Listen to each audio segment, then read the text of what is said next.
let's go walk it. Right. Let's book the flight and let's go walk it.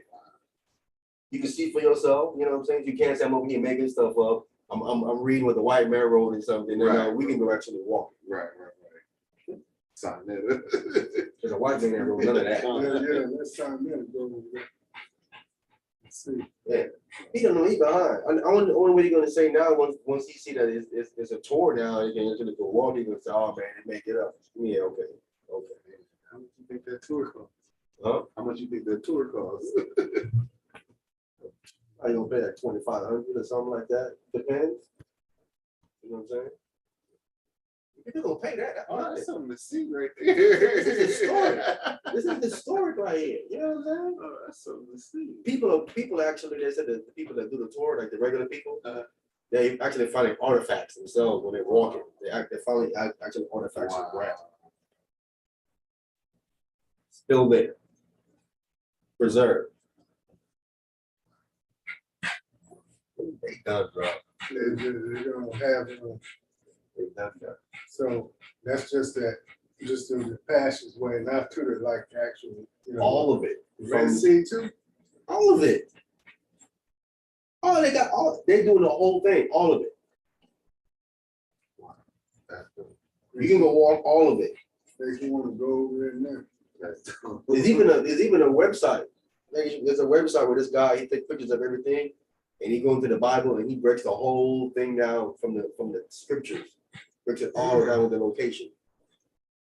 All of it. Every site he stops and he breaks it down with the scriptures. And it's all there. He says, listen, everything is right here. Everything lines up. There's even, he has this guy that he did a survey of the Red Sea. And he tells you, because there's two crossing sites, there's one at the bottom and there's one at the middle. He said it can't be at the bottom.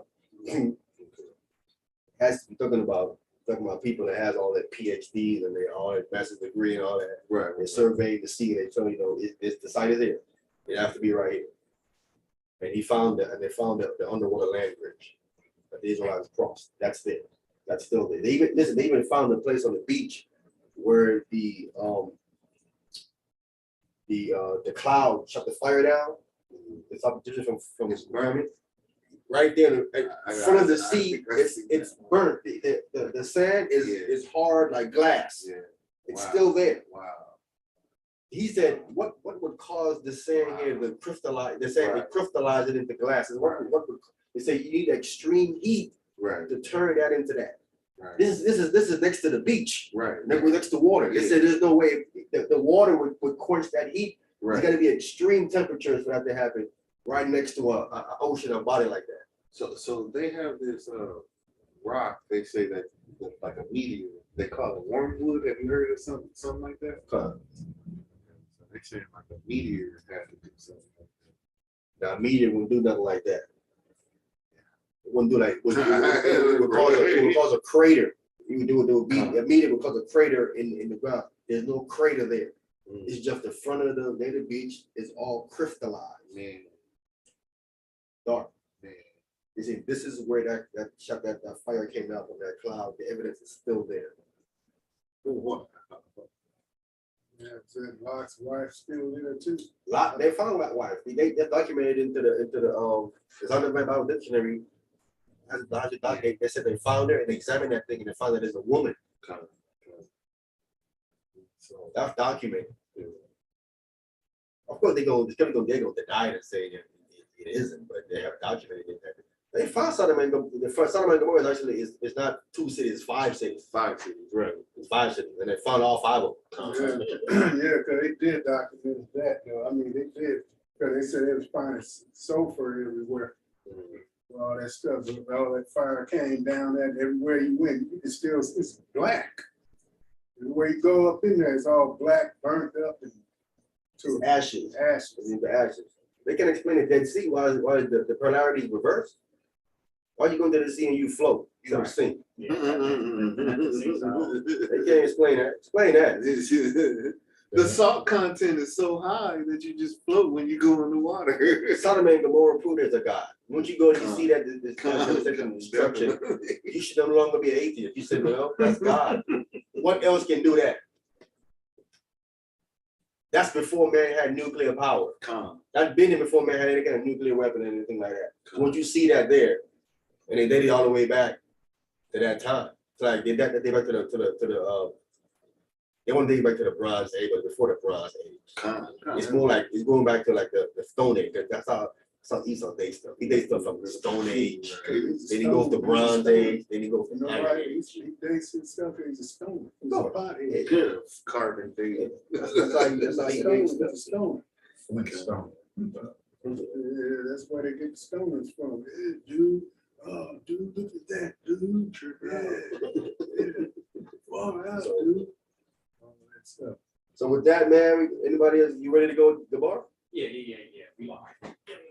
Oh, I didn't know. Okay.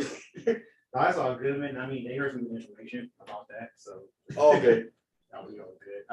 So you, man.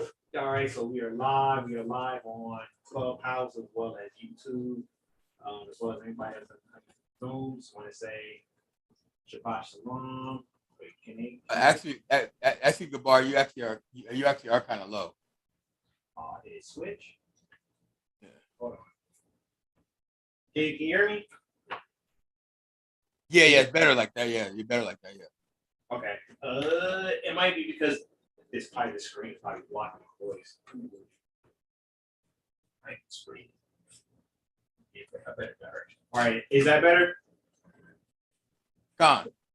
All right. We can move it. Oh, you can move. Yeah, you can see your screen, right? You can move it a little bit right here. I mean, so. Yeah, just so that way it's catching my voice. All right, is that better? Gone. All right, cool. All right, once again. Clubhouse feedback. Oh, you must have something on. No, that was me. So that's him. He's on the Clubhouse. That's why. Yeah. Okay. He Cool. got to mute his phone. Okay. Cool. I definitely heard myself. So I know it's working. All right. Bet. All right. So once again, Shabbat Shalom, everybody on the club deck, YouTube, whether you're listening to the live or on the replay. Today we're going to be walking through Hebrews chapter 12 and chapter 13 if we have time. All right. If we don't have time, we'll try to come back and finish up chapter 13, but we're going to take our time with it. It's a lot of deep information. It's a lot of juicy stuff in here. Okay. So we're going to be dealing with this. The entire epistle of Hebrews is a lot of heavy stuff in here. It's a lot of heavy stuff. And so I was really debating on what chapters I wanted to do because, I mean, just doing part of the letter really is not going to do it justice. But we're just going to deal with these two chapters today. But definitely, you got to go back and study this whole entire letter, verse by verse. Verse by verse. It's a lot of juicy stuff in there. I mean, some juicy stuff. Okay. We're going to see a little bit of that today. All right. So, again, we're going to be walking through Hebrews chapter 12, chapter 13, and building up on it. That way we can get the understanding. All right. So, with that, we're going to go ahead and kick it off. We're going to start with Hebrews chapter 12 and verse 1. Whoever's going to be reading for me first can kick it off. Izar, I guess since you got it, you can go ahead and kick it off. I got it. Hebrews chapter 12 from the top. Wherefore, seeing we also are compassed about with so great a cloud of witnesses. Let us lay aside every weight and their sin which doth so easily beset us, and let us run with patience the race that is set before us. All right, so now those great cloud of witnesses that's being referenced is actually what was just spoken about in the previous chapter, all right, which is known as the faith chapter in Hebrews chapter 11. All right. The reason why it's a great cloud of witnesses, because when you go through that chapter thoroughly, there's a lot of events that have to deal with faith. Okay. A huge chunk of Judges is actually spoken of. The huge chunk of the book of Judges is actually spoken of in Hebrews chapter 11. So that's why this is a heavy letter, because he's diving Paul is diving into a lot, diving into a whole lot. Okay, so that's the great cloud of witnesses. All right, and it says to let us run with patience the race that is set before us. Real quick, let's go to where he said this in another place. Let's go to 1 Corinthians chapter 9 and verse 24. So 1 Corinthians chapter 9 and verse 24.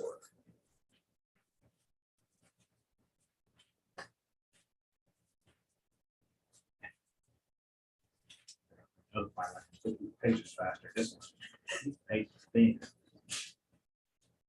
All right. Whenever y'all ready, see everybody there. Yeah, 1 Corinthians chapter 9, verse 24.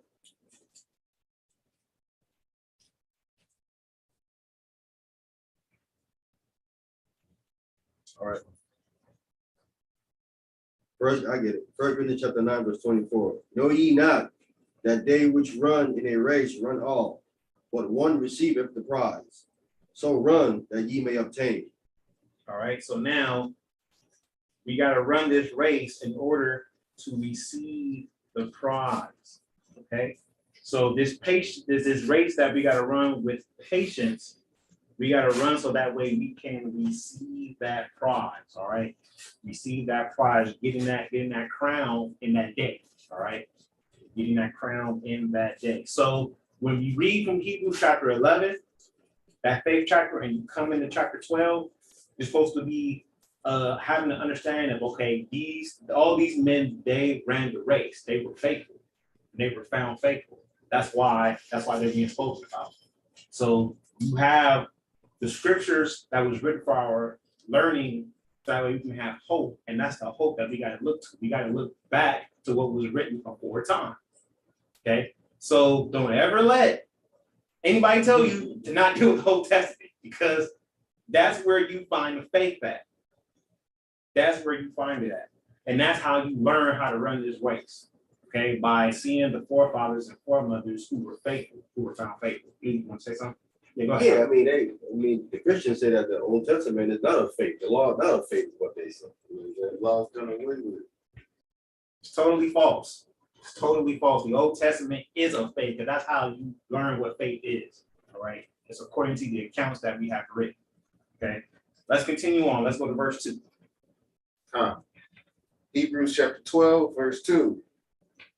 Looking unto Jesus, the author and finisher of our faith, who for the joy that was set before him endured the cross, despising the shame, and is set down at the right hand of the throne of the Most High. Now, this is the verse that got pulled during the debate, along with the other one about it's finished. To say that Christ he finished the law, he finished it, he fulfilled it, it's done, it's over with. We ain't got to do it no more. All right, this is another verse in conjunction that gets pulled with that. But let's get some understanding on this. First, let's deal with the Greek words, okay, for author and finisher. Okay, so the Greek word for author is G747. G747 is pronounced archegos. Archegos is defined as a captain, a leader, or a prince. All right, or one that takes lead in anything. Okay, so now Hamashiach Yahushua, who is commonly called Jesus Christ, is the leader. Okay, he's the leader. And now let's get this word finisher. Okay, the word finisher is G5051. G5051, which is the Greek word teleotes. Teleotes. All right, which is defined as a completer or a perfecter. All right, or one who has his own person raised faith to its perfection, and so set before us the highest example of faith. Okay, so the Messiah, he's the leader and perfecter of our faith. All right, he's the leader and perfecter, or the focus, the main focal point of our faith. Okay, that's what it means. Not that he's done and he ain't doing anything anymore. All right. But for those who want to argue that, you can say, oh, well, that's just Greek, brother. You're reading it out of context. All right. Well, Psalms 119 and verse 128 says, through thy I esteem all thy precepts concerning all things to be right. So let's deal with the precept. Let's go to the scriptures where the Messiah spoke about what he had to finish. Okay. First, let's go to John chapter 5, Gospel of St. John chapter 5 and verse 36. The Gospel of St. John chapter 5, verse 36.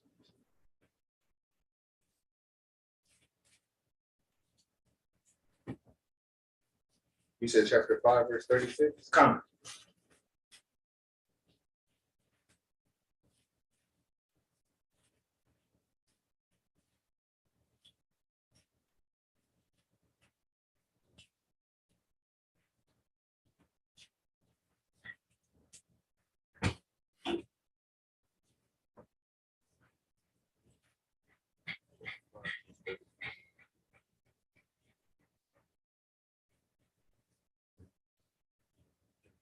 John chapter 5, verse 36. Mm-hmm.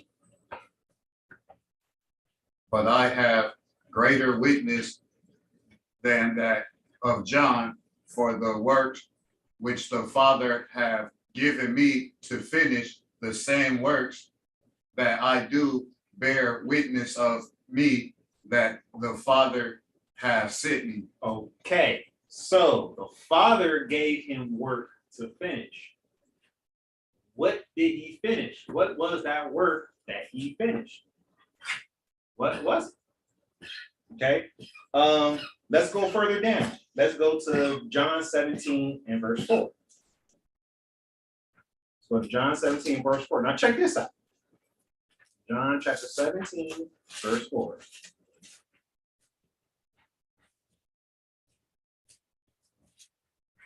So the Father gave him a work to finish. What was it? John chapter 17, verse 4.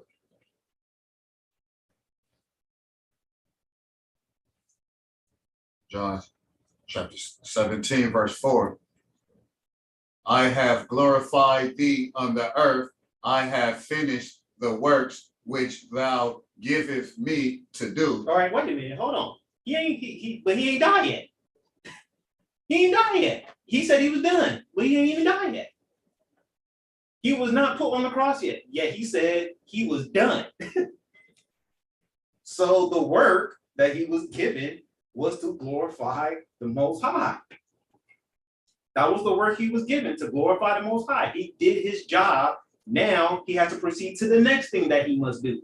So there's many works that the Messiah has to finish. All right. When he says it's finished, he's the author, he's the finisher. Okay, but of what exactly? We got to start categorizing it and breaking it down so that way people can understand that, yeah, he did complete things that he was given to him, but the whole totality of what he's supposed to do is not complete. So when he walked the earth, he had a certain task. It's just like when you go to work for that day, you got a certain task to complete for that day. And then once you complete that task, what? You got another task lined up waiting for you to complete. These things are in succession. They're in succession. That's the same way how prophecy works. They're in succession. Once one prophecy comes to pass and another one is lined up waiting to happen to come to pass. One prophecy can't come to pass without the one that's supposed to happen previously go first.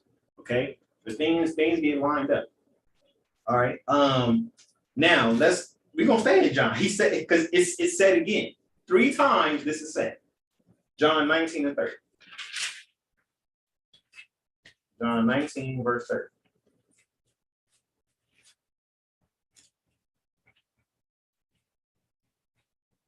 30. What is it on? John 19, verse 30. And many other signs. St. John chapter 19, verse 30. St. John chapter 19, verse 30.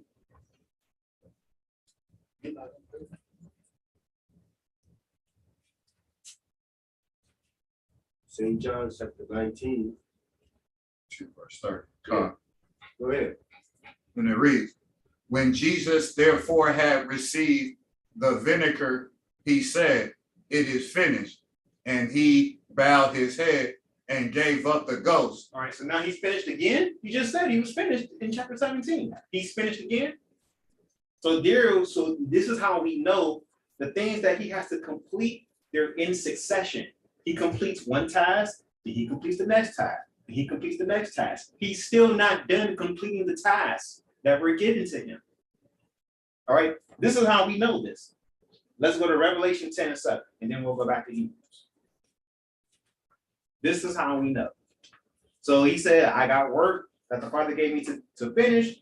Then when he was praying to the Most High, he said, I finished it. Then when he died, he said, it's finished. So he said it 3 times before he died.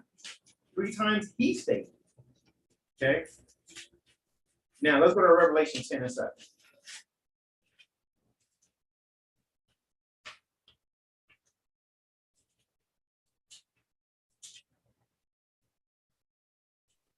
Yeah, I'll take it whenever you guys ready.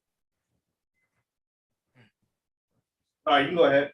Okay, Revelation chapter 10, verse 7, it reads, "But in the days of the voice of the 7th angel, when he shall begin to sound, the mystery of God shall be finished, and he hath declared to his servants, the prophets." Okay. Has that happened yet? No. It has not happened yet. That means it's not done. Everything that's in the law and the prophets is not complete. It's not yet finished. And the prophets spoke about things that the Messiah has to do in his second coming. Meaning it's not done. He's not done. He completed what he had to complete in his first coming, him dying, shedding his blood for the sins of the nation of Israel that were past. He did that. He glorified the Most High. He did that. He completed those tasks. He walked and showed how to live by faith and not by sight. He completed that task. Did he complete the task of judging the nations? No. Did he complete the task of resurrecting the first fruits? No. None of that was done. He's still not done. He's still not finished, but he did complete certain tasks. So coming back now, Hebrews 12 and verse 2. Let's read that again. Hebrews chapter 12 and verse. Oh, yes, that's Hebrews chapter 12, verse. Wasn't you reading? You were Yeah, reading Hebrew, yeah. Isaiah. Oh, that wasn't me? Yeah, like Isaiah, you want to do Okay. it. Hebrews chapter 12 and verse 2.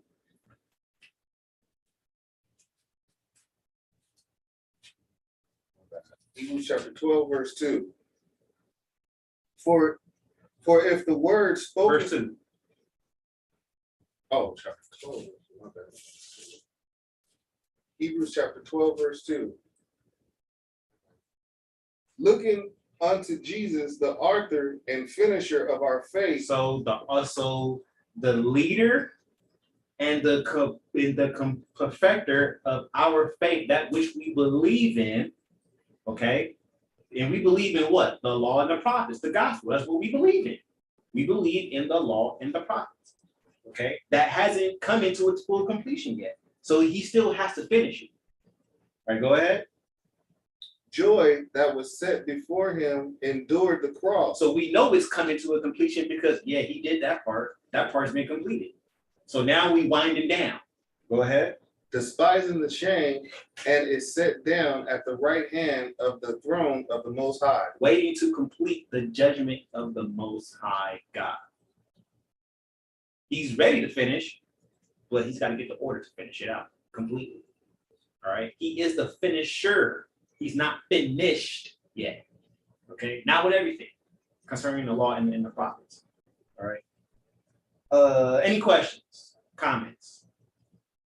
Yeah. Yes, sir. This is another verse right here that cut that oneness, Jesus God nonsense right here. Oh yeah. This cuts that right there because he didn't go and sit down on his throne. He went down to the right hand of God's throne. So how was he the Father? How was, you know what I'm saying? Good point, brother. Clearly, I mean, they can't get around this verse. He was on the right, you know, so you simply ask him at whose right hand was he when it says it was he sat down? At whose right hand was he sitting down? Wasn't his own right hand. He sat down at whose right hand? God's right hand. So how was he God? They say he's all God and all man at the same time. Well, right here, he's sitting at the right hand of somebody. Well, I don't know who this is. Who is the right hand? Is he sitting down at the right hand of? He's not sitting on his right hand. Yeah, you can't sit your own right hand. So you got to be sitting on somebody's right hand. Who's this right here? Hey, but is the one is kind of like how like it is like, you know, like kind of like Voltron, like, you know, they can have like the Most High could be able to come together and be one person and separate. He could be like this, or is that how they explain it, or no? That's how they try to explain it. That's how they try to explain it. Okay. Clearly, that's not what the book says. Right, definitely. No, right. God and Christ and Holy Spirit ain't joining into one being, right, and then separate back again and all that nonsense. They're not doing that. Right. Nonsense. Right. Why would Voltron? Why Voltron joins together into one being, right, to become stronger, right? That's why they join together, right? Why the most got to join together with Christ and Holy Spirit to become stronger? Wow. He needs to become stronger. What nonsense is that? Wow, see, this is not well even thought out. That's beautiful right there. Stupid. Go ahead. The Most High does everything with purpose. So what would be the coming together, the three in one for? Right. It's not to make him stronger. He's the Most High. He's all power. So right. All right, verse 3. Verse 3. For consider him that endured such contradictions of sinners against himself, lest ye be weary and faint in your mind.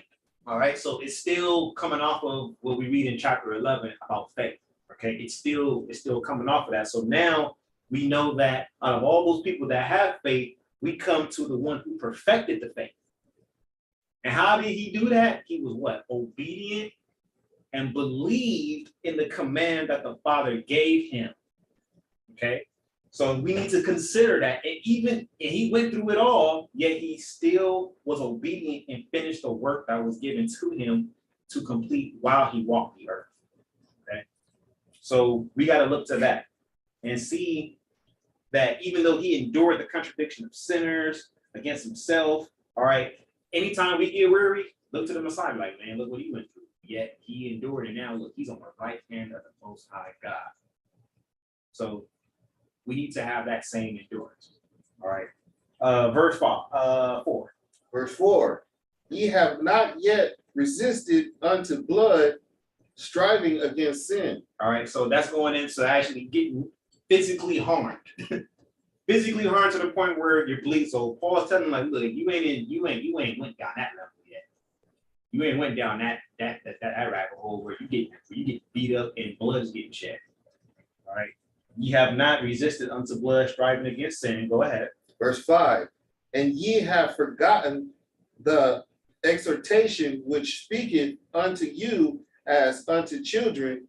My son, despise not thou the chastening of the Lord, nor faint when thou art rebuked of him. Go ahead. For whom the Lord loveth, he chasteneth and scourgeth every son whom he received. All right, so now we know that Paul will always pull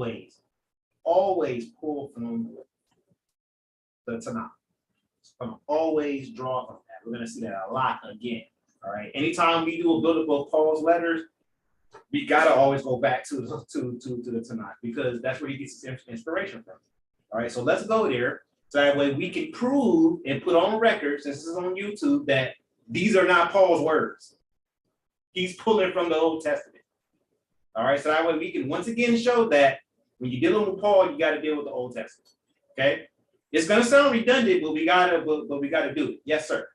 Hey, some people say Paul ain't wrote Hebrew. You know what I'm saying? Some people say Paul, and they're gonna ask you, they ask you to prove because you say Paul wrote. They're gonna say Paul wrote Hebrew because I've heard that they're Paul ain't wrote Hebrew. You know what I'm saying?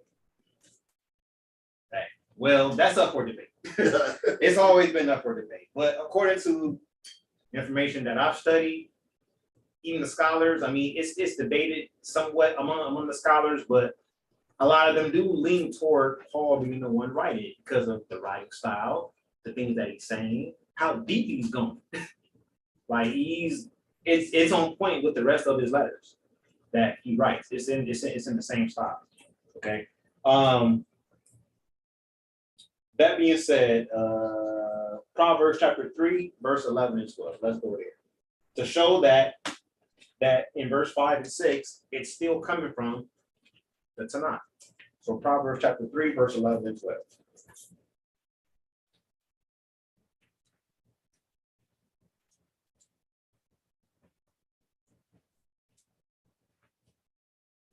I'll get that. Everybody get there. Proverbs chapter 3, verse 12. 11. Verse 11. My son, despise not the chastening of the Most High, neither be weary of his correction. Mhm. For whom Yahweh loveth, he correcteth, even as a father, the son in whom he delighteth. All right, so now we got to remember that. Okay, we got to remember that. You're not going to be in the body of Hamashiach Yahweh Shai and don't have any partake of the sufferings. I mean, when you read the Paul's second letter to Corinthians, that's what he's primarily dealing with in the first half of it. He's dealing with partaking in the sufferings of Hamashiach Yahweh Shai. So you got to partake in the suffering. So hey, you got to go through the correction, go through the scourging, go through the persecution, go through all of that. Don't think you're going to be a member of the body of the Messiah and not even deal with a fraction of what he dealt with. Like, you just ain't gonna catch it at all. Like, no, it doesn't work that way. Because why? It's meant to test you, to prove you, to see, are you gonna be enduring and obedient to the end, even when everything is basically getting thrown at you. You know, all your family turned against you, people calling you names, and in some cases, people want to get physical with you. Are you going to endure all that and be like, I'm still going to be obedient to the Most High, regardless? Are you going to count it all joy? Okay? Because these are the things that we have to affirm our faith by, is enduring these things whenever they actually come at us. I mean, we can read and study and, you know, shoot the breeze all day, but when the real test comes, when you got to go out there and start dealing with folks, and then that chastisement starts to come, the Most High is like, all right, I'm going to turn the heat up a little bit. Just a little bit. I ain't gonna burn them, but I'm gonna let them feel the heat so that way he can know, like, all right, I want to see if you're gonna endure this. So we gotta remember that always. Whenever those things are happening, look to Hamashiach Yahweh Shai. Look to him and always remember that. Like, hey, he went through that chastisement, he went through that scourging. So we gotta endure the same from the Heavenly Father. All right. Let's continue on. Let's go to verse 7. In Proverbs, Hebrews 12 and 7. Oh, sorry. Hebrews 12 and 7. Let's go back. Come. Hebrews chapter 12, verse 7. If ye endure chastening, the Most High dealt with you as with sons. Dealeth with you as with sons. For what sons is he whom the Father chastened not? Go ahead. But if ye be without chastisement, whereof all are partakers, then are ye bastards and not sons. All right, let's go to Amos 3 and 2 real quick. Let's go to Amos 3 and 2. It's a famous scripture amongst the Israelite community, but let's deal with this in a different aspect. Okay. So Amos 3 and 2.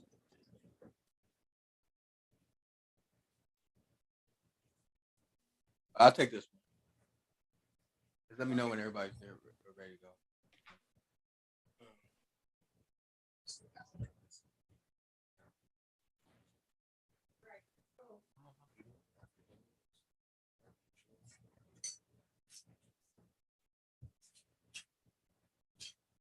So once again, we're dealing with the buildup of Hebrews chapter 12, and if we have time, we'll get to chapter 13 also.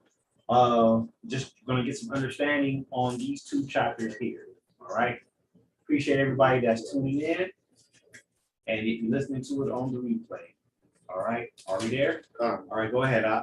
Okay. Amos chapter 3, verse 2, and it reads, "You only have I known of all the families of the earth.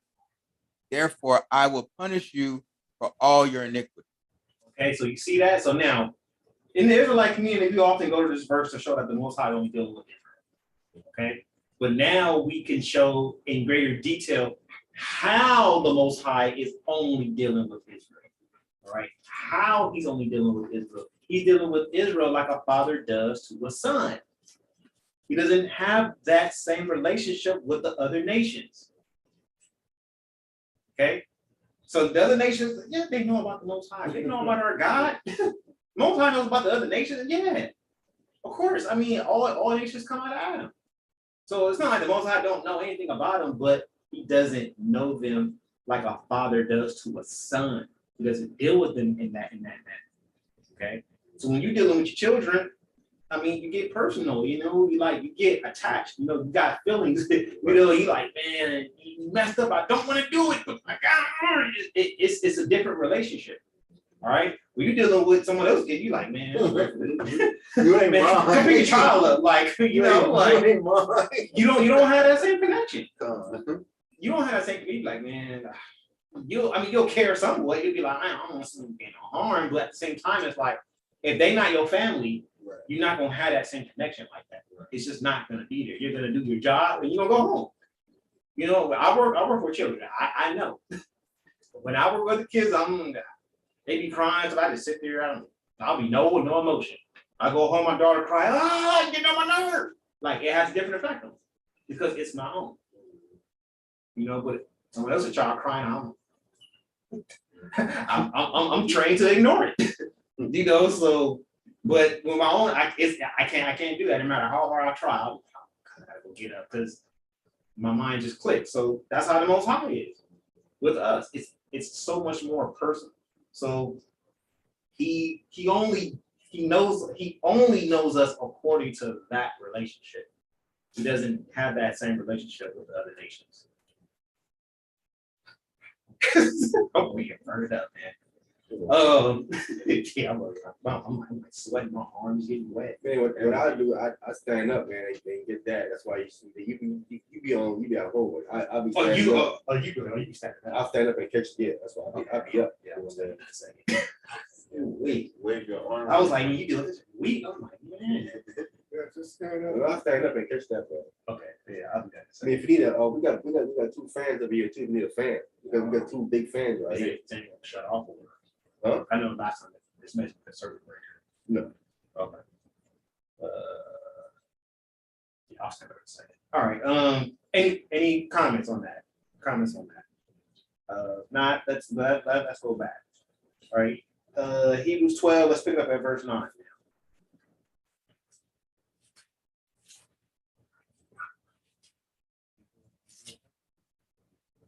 You was reading Hebrews. Oh, yeah. Hebrews chapter 12, verse 9. All right. Furthermore, we have had fathers of our flesh which corrected us, and we gave them reverence. Shall we not much rather be in subjection unto the Father of spirits and live? All right. So now everyone didn't grow up with a father, but some of us did. Some of us did have two-parent household. I had that for at least the first up until I was about 12, and then I caught early death with my mother died and all that whenever I was young. So, but before that, then I got raised by my grandmother. But before that, I had my mother and my father in the household, and I can tell you, my father should whoop me when I got in trouble. Like he whooped me. I used to be scared of those whoopings. I was to be scared to get them. So now we have fathers, we have our parents correct us. All right. Let's just say mother and father. Let's just say parents right there. All right, just for the sake of making it more simplistic. Okay. So our parents, they check us, they spank us when we get in trouble, they reprimand us, they do that, they do all that. Shall not we much rather be in subjection unto the Father of spirits and live? Now, what's interesting is this is in Torah. The Father of spirits is in Torah. Let's go to Numbers, chapter 16, verse 22. Again, Paul, he know what he's talking about. He pulls from all the prophets, the Tanakh. That's what he pulls from. So when he's saying Father of spirits, this is not something he made up. Number 16 and verse 22. I get that. Numbers chapter 16, verse 22.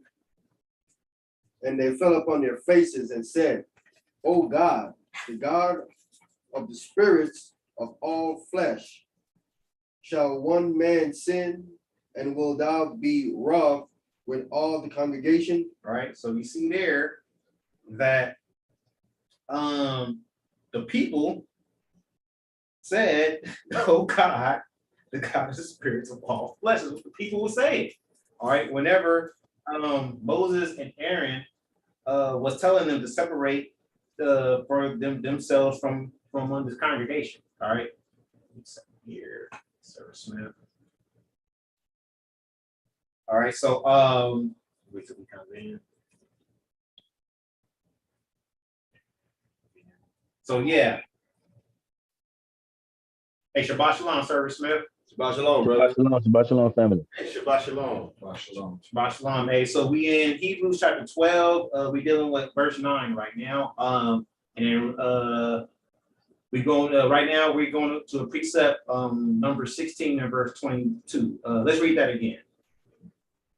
Numbers chapter 16, verse 22. And they fell upon their faces and said, O God, the God of the spirits of all flesh, shall one man sin, and will thou be wroth with all the congregation?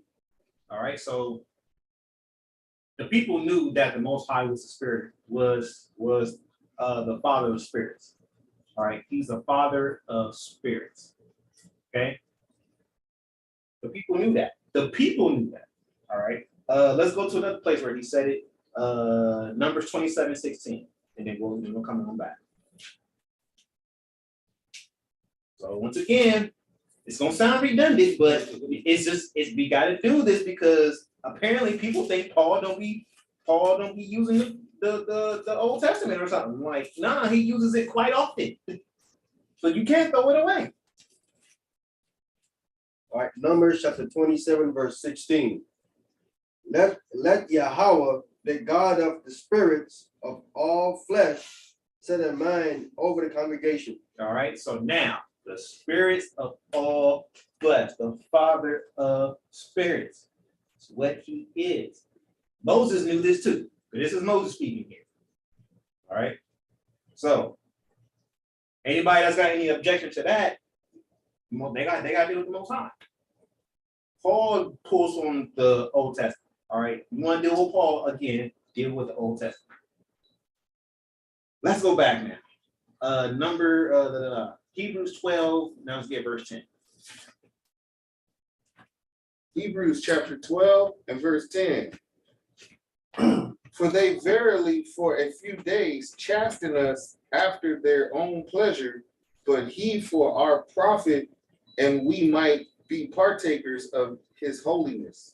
All right. So now, so it says now, for they verily for a few days chastise us after their own pleasure. So that's going into what our parents do. It says, but he for our profit, that we might be partakers of his holiness. So the Father of spirits, when our parents chastise us, they chastise us because they're trying to get us to do something to be obedient to them. Okay. So that's for their pleasure. All right. Look, I need you to listen to what I say. All right. But the Most High, he does it for something even greater. It's for our profit. Like, look, I do this for your profit. So that way you can be partakers of his holiness. In other words, he's gotta bring you through that correction, so that way his power from on, which comes from on high, can reside in you. And you can be used and you are a vessel fit to do his reasonable service. Okay. Verse 11. Verse 11. Now no chastening for the present seemeth to be joyous, but grievous. Nevertheless, afterwards it yielded the peaceable fruit of righteousness unto them which are exercised thereby. All right, so now this word exercise, G1128 is the word gonazo. All right, and it means to train or to practice. Okay, to train or to practice, to exercise vigorously in any way, either the body or the mind. Okay, so no chastising for the present. It doesn't seem to be joyous. Like, who enjoys having to go through stuff and getting your behind whooped and all that? No one enjoys that. Okay, it is grievous. It's what it is. Okay, nevertheless, the purpose of it is to yield or to bring about the peaceable fruit of righteousness unto them that what? Practice righteousness. That practice righteousness while going through the sufferings of Hamashiach Yahushua. If you can still be obedient to the Most High and He takes you through stuff, because that's what the test is, that the children of Israel did the same thing. It's like, I'm gonna test y'all. Are y'all still gonna be obedient? Are you still gonna show me that you're gonna listen even when I start to chastise you? All right. The Messiah, what chastisement did he deserve? He didn't do anything wrong. He came in this world, yet he got chastised.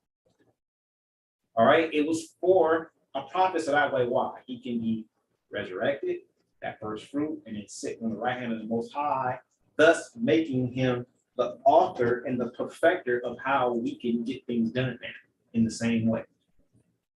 All right. So we have to practice righteousness even during the hard times. The good, through the good and the bad, practice being obedient, practice keeping the commandments of the Most High. And a lot of tests come at you. A lot of tests from Sabbath to food to this. Like they gonna start coming at you. You gotta be like, oh, you gotta strive to be as obedient as you can be. All right. Women. Go ahead. Women. Oh, yeah, big one. Women especially. When women come to, for women, the brothers. Okay. You gotta remember to be obedient no matter what. Exercise righteousness even during the hard times. When those tests come. All right, endure it. Go ahead. Verse 12. Verse 12.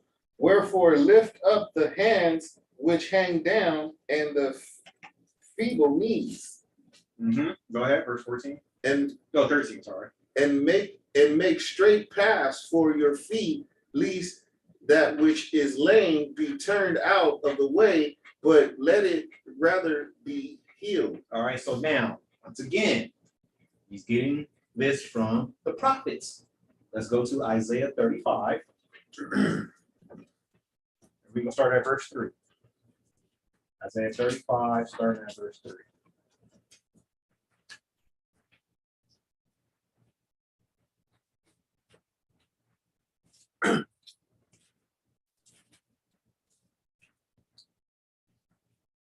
Okay.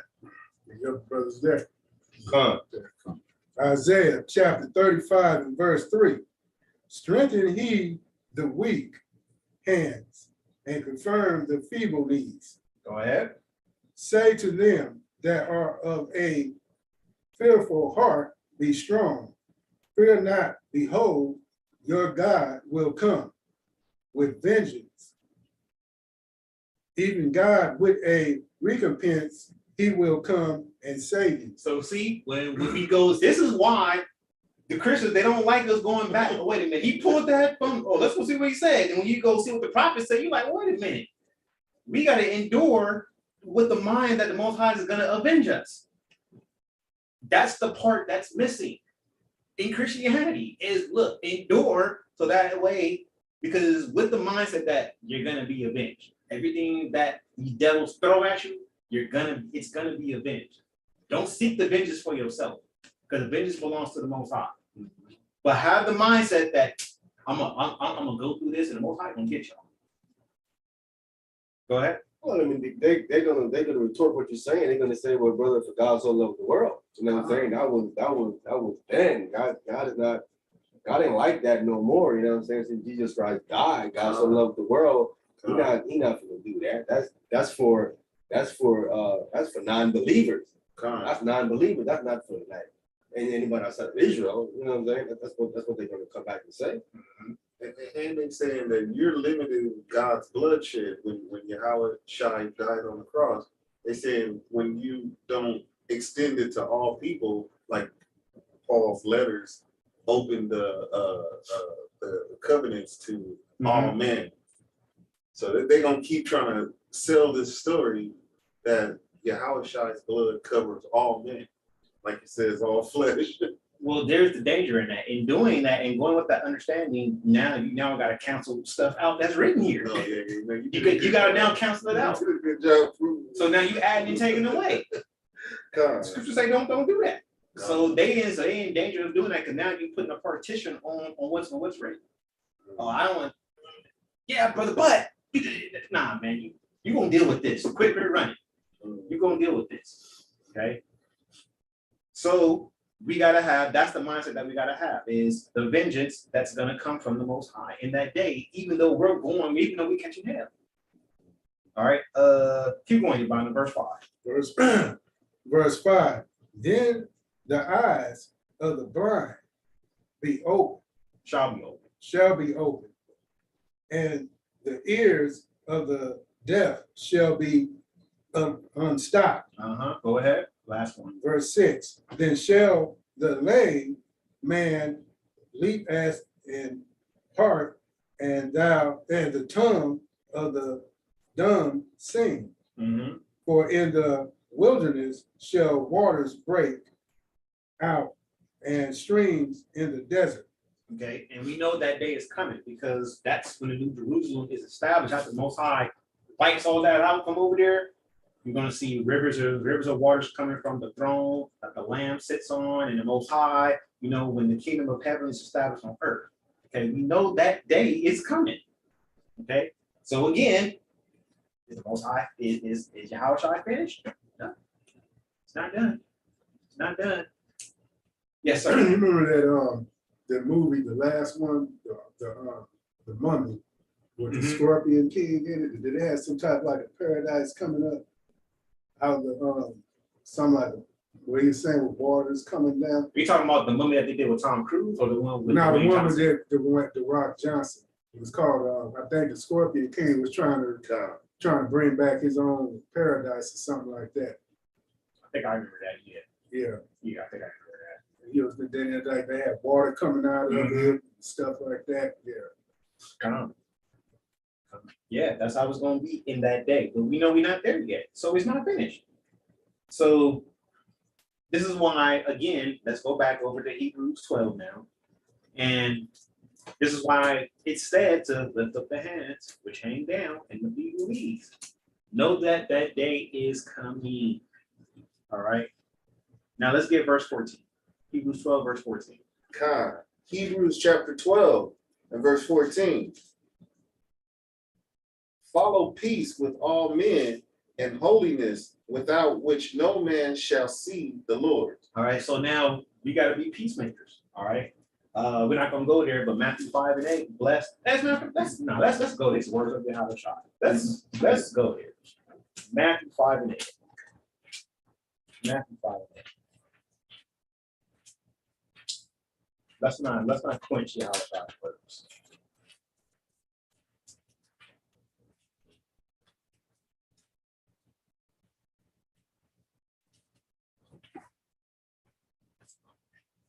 Matthew chapter 5, verse 8. Blessed are the pure in heart, for they shall see the Most High. All right.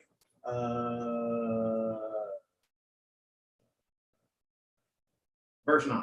My bad. Verse 9. Blessed are the peacemakers, for they shall be called the children of the Most High. All right. So now you can be an Israelite, but if you're not a peacemaker, you're not going to be a child of the Most High. You can be an Israelite and still not be a child of the Most High if you don't operate according to peace. That's one of the fruits of the Spirit. You got to be a peaceable man when we walk through this. Okay. It doesn't mean you don't stand bold, don't stand firm. I mean, Yahushua, he's the example of a peaceable man who can stand firm and bold, still check you when he needs to, but he ain't got to resort to just outright violence, cursing you out, doing all this and doing all that. Not to say you don't have no zeal, because he did with those people, with that was in the temple, defiling the temple, making merchandise of the people. He did do that. Okay.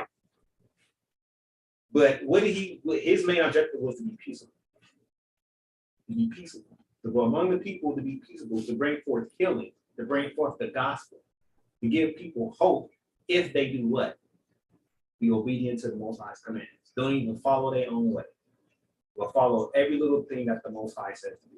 Go ahead. So this is a verse that certain people don't understand or just don't follow or don't believe.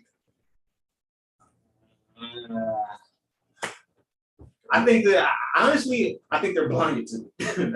I think they're blinded to it. Because they know it. Brothers know this verse, man. They know. I've heard them read it. They know it. They know it. They're just blind to how to carry it out. They're blind to that fact because they're trying to invoke the vengeance for themselves. That's what they're trying to do. So that's why you see fights. People get knocked out. And then on the reverse side, getting heels upside your head. And stuff like that. Getting guns pulled on you. Now you got to carry guns. Okay? Are you going out there and being peaceable? That's the question. You're supposed to do what? Let's read that again. Verse 14. Hebrews 12:14. Isaiah? That was me.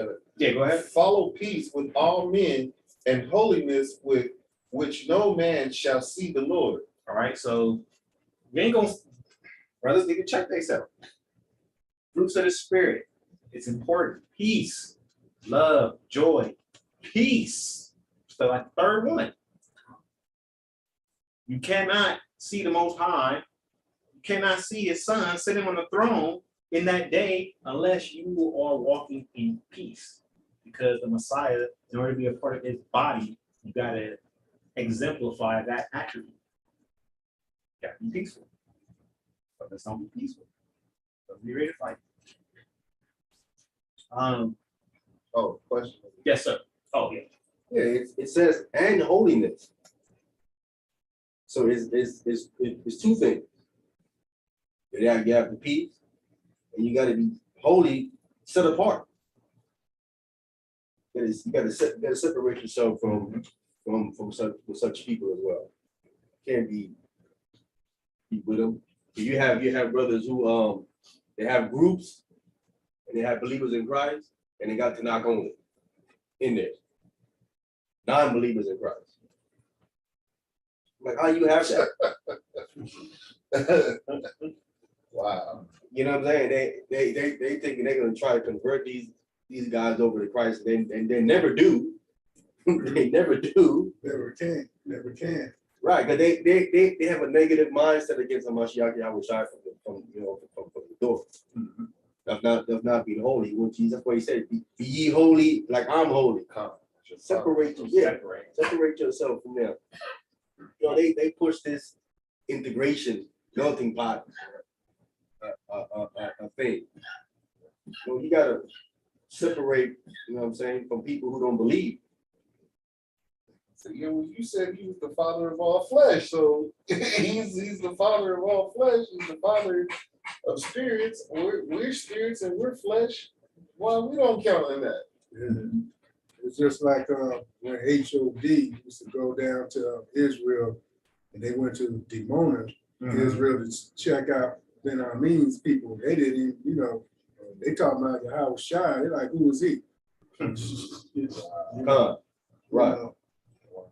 Holy also goes off into conversation. You know what I'm saying?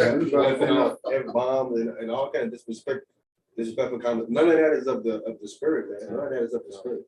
All that vulgar talking and cursing, all that's out the spirit, man. Was you on there that day on Clubhouse when Daniel Aller was on there, Shaw Paul was on there, Arya was on there. I mean, some dude named Arya, and then Joe, what's that boy name from this? Y'all all was on there, and they was like, and Shaw Paul was trying to justify using curse words, language, bad language, is something he was saying.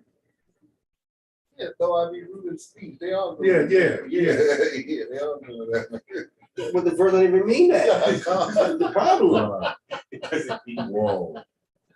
The word rude there is talking about being ignorant, meaning he's not able to articulate like that. That's what the word means there. Not talking about getting vulgar and cursing somebody out. Rude means that I'm sorry that I'm making it hard for y'all to understand. In other words. Hey, Sakari, they use that scripture where you know Messiah said even the dogs talking to the lady, even the dogs eat off the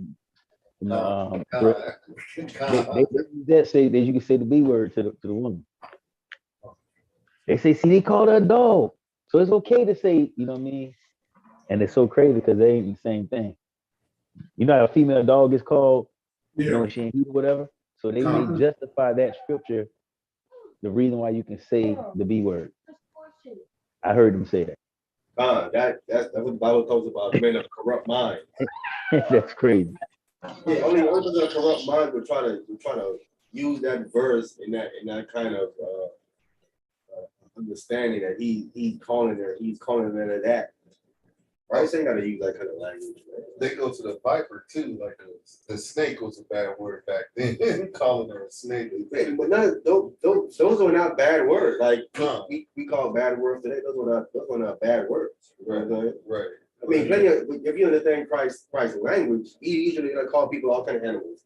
He said, "Tell that fox over there and this and that," and you know what I'm saying, and so on and so forth. So he uses these animals and stuff to talk to people. And that's actually a lesson that I've been meaning to go into, because all that stuff, you know, that means something when you call people animals and stuff. Foxes are wildly witty, so they're smart. So he was calling, the Most High is like, hey, if you being a snake, you know, you're not being a good person. So he wouldn't be being malice with the way he was using it, because these people, they want to go to the most Yahushua and use him as a bad example. Man, that's not good. Well, when Christ called people these dogs and vipers and all this stuff, he's accurately using it. That's how they're moving, like how that animal. There you go. That animal. Paul even used it too. I fought with beasts at Ephesus and so on and so forth. You know what I'm saying? He's using that animal. That's how his people operate. Accurate. Accurate. So when he say serpent, he could be saying like a wise When he said wise as serpent, he's using how that animal moves, how he's using its smartness, how the animal moves. But see, you have to study the animal, right, to understand what Christ is saying about the wideness of a serpent. Because he don't have feet. How could he catch a rabbit? He has to be smart as a whip to catch a rabbit, and he don't have no feet. You have to use wisdom. No legs. No legs. Nothing. Crawling. You gotta move on his belly. Plus, look, right, he's on the ground of everything. Yeah. You know what I'm saying? Of these tall animals. So he has to know how to maneuver himself when he's doing, otherwise he gets stepped on a lot and he'd be killed even quicker. Right. So he has to be crafty in how he operates. You know what I'm saying? And then the way they move. And the way they move, Somehow not because they don't have no legs. So how they doing that body language? I said, you know. Yeah, you see, he moved like this so he can go around objects. Yeah. You know what I'm saying? He can hit an object and then go around it or above it and around it and all that. So that's why he's moving. Then the python and the anaconda, the boa constrictor, once they wrap around it, they just, their whole body just squeezing to death. Yeah. Just, you know, then they can open up that mouth and just, man, oh man. Kind of even with, you know, Isaiah 1, you know, the same type of analogy is being used to reference how Israel doesn't even is it's like cattle that don't follow. Mhm. But an ox or a donkey or ass would, follow that master. But Israel, like cattle, don't follow. You're just wandering cattle. All right, so let's go back. Hebrews 12. Now let's get verse 15. Everybody there? Hebrews chapter 12, verse 15. Looking diligently, lest any man fail of the grace of God, lest any root of bitterness springing up trouble you, and thereby many be defiled. So, and what many don't understand is that verse is a law. It's in Torah. All right, let's go get it. Deuteronomy 29. Again, Paul, he don't be giving his own word. If the Messiah didn't, and he's following, he says, "Be ye followers of me as I am of Christ." Why would he be giving his own words? Man. It's really that simple, but they don't. But they make it hard. They don't understand. Christ said, "I come in the volume of the book." They don't understand the whole book is about Christ and the Most High. They don't Right. get it. The Messiah don't speak his own words. He only speaks that which the Father gave him to do. He's not going to speak nothing else outside of that. So why would Paul do the same if he's going to say, "Be ye followers of me as I am of Christ"? He's not there. Therefore, he's going to use the words of the Messiah, which is the words of the Most High. The Messiah used law and the prophets. Paul won't use the law and the prophets. He's following them, right? So that's what he should be doing. And it's evident that's what he's doing. So let's read it. Deuteronomy 29, let's start at verse 14. 29, verse 14. Deuteronomy chapter 29 and verse 14. Neither with you only do I make this covenant and this oath. Verse 15. Keep going. Verse 15. But with him that standeth here with us this day before the Lord our God, and also with him that is not here with us this not here with us this day. So he's gonna go in. So now the oath that's being made, it says it's not only with the people that are there, but with the people that are not there. And then it's gonna go into explanation in the next verse. Go ahead. Verse 16, for he know how we had dwelt in the land of Egypt, and how we came through the nations which he passed by. 17, and ye have seen their abominations and their idols, wood and stone, silver and gold, which are amongst them. All right, so now he's giving them these words, and he's like, "Look, y'all know how we came through, we built in the land of Egypt, we passed by all these nations. What happened? By the time Moses is saying this, everybody that went through there ain't there anymore." It's like, "Look, I don't make it only with you this day, but also with people that's not here." So that means that y'all are here, y'all made it through, but the rest of them didn't. Okay, so that's something that we got to remember. All right, whenever it's saying that to fail of the grace of the Most High. All right, to fail at the grace of the Most High, His mercy and His goodness that He's giving to you. All right, He's taking care of you. If He's knowing you like a father does his son, I mean, a father takes care of his son. Okay, so He's gonna look after his son, a righteous father. We're dealing with the Father of spirits, so He's gonna take care of His people. But if you fail at that grace, there's judgment that's coming. All right, but let's continue on. Let's get verse 18. Verse 18. At least there should be among you men or women or family or tribes whose heart turneth away this day from the Lord our God to go and serve the gods of these nations. At least there should be among you a root that beareth gall and wormwood. All right, so lest there be a root among you that beareth gall and wood. All right. So that gall and wormwood, that's that bitter root that's spoken about. Gall and wormwood is the bitterness. Okay. It's wormwood is what actually makes water bitter, I believe. And so that's what that is talking about. The gall and wormwood. It's that bitterness that springs up from among you.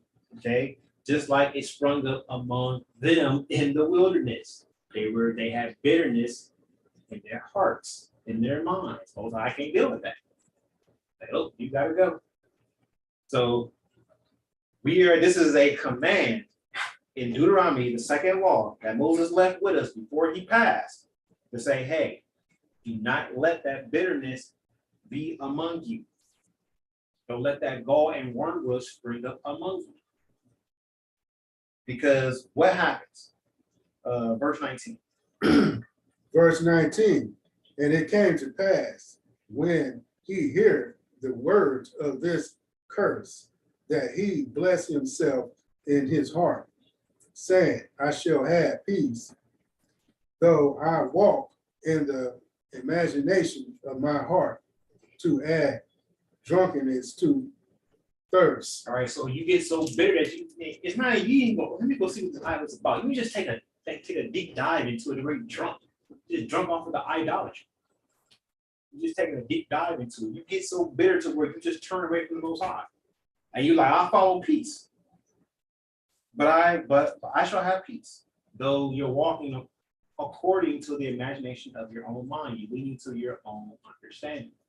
All right, that's why you can't let the bitterness start to take root, because you start to lean to your own understanding at that point, and now you're moving off of emotion. You're not moving off of obedience to the Most High. Okay, and let me get verse 20.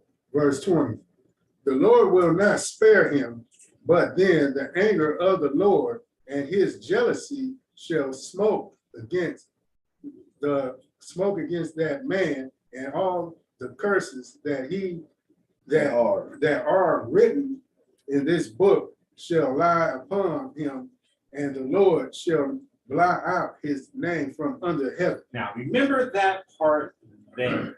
Blot out his name from under heaven.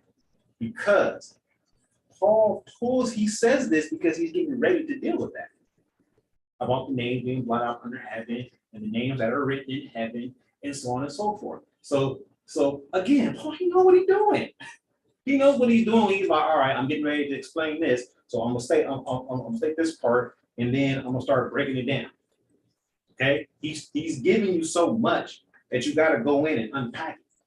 All right. That's why the Bereans, when you read Acts 17, they're like, man, we got to go back and study what the heck they've been talking about. They got to go back and research it, because he was giving out that much that they got to go back and diligently search it out to be like, is what he's saying the truth? Or he's speaking his own words. And they find that, man, this man's speaking the truth. He's deep. On point. He's so deep. He's on point, but he's deep. Man, cool stuff out that people didn't see, because that's when you move by the Holy Spirit, it brings that revelation to the people. Oh, go ahead. Let you want to say something. No, go ahead, Rob. Oh, okay. So now, remember that part, okay? That bitterness, it can't take root, because that's going to get your name blotted out of the book from under heaven. All right? That's why. Okay. Coming on back now, let's get Hebrews 12:16. Hebrews chapter 12 and verse 16. Lest there be any fornicator or profane person as Esau, who for one morsel of meat sold his birthright. All right, let's go deal with that. Let's go to Genesis 25. Genesis 25, starting at verse 29.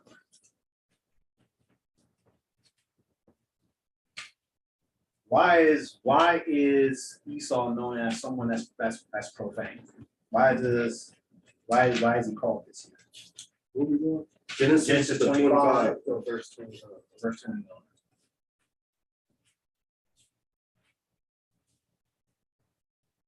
Why he's called profane? Yeah, why was he called profane?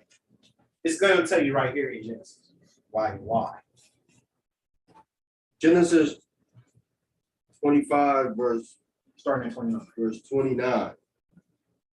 And Jacob sowed pottage, and Esau came from the field, and he was faint. Mm-hmm. And Esau said to Jacob, feed me, I pray thee, with that same red pottage, for I am faint. Therefore was his name called Edom. Right, go ahead. And Jacob said, sell me this day thy birthright. So now Jacob tells him, all right, if you want this pottage, sell me your birthright. Okay. Now, question. Who in their right mind would sell their birthright just for a bowl of food? I guess Esau would. I guess Esau would want to find out. All right, go ahead. Verse 32. And Esau said, behold, I am at the point to die. And what profit shall this birthright do to me? So he's like, man, look, if I don't get something to eat, I'm gonna die. So what the birthright gonna mean anyway? If I'm about to die? Nothing. Nothing. It don't mean nothing. I'm about to die. So the mindset that he has is this birthright don't mean nothing. All right, go ahead. And Jacob said, swear to me this day. And he sware unto him, and he sold his birthright unto Jacob. Go ahead. Then Jacob gave Esau bread and pottage of lentils. And he did eat and drink, and rose up and went his way. Thus Esau despised his birthright. Right. He despised it. He didn't care about his birthright. He didn't care about it. That's why he's profane. That's a blessing that comes from the Most High. A birthright that comes from the Most High. And you despise it because you, man, I gotta get something to eat or whatever. I mean, we know, and then we can go into the story of Joshua about we know why he did that. He came from running from killing off Nimrod. He just got to killing off Nimrod. Because he wanted to be Nimrod. He wanted to be Nimrod. So he got just like, I got to get rid of him. He wanted to be Nimrod, so he killed him. The cunning hunter wanted to be the mighty hunter. He was a cunning man of the field, so gotta be one. It can't Right, be two. right. It can only be one. It can only be one. So, you had to kill him. So it's not like he got a command from the Most High and be like, hey, I need to go take him out. Nah, he did that on his own accord. And then now he's running. He's on the run. And then he sees Jacob. He's like, you know what? Screw this birthright. Screw this birthright. I just killed Nimrod. Screw this birthright. Give me some food. That's profane. So where did the Shem part come from? They said Shem killed Nimrod. I never read that. Yeah, but they said, I never read it Who either. was that? Somebody, some people believe Shem killed Nimrod. I mean, Yeah, I never read that. but then again, you can't, a man, Shem wasn't no hunter. Only a hunter can take out a hunter. So, I mean, it's like, I mean, Shem can beat him. Yeah. Shem was older. He's been outside of the flood. yeah, Right. He'd have been taller and way stronger. But he's a peacemaker, like we're talking about. Yeah. He's a peacemaker. But don't get it twisted. Doesn't mean that he can't get with you and Right. both sides. Right. You know what I mean? There's an intrusion. You're gonna get taken out. Don't get, especially because you run with the Most High. I mean, you with the Most High, you're gonna win all those battles. That's the problem. People mistake people that operate in that spirit of peace to be wimps and stuff. They underestimate them. You know what I'm saying? And sometimes they push the people that operate in peace to a level, and then they get smacked. And then they like, whoa, I don't know how did he do that? I never. They don't perceive that kind of person that operate like that could do that. But when you push them into that level, and then they do that to you, then you be surprised and they shocked. They smack everything out of you. I think where they got that Shem killed Nimrod, that book, the lost books of Adam and Eve. That's what they think. I think they got that. They said somewhere that he killed Nimrod. Shem did. My first time hearing that. I don't think I never heard that. I think I did hear something about that, but I never read it anywhere. I never read it anywhere. I haven't read it either, but some people believe that he did kill Nimrod, but But the book of Joshua said Esau did it here. Because it fits with this, you know. Yes, sir. Yeah, it was, Esau despised his birthright. I mean, despising his birthright, he despised the Most High. He don't like the Most High. You know what I'm saying? Him to despise his birthright. So he has a negative mindset against it. Because we know that Abraham taught Jacob, right? The Most High said this in the 17th chapter of Genesis. And you know Jacob has to teach Esau and Jacob what Abraham taught him. Abraham was actually there because they were like 15 years old. So you know Abraham was still there Trying to teaching them, giving them what was given to him. So Esau, it wasn't like Esau was oblivious to the Most High. He doesn't know. Right. He has his great grandfather Abraham teaching him, and his father teaching him about the Most High and what the birthright is. So he, like, you know what I'm saying? Now some try to argue, well, maybe he didn't know fully what the birthright was. And I don't see how that's possible with Abraham alive, and Jacob right there, to teach him what it is. Right, because he would be putting emphasis on get this together because look at what's at stake here. Right. Yeah. You know So what I'm he was saying? telling them, like, hey, man, I'm a high priest. I know. You gotta get this right. Yeah, so this shows you, and I'm saying it to say this because you have brothers who they love to go read Romans 9, where it says the children not doing any good or bad and they're really evil, that God hate Esau before he did anything wrong. And I'm like, that's unrighteous. You know what I'm saying? I was just in Clubhouse the other day teaching these brothers and they trying to argue with me. I'm like, brothers, you guys are paying the Most High to be some kind of tyrant that he hate Esau before he did anything wrong. That's unrighteous. But these verses here, when you go into them deeply, they're showing you he did understand about the Most High and he didn't like that. He didn't like the Most High. You know what I'm saying? That's why God said he hated him in Malachi. But they're saying that the Most High can do no wrong, even if he does wrong. They're not understanding that he doesn't do wrong. Like those things are that's considered wrong for the Most High to hate somebody for no reason. Right, and their twisted mind. Right. You know what I'm saying? Right. That's how they view things. He declared the beginning from the end, so they saying it was already worked out. No. Yeah, but I mean, to them, their reverence for the Most High is like this: whatever the Most High say and do is right. Even if to you might view as a human being like that look and sound wrong to me. Right. You know what I'm saying? But you like, well, if he's doing it, right. You know what I'm saying?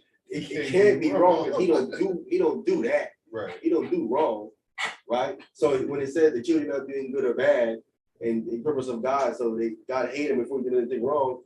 Their problem is that they miss out history. You know what I'm saying? And then what happens is a mindset sets in because they say, well, Most High can do that. I can hate Esau for no reason either. You know, like, yeah, so yeah, that's not the mindset to have. You gotta be peaceful. Like David said, I hate what the Most High hate. That's what they said they did that for. Well, David said, do not hate them with perfect hatred.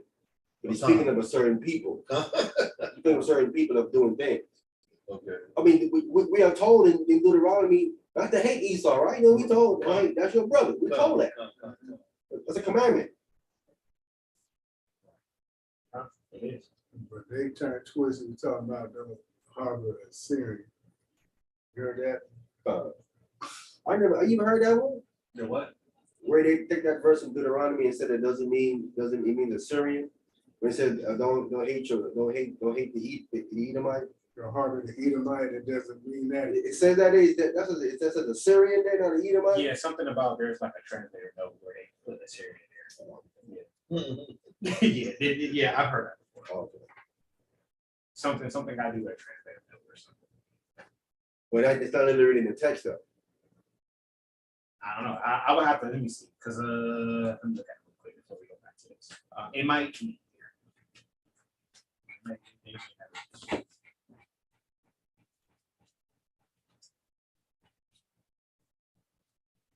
Won't even make any.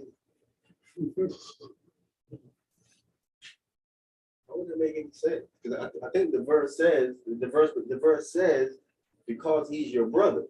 Come. In the verse, actually say that he's your brother. Yeah, it's not in this one. It might be another Bible I have, but I do actually the brother Abaya, I heard him say it first. Because someone had asked him a question about that, about how can the Most High hate Esau, but they were told to not hate Esau in Deuteronomy 23. And so when he went to it, he said, like, there's a translator, no, we're supposed to say Assyrian. But the Assyrian is not the Israelites' brother. The verse says, because it tells you why not to hate them. Can we read it real quick and go back to your opinion? So we can be sure. The context of the verse is what making them wrong. Where is it at? Deuteronomy 23, verse 7.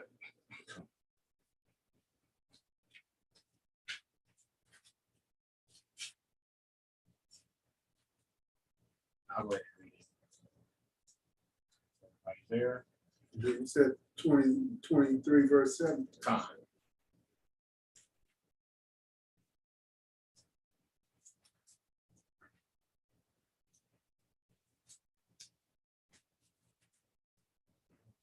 All right, Deuteronomy chapter 23, verse 7. Thou shalt not abhor an Edomite, for he is thy brother. Thou shalt not abhor an Egyptian, because thou wast a stranger in his land. Yeah, so as a the Assyrian nation is not the Israelite brother. The Edomite nation is, not the Assyrian nation. So it can't be if the Assyrian wasn't there, then the copy has made a mistake. He copied the wrong thing in there. It's supposed to be Edomite, and I think if the Assyrian was in the text, I think later on they came back and corrected it and said, no, this is wrong. The copy has made a mistake. This can't be saying in Assyrian. This have to be saying in Edomite. But were Edomites in Assyria, or Were they in Assyria? what is a Assyrian person? What is that? I mean, today you talking about? Yeah. They're the call them again. I'm forgetting their name. I get it for you. Yeah, Ishmael. No, Armenian? Are there Armenian people? Armenian. That's it. No. Yeah. No, I'm just saying that wouldn't be right. Yeah, it wouldn't be. That's what I'm saying. That wouldn't be right. That's what I'm trying to say. They can't be. They're not brothers. That's like Persian meat. The Assyrian nation predates the nation of Israel. Mm-hmm. So that's not your brother. Oh, because the Assyrian nation is before the nation. Before the nation of Israel, before us. So that's not the brother. What language they speak? I mean, they're of the Hebrew stock. Yeah. They're of the Hebrew stock, because they come out of Abraham. But I think they come out of Abraham and like one of the Keturah's kids. Yeah. You talking about me? The Assyrians. I think they come out of one of Keturah's Oh, the kids. Assyrian comes out of Shem. It's Shemite. They come out of Shem. Ashur. Oh, Ashur. That's Ashur right. is And it branches off. Right. They're way before Israel. They come out of Shem. Right. Yeah. They're one of Shem's sons. They claim to be the Christians at Antioch. If you talk to one of those Armenians, they're like, we're the Christians at Antioch that they're talking about. No, they're not the Christians at Antioch. Yeah, they think they are though. I talked to some Armenians. Yeah, they don't have their own Bible. The Bible that we have don't say that. I agree. Well, I want to see where they get that from, because that's clearly not in the Bible that we have. Well, and it's a big culture of them too. I seen one, he had a big cross on his chain, and I asked him about it, like, yeah, what do you believe in? And he's like, yeah, so we're the people at Antioch that the Bible talks about. And we're, yeah, he's old school. Next time, tell them to come on so we can see that.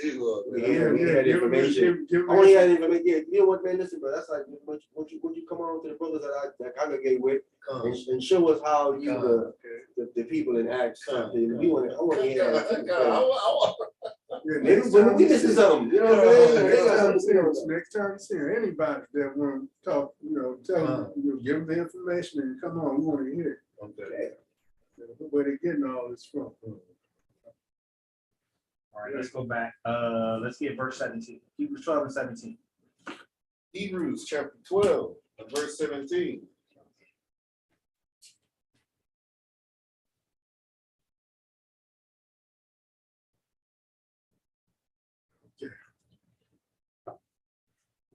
Yeah. Okay, Hebrews chapter 12 and verse 17. For ye know how afterward, when he would have inherited the blessing, he was rejected, for he found no place of repentance, though he sought it carefully with tears. All right, so now let's go to this account and check this out. Check this out. Watch how Esau do it. Okay. Let's go to Genesis 27 now, and let's pick it up at verse 34.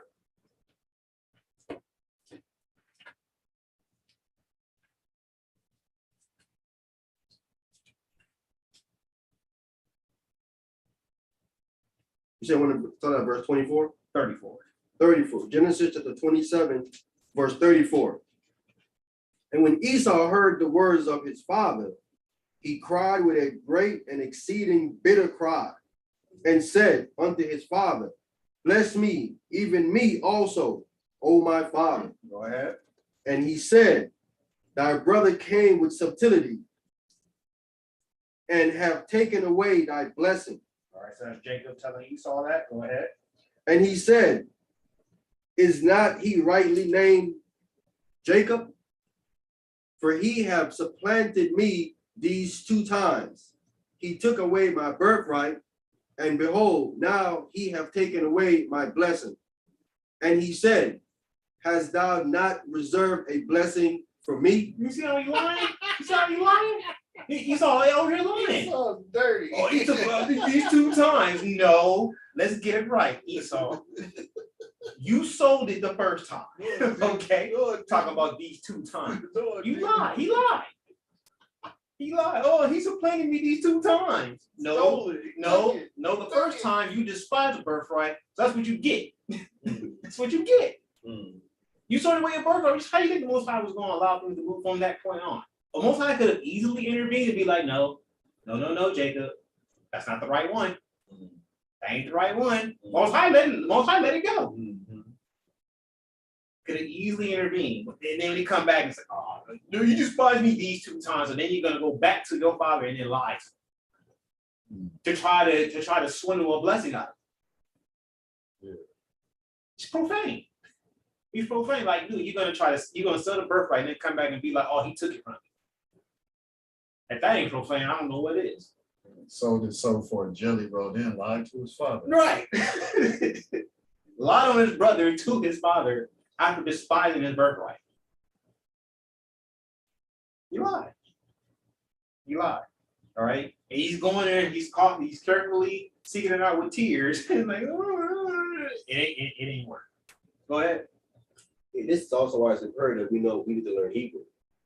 This is where they go here and they said how Jacob name means supplanter. Jacob means heel. It's heel grabber. That's a planner, right? But Esau here is making it sound like his name means supplanter. But if you don't know Hebrew, you believe this nonsense that he's saying, he's a liar. Yeah, he broke all 10 commandments. Isn't he right in name Jacob? Because he's supplanted me these 3 times. So people run away with this. Like, no, it means supplanter. Because you don't know Hebrew. Does not mean supplanter. Definition would say supplanter, but Jacob doesn't mean supplanter. That's why I said we're getting into these pictographs. We're going to crush all this nonsense. This pictograph will confirm what we're talking about, that his name means heel grabber. I want to grab someone's heel. Right. Take away heel. Right. What is heel? So we see that, right? Now let's go back. Hebrews 12 and 18. It's going to start getting deep now. It's going to start getting deep.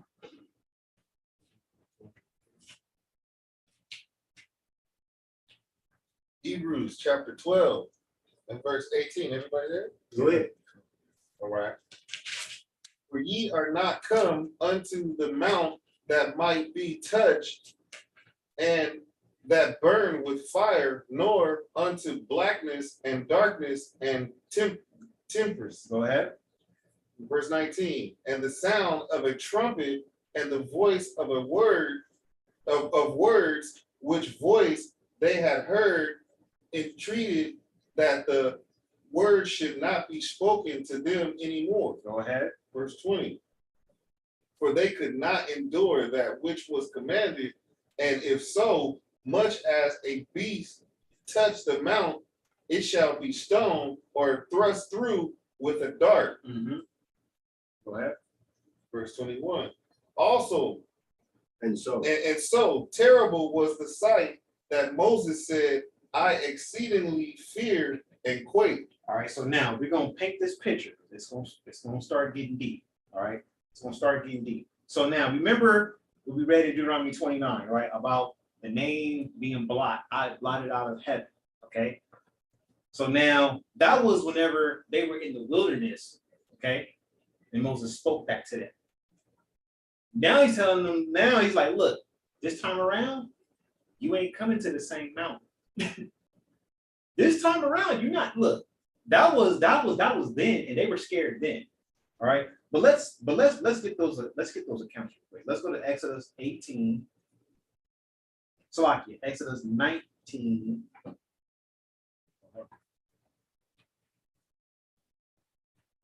Yeah, Exodus 19, and let's start at verse 12.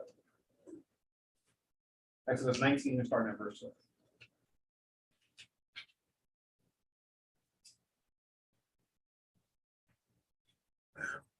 you got it? Yeah, I got it. Go ahead, Exodus chapter 19 and verse a 12. little louder. Exodus chapter 19 and verse 12. Mm-hmm. And thou shalt set bonds unto the people around about, saying, take heed to yourselves that ye go not up into the mountains or touch the borders of it. Whosoever toucheth the mount shall be surely be put to death. All right, so that's where it talks about in verse 20 and Hebrews 12 and 20, for they could not endure which was commanded, and if so much as a beast touch the mountain, it shall be stoned or thrust through with a dart. All right, go ahead. That verse 13. There shall not an hand touch it, but ye shall surely be stoned or shot through. What's that? With whether it be beast or man, it shall not live. When the trumpet sounded long, they shall come up to the mount. All right, so we see that we're starting to get this correlation here, right? About whenever they were at Sinai, okay? Whenever they were at Sinai, they said Most High was telling Moses to tell the people that, hey, look, don't go up into the mount, don't touch the border of it, okay? But when you hear the trumpet, then you come to the mount. When you hear the trumpet, then you come, okay? Verse 14, go ahead. Verse 14, and when Moses went down from the mountain unto the people, and he sanctified the people, and they washed their children. They washed their clothes. And he said unto the people, be ready against the third day. Come not at your wives. All right. So he's trying to get them ready to be presented to the Most High. That's what Moses is trying to do. Okay. The people were supposed to be presented to the Most High. All right. Go ahead. And it came to pass on the third day in the morning that there were thunder and lightning, and a thick cloud upon the mount, and the voice of the trumpet exceeded loud, so that all the people that was as the camp trembled. All right, so it was in the camp trembled. All right, so now that third day comes. As soon as the sun comes up, it ain't even noon. The day ain't even carried on yet. So they waking up to this, to the sound of thunders and lightnings, and they seen a thick cloud upon the mount, and they hearing the voice of a trumpet. They're like, man, they getting scared. They waking up to this. You wake up to that. Okay, so they got scared. Okay, go ahead. And when Moses brought forth the people out of the camp to meet with God, and they stood at the latter part of the mount, and the Mount Sinai was the altogether on the on a smoke, because the Lord descended upon it in fire, and the smoke thereof ascended as the smoke of the furnace, and the whole mount quickened greatly. Mount quick greatly. So now imagine that. All right, he got this mountain. And it says it was all together on a smoke. So it's covered. So it's sitting on smoke because the Most High descended upon it in fire. It's covered in sitting in smoke. The Most High he descended upon it in fire, and the smoke thereof ascended as the smoke of a furnace. So it's just engulfed and just sitting inside the smoke. Most High, all kinds of smoke just covers it. He's coming down through fire, and then the smoke just covers the whole mountain. Like, that's how much fire he got. He's coming down with. That it covers the whole entire mountain. Now remember, when it says in Hebrews 12:18, we ain't coming to that kind of mountain. We're not coming to that kind of mountain. All right. So we see that verse 19. Yeah, verse 19. Verse 19. And when the voice of the trumpet sounded long and waxed louder and louder, Moses spake, and God answered him by a voice. All right. Yeah, so Moses was scared. Like, I feared. I'm scared. He's scared. I mean, that's what I'm saying. I'm like, these guys, they be thinking like they're gonna stand before the Most High and just have a conversation with him. Man, you're gonna be scared to the point where you may pee on yourself. Like, come on, like I don't be giving these guys. These guys, it's like they don't fear the Most High. Like in that day, I be snapping like, man, this stuff's scary. Like it gets scary when you start to visualize it. It gets that scary. It gives you chills. I got goosebumps right now. Cause I'm sitting like, man, that stuff be scary. Like you just think about it. All right. And remember, Moses told them later on in Deuteronomy that, hey, don't let the bitterness set in or your name's going to be blotted out. All right. That was coming from Mount Sinai going forward. All right. Now, again, we're not at Sinai. Like he's saying, look, you're not coming to that mountain anymore. All right. Let's get Exodus 20 and then we'll come back. Exodus 20, verse 18. Exodus 20, verse 18. I get that. So this is the continuation of whenever they saw this thunder, and then they get the commandments, and then they get the 10 commandments. Moses gets the 10 commandments, and then this is what happens. Exodus, the 20th chapter, verse 18. And all the people saw the thunderings and the lightnings and the noise of the trumpet and the mountains smoking. And when the people saw it, they removed and stood afar off. Go ahead. And they said unto Moses, speak thou with us, and we will hear, but let not God speak with us, lest we die. So they didn't endure the command. Okay, they could not endure that which was commanded. Okay, they were told what? Don't come to the mount until you hear the sound of the trumpet. They hear the sound of the trumpet, and now they're not following the command to come up. Nope. Now we don't want to hear what he got to say. Nope. So now you're not going to hear the further instructions in order to have life. Nah, Moses, we'll just deal with you. No, they waking up to it. They're like, nah, man, nah. All right, verse, what is that, 19 or so? 20, verse 1. And Moses said unto the people, fear not, for God is come to prove you, and that his fear may be before your faces, that ye sin not. See? It was for a benefit of the people. Like, look, he's doing this to put some fear into you. Basically, he's trying to scare you straight, scare you back on the straight and narrow path. All right, he doesn't want you wandering off and going astray and all that, because Most High, remember, he declares it in from the beginning. He's already seen, like, look, we put this in place. They not decide a way they can not sin. They can stand before me and then go and then not sin from that point on. They didn't do that though. They didn't do that. All right.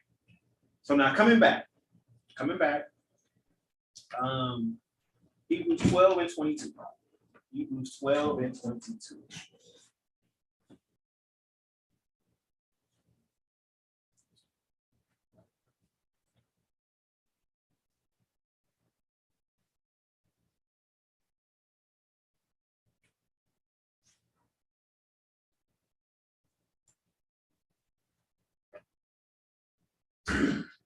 Yeah, I'm here. Hebrews chapter 12 and verse 22. But ye are come unto Mount Zion and unto the city of the living God, the heavenly Jerusalem, and to an innumerable company of angels. Okay, so now this is the mount that now we gotta go before. All right, it ain't Sinai this time. Now it's Mount Zion, all right, which is where Jerusalem, which is within the city of Jerusalem, or Yahweh Shalom. Okay, real quick, let's get Malachi 3 and 16. Let's get Malachi 3 and 16.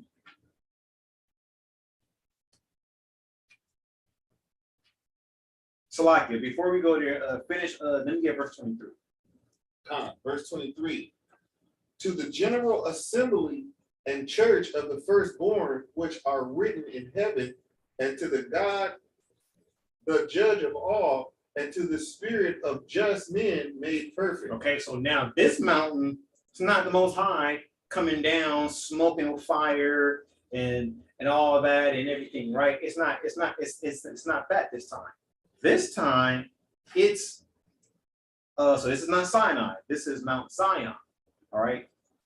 And in Jerusalem, you got an innumerable company of angels, you got the assembly of the firstborn, and the assembly of the firstborn have their names written in the book of life. Okay, they have their names written in the book of life. See, so when the brother picked the name for this particular assembly, what people gotta understand is this is actually a prophetic church name. This is something that's coming. All right, it's prophecy, the name for that to be called it, to be of the assembly or the kohal or the ecclesia of the firstborn. All right, it's prophecy. All right. Let's get Malachi 3 and 16. Malachi chapter 3, verse 16. So now remember Sinai, remember everything that happened at Sinai, the quake, the smoking and fire of the mountain. Now in Jerusalem, okay, you got the innumerable company of angels, okay, and then you got, the assembly of the firstborn, whose names are written in heaven. Okay, so Malachi 3 and 16. Malik, got it? Oh, here. It's, Malachi 3, verse 16. Then they that feared the Lord spake often one to another, and the Lord hearkened and heard it, and a book of remembrance was written before him for them that fear the Lord and that thought upon his name. Okay, so you see that? At Sinai, the Most High, I want you to appear before me, so that way I can remember you, that you sin not. Okay, so the same thing, but unfortunately their name didn't get written. It's like, man, everybody died off. Like that whole generation died off. Probably only Moses, Joshua, and Caleb probably the only ones probably got their names. Everybody else's name is probably gone now because they didn't follow the command.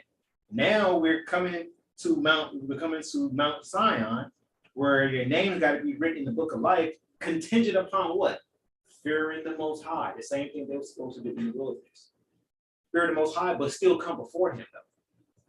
Still come before Him. Don't stand off and be like, nah, I'm not coming before you.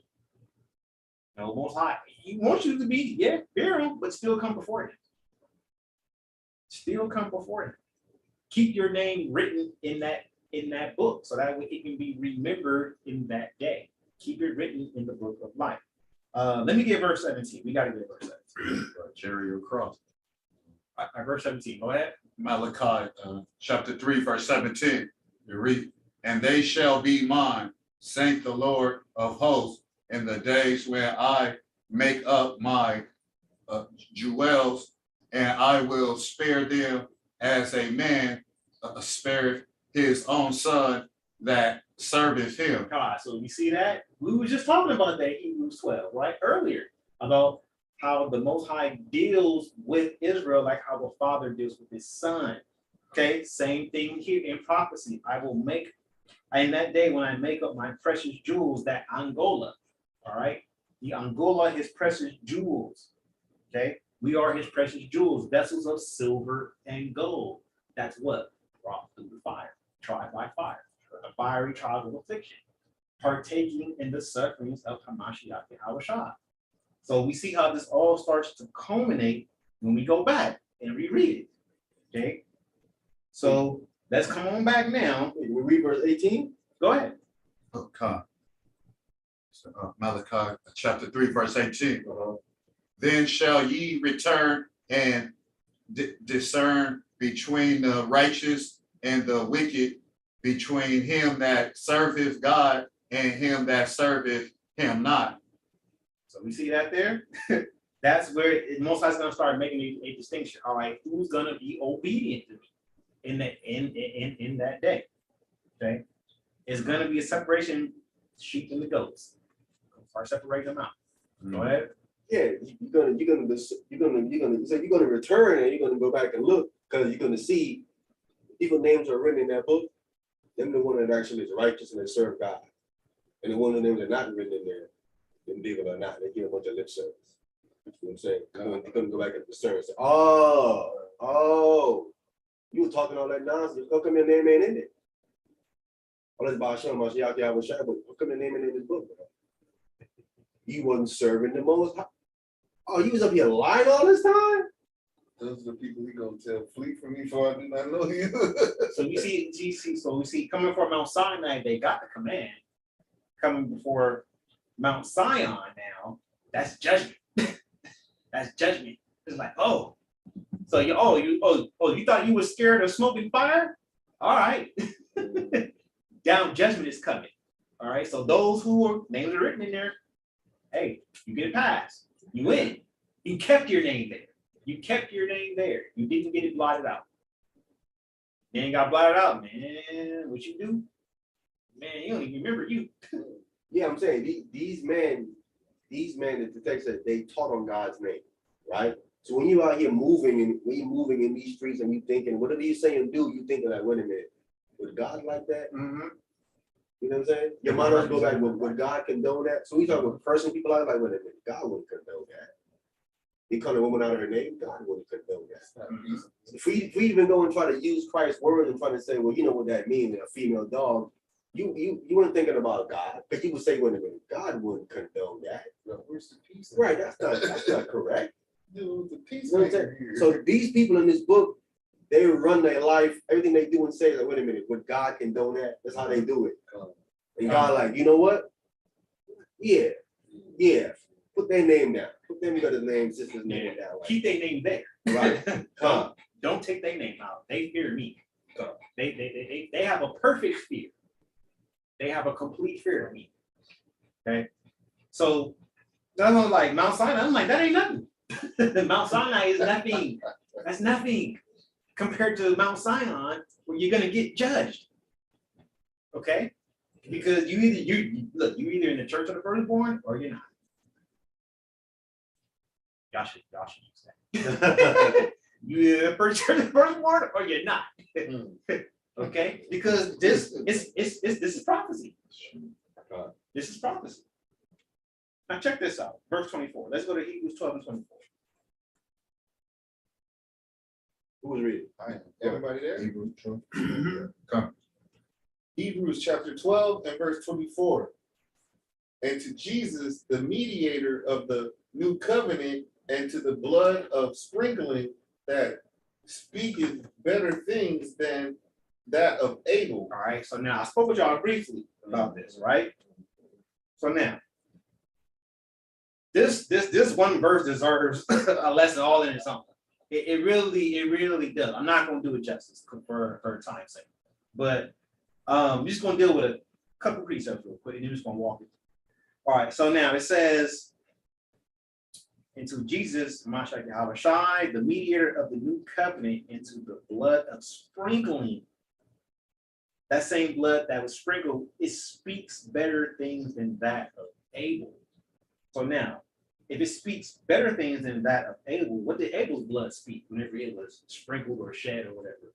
All right, let's go to Genesis 4 and verse 10. Let's go back.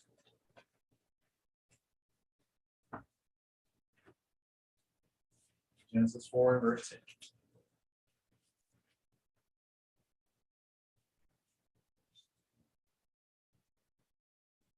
Genesis chapter 4, verse 10. And he said, what hast thou done? The voice of thy brother's blood crieth unto me from the ground. Okay, so the voice of Abel's blood cries from the ground when we have the first recorded murder in this Bible. It's the first recorded murder that we have. Okay, so from that murder or the shedding of innocent blood, it caused Abel's blood to cry out. Okay, now I don't believe that this is figurative. I don't believe that. I do not believe that. Here's why.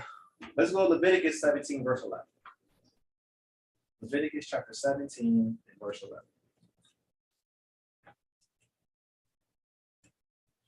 I believe this is literal. I believe his blood literally cried out.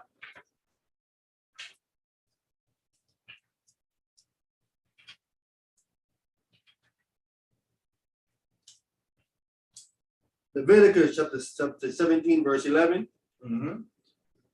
For the life of the flesh is in the blood, and I have given it to you upon the altar to make an atonement for your souls. For it is the blood that maketh an atonement for the soul. All right, so there's for the life of the flesh is in the blood. Okay, so life here is the Hebrew word napash. All right, it's napash. It's not kaya. It's napash. Same word that you find when it says how Most High breathed into man and became a living soul. That napash, that's what that is there. Okay, so the blood has life. Blood is alive. Blood has life. Okay. And something spiritual happens in the blood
Hey, look, I'm gonna call him right now and see what's going on. So I'll let you guys know.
What's this up top? Matrix. Hey, Check hey, out this out. let's see if the guys are still. Hey, Shabbat Shalom. Are you guys still on? Can you guys hear me? Gone. All right, yeah, we had a little power surge. It looked like it kind of knocked us off for a second. That's Okay. Um, All praise to the Most High. We got to resume intact. Look at our club deck is gone. no, it's like it's back. It's back. It's Oh. back. Yeah, it's back. It's back in Clubhouse too. Okay. Yeah. Check the YouTube. over Passover. Yeah, it looks like we did it. Someone came on. Oh, just Jacqueline. Since Jacqueline came on. Yeah. Okay. So successfully connected to the chat. So it looks like it's back. What did she say in the chat? Right? She's saying what you hear is your. So it looks like she was. What you hear is your blood crying. It is similar to Yah hearing Abel crying from the ground. Remember. Okay, there's someone else is in there. Song of Israel. I'm not sure who that is. But Okay, so now that we back. Wait, they got questions. They got the questions or comments. What did they say? Then it says, remember the verse about Yah making the rocks cry out. Then it says Khan.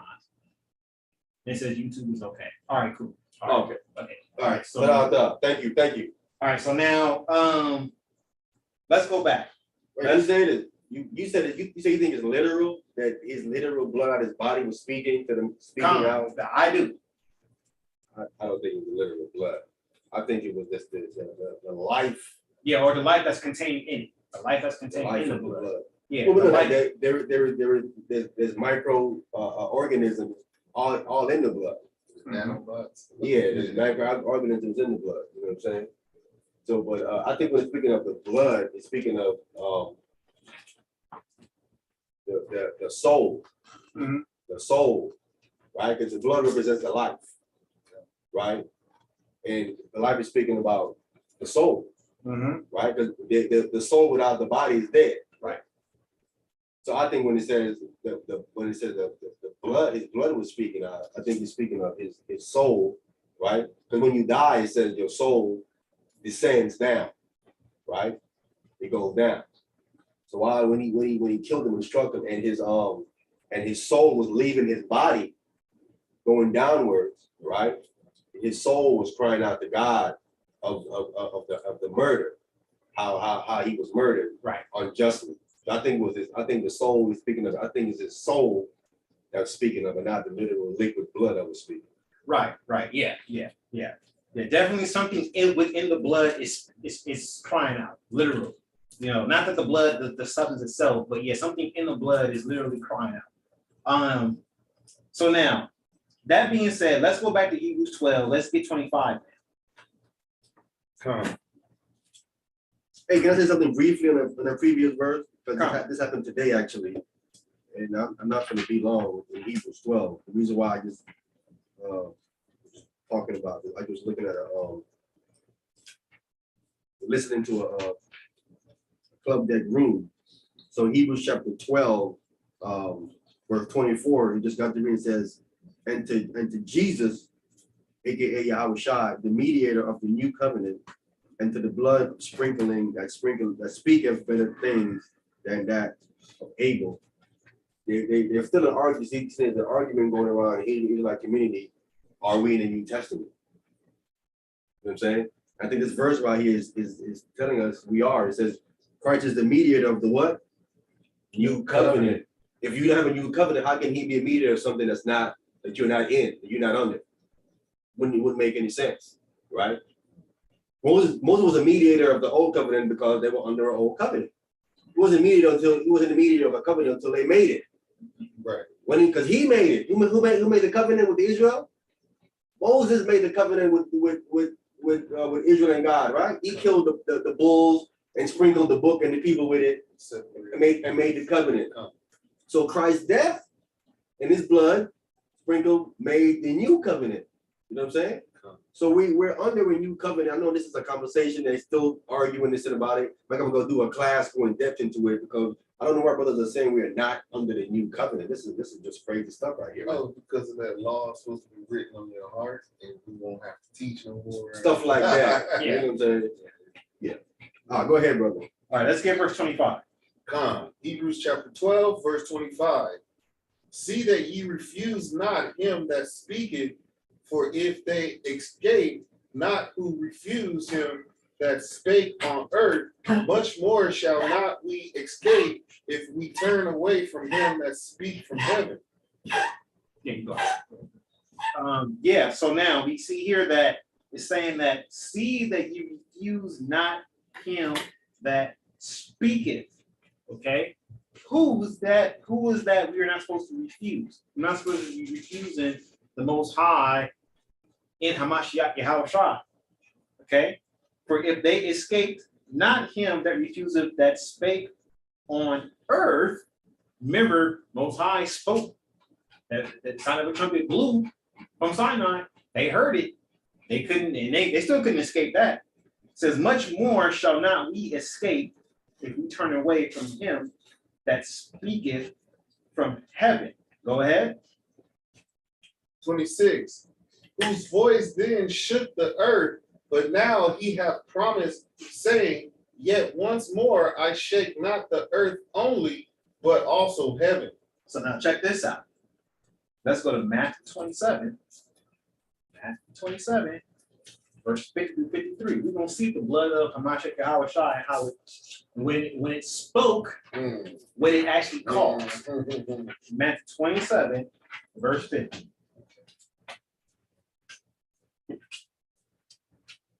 Matthew 27. Gotta slowly draw, man. These pages, bro. All right, go ahead. These pages is thin, man.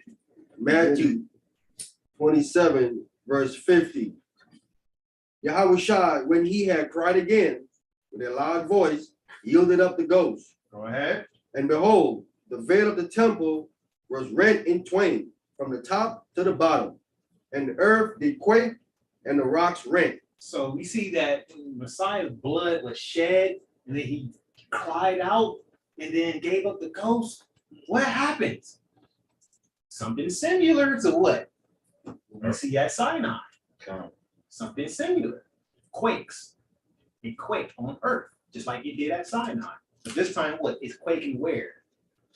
Not in the same mount, but where? Zion, Jerusalem. It's quaking there now. Okay, go ahead. And the graves were open, and many bodies of the saints which slept arose, and came out of the graves after his resurrection, and went into this holy city and appeared unto many. So his blood wakes people up out of the dead. That's what it that's how his voice speaks. It quakes to where it wakes up the dead. Whatever's in Yahweh's blood, that ain't normal. That's not normal. So how can he then be born of the seed of man? How? He doesn't even have normal blood. There's actually a forget the dude's name, but he went and he had like a sample of some blood, and he went into Israel and had the blood tested, and then they came back and said that the blood had 24 chromosomes in it. Ron White? Yeah. Ron White, right? Wyatt. Ron Wright. Yeah, Ron Wright. Y'all can look him up on YouTube. You can hear what he had to say about it. He said like they went in and they examined the blood, and they were like, man, this blood only got 24 chromosomes in it. When you're supposed to have 46. You're supposed to have 46 chromosomes, but it only had 24 chromosomes in it. And then they said that when they examined it, they were like, man, this blood is alive. And they were like, wait a minute, whose blood is this? They were like, it's the blood of your Messiah. It's the blood of your Messiah. All right. So the blood of Hamashiach Yahushua lives, and it causes the dead to arise. It makes the earth quake. It causes the dead to rise. Okay. So, and we know that when we read the Psalm, what is that, 47? I want to say verse 5, it talks about how God has gone up with a shout, with the sound of a trumpet. Okay. So when Most High speaks, it's like a trumpet that's being blown. When we speak, that's why the analogy is used in what Isaiah, what is that? 58. Cry aloud, spare not, lift up thy voice like a trumpet. Okay. Messiah's blood is signified for the dead to rise. And then he went to hell and ministered to those souls. But that's where a lot of the saying, blood brother and soul brother come in. You know they talking about us. Come on. Can I get a precept? Yes, sir. Isaiah 61:1. Yes,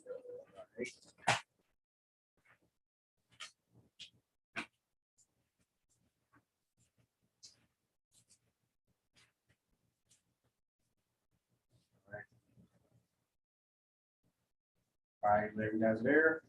I'll go ahead and read it.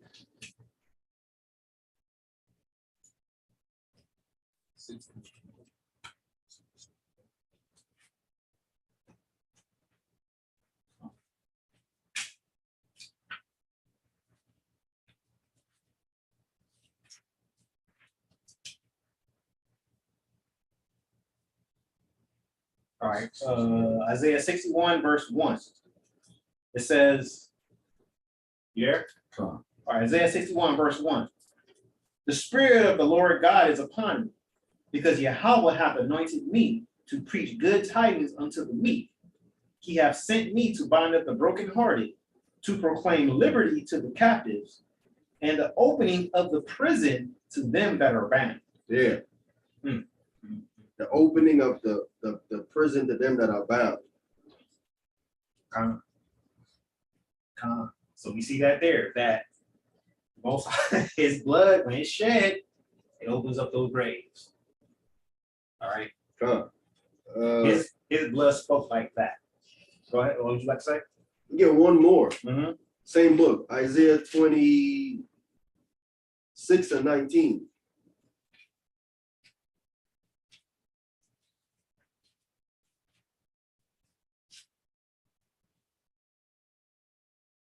All right. Isaiah chapter 26, verse 19.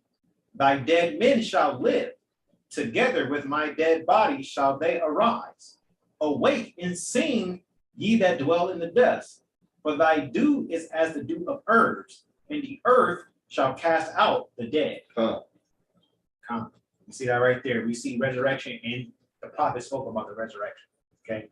And it's through the blood of Hamashiach Yahweh Shai that speaks better things than that of Abel, which causes the earth to quake.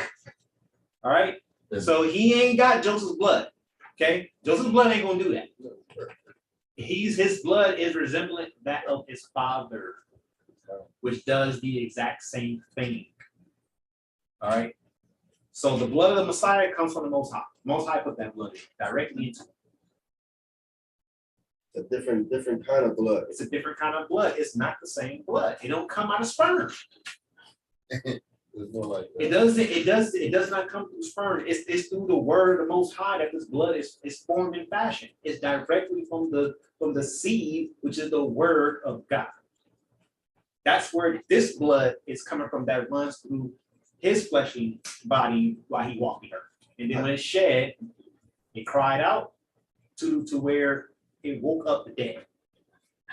Yes, sir. I think also, I'm trying to remember if I get this memory correct. I think that the mother don't give the baby no blood. If I remember correctly, it says something that there's some kind of wall where something is not transferred from the mother into the child. I'm trying to remember what it was. I think it was the blood or something. She doesn't give the child something. And I think it was blood. I think it was blood. It might even be blood type. Maybe it's blood type. Something like that. I gotta look it up and see, but I don't think she gives him the blood. He doesn't come from the mother's side. His blood comes from the father's side. If I remember correctly, this is what I was looking up the information. Maybe I remember wrong, but she doesn't give him something. Something from her side don't transfer over to him. Then the chromosome do, but there's something else going to transfer over. You want to say something? Because I would think the sperm is blood. Yeah. There is blood in human sperm, but nah, this man ain't got no human. That's not human sperm. Yeah. That's not what that is. What I'm saying, his blood is completely different. This is different. It isn't from the, this is from the mother's side. The other earthly father, this is from the Most High. heavenly blood. It says the earth shall cast out the dead, it would be similar to Adam, because Adam was made from the ground. What kind of blood was inside of? Where did that blood come from inside of Adam? Right, exactly. You know what I'm saying? Exactly. That's that pure blood. It's pure. A different kind of blood. You know what I'm saying? That didn't come from no man, because he had no earthly father. I'll be similar to what Mashiach Yahushua. And the reason why the Most High heard Abel's blood is because though that blood that Adam gave to Abel comes directly from the Most High can hear that. He's like, wait a minute. Wow. Oh, wow. You know, that would even go deeper. Why his line is preserved, because that blood from him, Wow. that's the blood from heaven. That line has all the way down. Yeah, and it transfers to sex. That spiritual blood comes all the way Wow. down. Spiritual blood. So the blood running through our veins, this is spiritual blood. This is spiritual It's a blood. We different just, kind of blood. yeah, we just don't have the full blast of it. That's why he said don't mix with them, because they have a different Blood. Blood. How did it skip Cain and Esau, that blood being Yeah, directed? it didn't skip them. It didn't. They It have didn't the skip same them. blood too. It They didn't skip have the them, but same- what happens, what begins to happen is that blood then becomes like defiled in a sense, because they're not keeping it pure Oh, yeah. through whatever they eat, the worship, all of it. All of it is tainting the blood. And you know what that proves too? So Cain was That there alive. is two Adams. But that is also confirmed that statement that God said to Abraham, in thy seed shall all the families of the earth be blessed. Within Wow. that particular, and that is that family. He said that family through there. Spiritual bloodline, that's what this is. Spiritual bloodline. All right. Spiritual bloodline, that's what this is. All right, let's go back. Actually, let's get Haggai chapter 2, verse 6 and 7. Let's get that. We get that. I know they don't know where Haggai is. I get it. So he was just being slick when it was like, I'm on my brother's keeper. Right. You already It knew. was his brother. No, you are, yeah.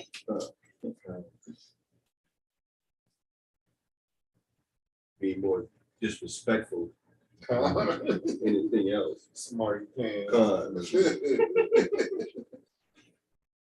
Well, Haggai chapter 2, verse 6 and 7. y'all whole Hebrews. Yeah, go ahead. Haggai chapter 2, verse 6 and 7.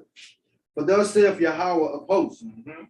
yet once it is a little while, and I will shake the heavens, and the earth, and the sea, and the dry land, Go ahead.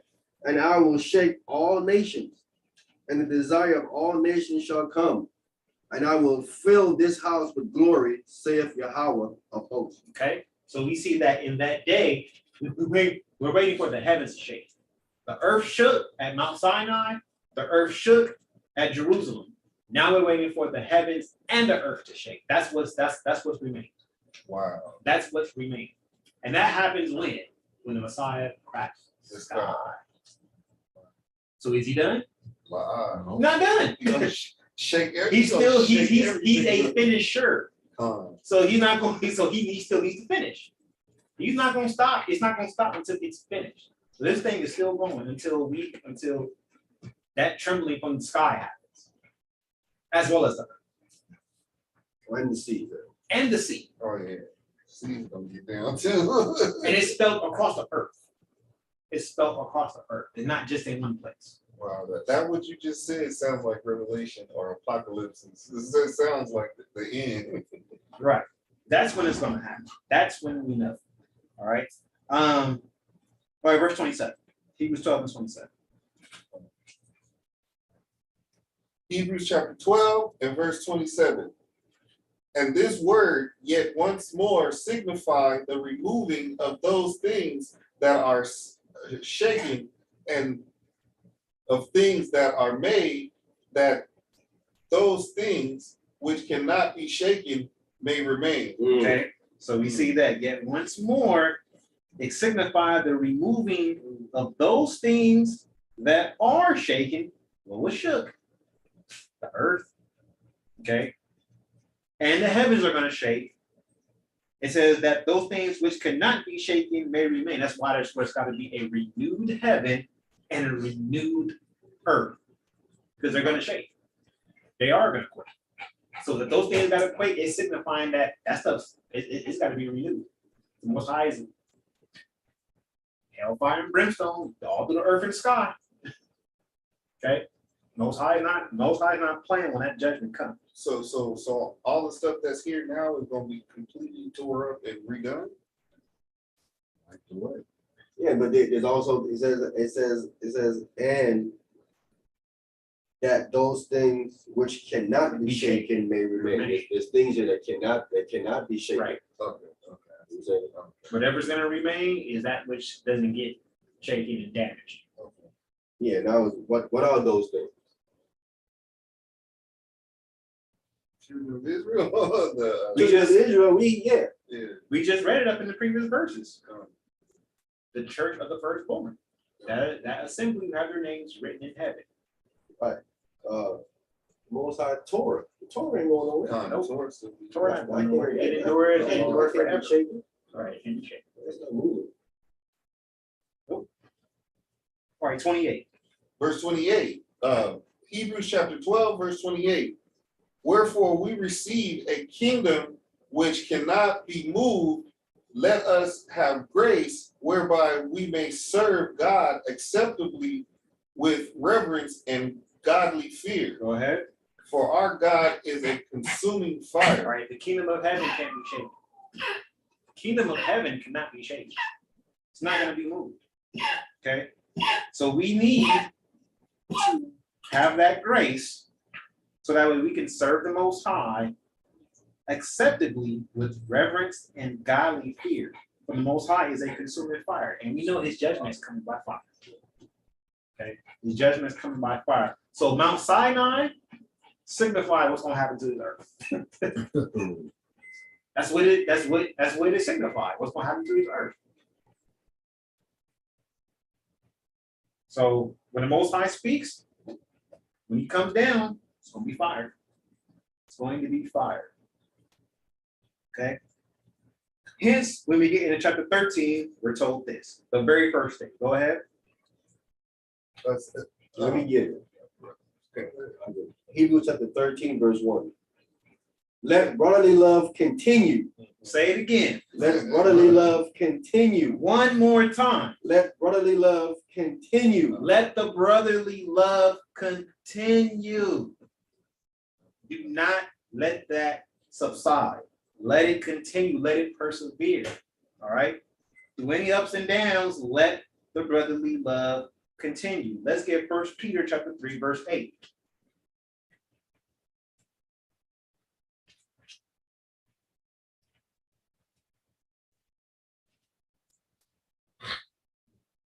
First Peter chapter 3, verse 8. Come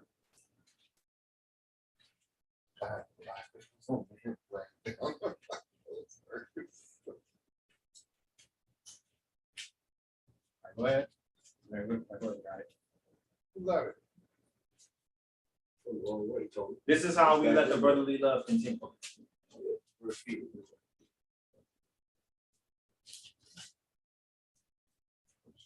Chapter 3, verse 8.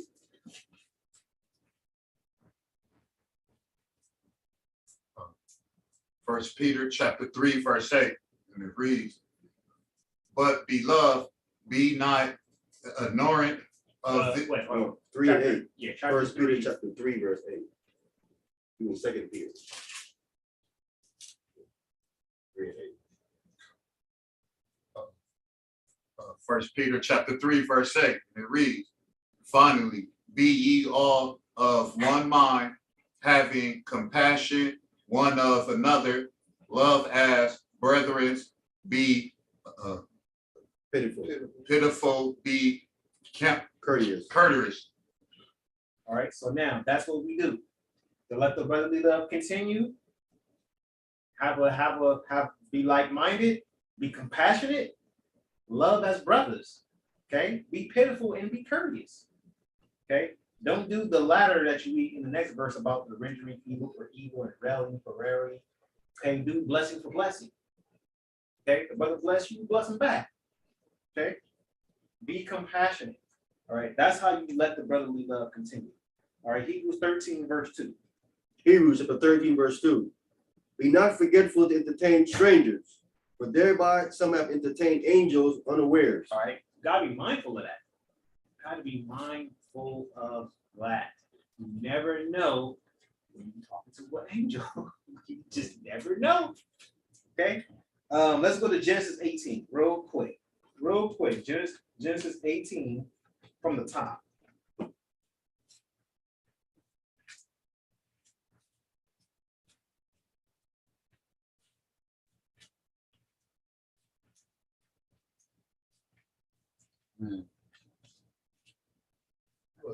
No, just because it made me think like we probably ran across some angels across, man. The performance I had at that moment. She won't ever know. Oh, you have. Yeah, I'm sure. Clearly, you know, yeah, you have. You know what I'm saying? Or Genesis 18 from the top. Genesis chapter 18 from the top. And the Lord appeared unto him in the plains of Mamre, and he sat in the tent door in the heat of the day. All right, it's talking about the Most High appearing unto Abraham. Okay, so we're gonna see how the Most High appears to Abraham. Go ahead. Verse 2. And he lifted up his eyes and looked, and lo, 3 men stood by him. And when he saw them, he ran to meet them from the tent door and bowed himself towards the ground. All right, so now he's Abraham sees these 3 men. Okay, but this is how the Most High is appearing to Abraham. It's through these 3 messengers. Okay, through these 3 men. So he sees 3 men. He's not seeing angelic beings with wings and stuff or whatever. He's not seeing that. He's seeing 3 normal men, and he goes and he bows before them. Go ahead. Verse 3. And said, My Lord, if now I have found favor in thy sight, pass not away, I pray thee, from thy servant. Go ahead. Let a little water, I pray you, be fetched, and wash your feet, and rest yourself under the tree. Go ahead. Verse 5. And I will fetch a morsel of bread, and comfort ye your hearts. After that ye shall pass on. Therefore are ye come to your servant, and that said, so do as thou hast said. All right. So Abraham, look, he's being very hospitable. we don't do this for strangers. Whenever they appear, we don't do this. We're not hospitable. We be like, man, what you want? What you need? Why you coming here? Abraham's mentality is not like that. Abraham sees you don't know who these men are. You don't know he doesn't directly know who these men are. You know, but yet he's being very hospitable. He's being what? Peaceable. He's being peaceable. Okay, he's entreating them with favor.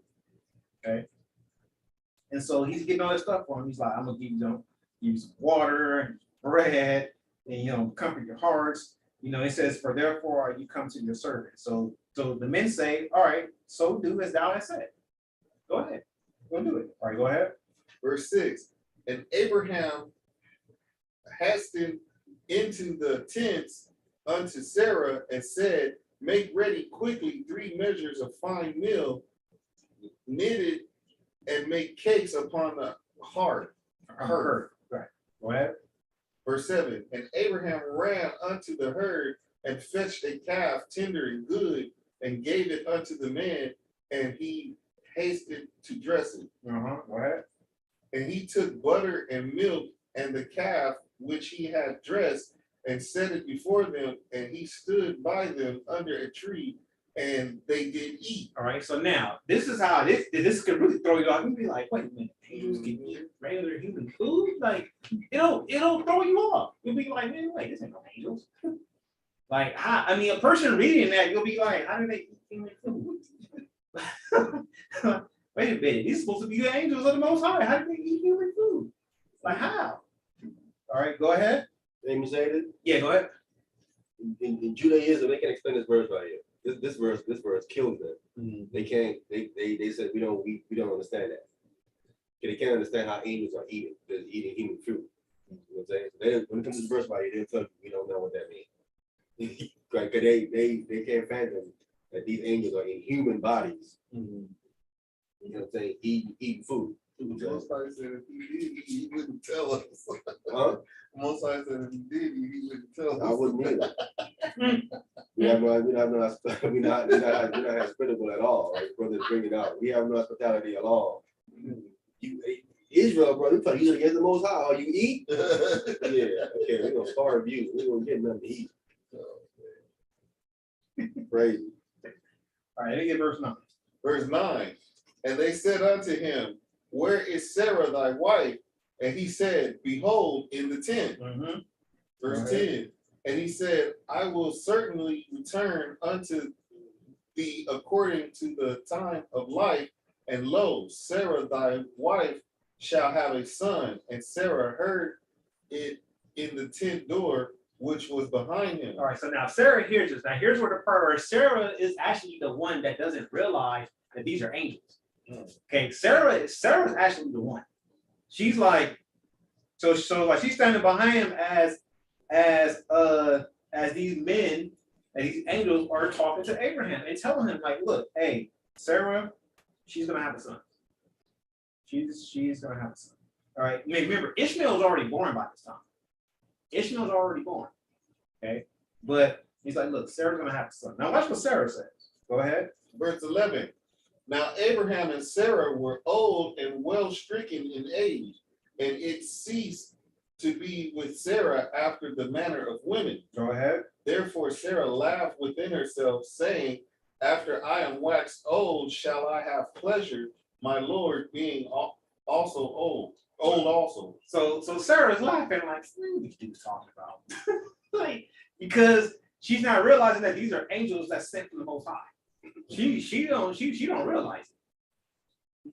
Entertaining angels unaware, not being aware of who you're speaking against. Like, man, like I'm old. Like, I don't know how. Like, man, she's not realizing who she's dealing with. She does not realize who she's dealing with. Okay, go ahead. Yeah. No, go ahead. They also call this in Edomite Christian circles. They call this a Christophany. Christophany is an appearance of Christ in the Old Testament. They call it a Christophany. So this is a Christophany. You know what I'm saying? I heard that one. You heard that before? No, Christophany? that was the first time. Christophany. Yeah, they call it a Christophany. Appearance of Christ. An appearance of Christ in the Old Testament. They are calling it. They call it a Christophany. But interesting, they call it a Christophany because this thing is saying these are angels. But yet Three of them. Three of them, right? So one of them is Christ, in other words, right? But yet they call all three of them an angel, but yet they would believe that Jesus is God. I'm like, but this Christophany letting you know, no, he's an angel. Right. But they don't connect that with their Jesus is God doctrine. See what I'm saying? But they would say, no, this is Christ's appearance here. This is Well, are they saying that all three are there, like Christ, the Most High, and the Holy Spirit all do? They say one of them is Christ. Just one of them was Christ, so they're not all three. Abraham later on at the end of the verse, they say that's Christ. That's the Christophany. Oh. They call it. Yeah. How do you know that? Huh? No, I mean they show you that they know when Christ was in the Old Testament. Okay. You know what I'm saying? The verses that we bring out about that's Christ, they know that that's him too. Right? They call it a Christophany. But they don't connect it with their little Jesus, the Trinity doctrine. That wouldn't make any sense. Right. He's an angel in the Old Testament, but then he's the one God in the New Testament. It would make no sense. You know what I'm saying? So let's check out what else Sarah does before we go back. Let's get verse 14. We're at 14. I think 13. All right, get 13. 13. Okay. Genesis chapter 18, verse 13. And the Lord said unto Abraham, wherefore did Sarah laugh, saying, shall I of a surety bear a child which am old? Verse 14. Is anything too hard for the Lord? At this time appointed, I will return unto thee according to the time of life, and Sarah shall have a son. Go ahead. Then Sarah denied, saying, I laugh not, for she was afraid, and he said, Nay, but thou didst laugh. Yeah, check her. Like you did laugh. Man, how you gonna sit there and you gonna first laugh and say, man, me and Abraham, we can't have no kids. Denying, not realizing who she's dealing with. Like you actually dealing with the Most High right now through these men. You actually dealing with the Most High. She didn't realize that. Then when she did realize, oh wait, this was the Most High. Oh no, I didn't laugh. Mm-hmm. Yes, you did. Yes, you did. You see how and so we have to. Most High deals with women just like very linear. Linear. Yes, you did. Like nip that in the bud quick. Okay. And remember, this is Sarah. It's one of the foremothers. Even she had a moment. Even she had a moment where she tried to act like the Most High can do something. She's like, oh, you don't think I can do that? Yeah. Well, hold on. But now she got scared and she was like, oh, I didn't laugh. Yes, you did. Yes, you did. You did laugh. You didn't think I could do this. And it did happen, and they had Isaac. All right. So we gotta be mindful of that. Like she's over here, like how she's entertaining angels unaware. She's over here laughing at him like, like, man, I ain't that a child. Like we gotta be mindful of that. You gotta be mindful. Go ahead. But did they take it as she was saying, like, you think we silly because you're older? Or what we saying, like they might have took it from that perspective. Yeah, pretty much. Yeah, they just like, yo, you think we're just saying something silly because you old and that we can't make it, and Most High can't make this happen. So that's pretty much what that was her mindset was like.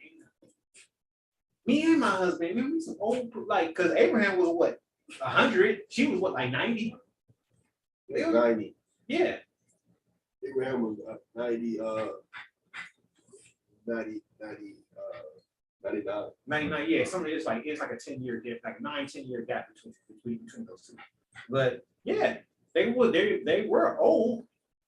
So I can imagine why they would laugh and be like,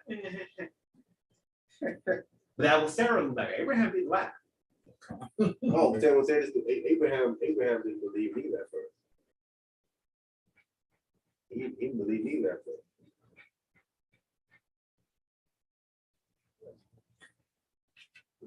Can we read it? Yeah, he got it. Yeah, we got to go back. He got it too. Yeah, he did. And he talked about it. Actually, he said something similar. Like, man, I'm old. He said the same thing. Wow. It's Genesis 7. It said 17. 17.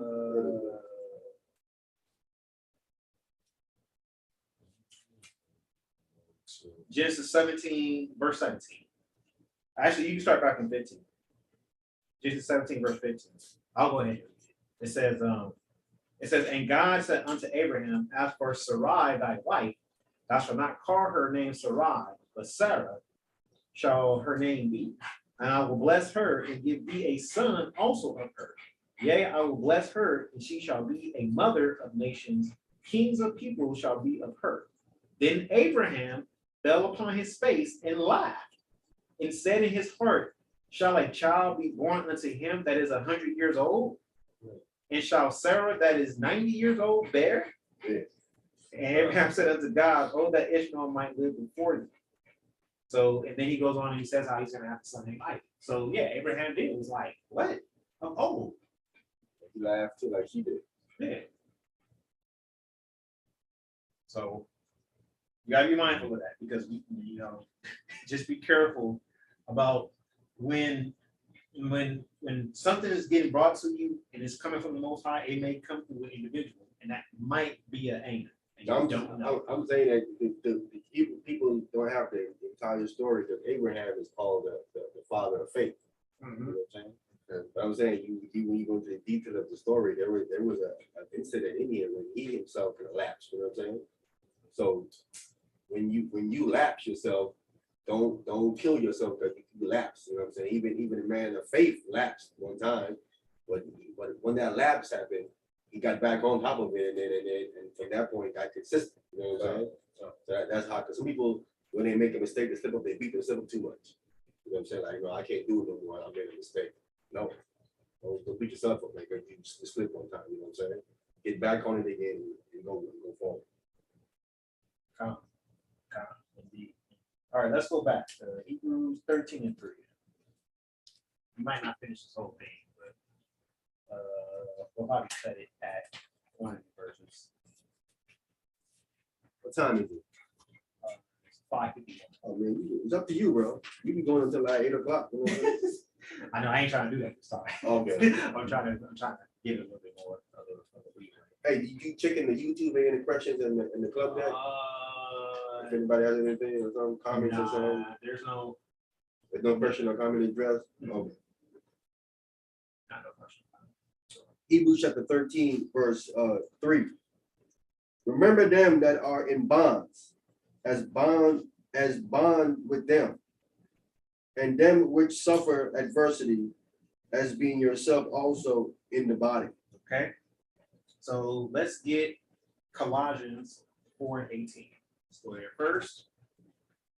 Colossians chapter 4, verse 18.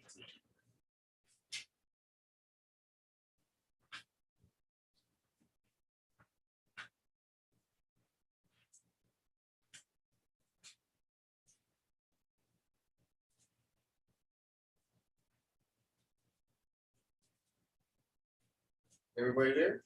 Comment.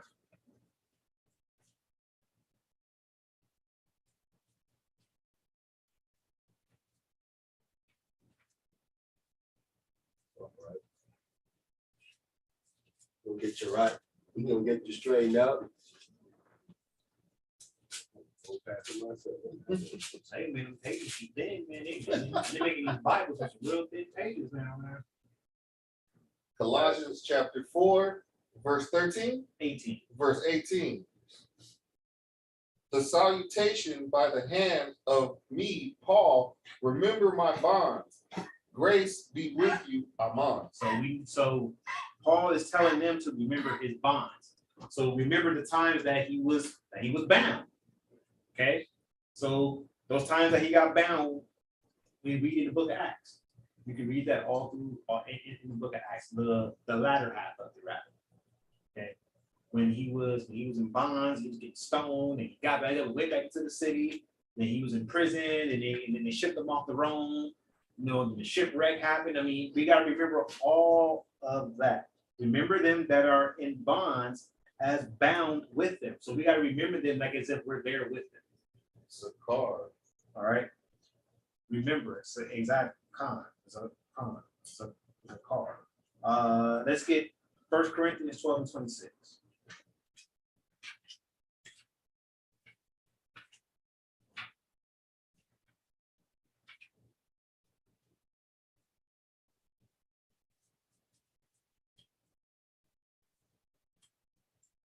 Try to move kind of fast so we can kind of get through the rest of it and be off. First Corinthians chapter 12, verse 26. And whether one member suffer, all the members suffer with it.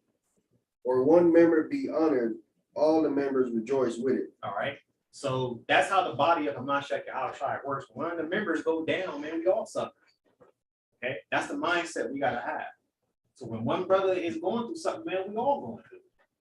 Okay, that's the mentality we gotta have. All right. That's how we gotta continuously look at it. But Israel, today, man, we got a hard time looking at it like that. You know, we get selfish. Like, man, that's that brother's problem. Nah, man, it's your problem too. His problem is your problem. You're supposed to be bearing one of his burdens. All right, fulfill the law of Christ. Okay. But Christians don't even fulfill the law of Christ. They don't even do that. Oh, we just gonna pray for that brother. Nah, man, that brother's probably supposed to be your problem. You're supposed to be doing more than praying for that brother. You're supposed to be suffering with that brother or that sister. That doesn't happen. That doesn't happen. So let's go back. Hebrews 13:4. Hebrews chapter 13, verse 4. Marriage is honorable in all, and the bed undefiled.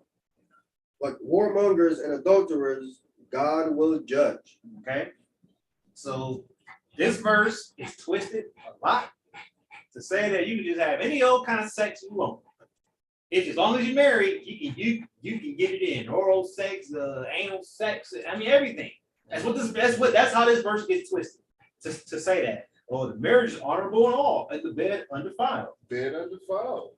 Look, this verse is simply saying that the bed undefiled is a bed fit for procreation. Okay, it's fit to procreate, not fit to have whatever kind of sex you want. Okay, it's fit for procreation. All right, we're gonna have to deal with a couple precepts on this because these guys carnal. Whenever they break this verse down, they're carnal. No, like you seeing that wrong. Anything in the bed is Anything in the bedroom goes as long as you're married. That's how they break this verse down. Can you bring an animal in there with you? wow. I mean, if anything is undefiled, you can bring an animal in there with you. Wow. Right. What they say? Huh? Anything goes as long as you're married. The marriage that's an undefiled bed, so anything goes pretty much. You know what I'm saying? Now, you shouldn't lie with the animal. But if it's undefiled, you can, as long as the animal is on the bed. Right, but there's things that can defile a marriage bed. There are things that actually can defile. You saw that germs. What? Esau. This is Israel saying, he's talking about man. Israel be saying this. Israelites be saying this. No, Major camps. I read the sister's post that said something like that. Anything, you can do anything, as long as you know, it's in the comforts of your own bedroom. Right. Sick. Yeah.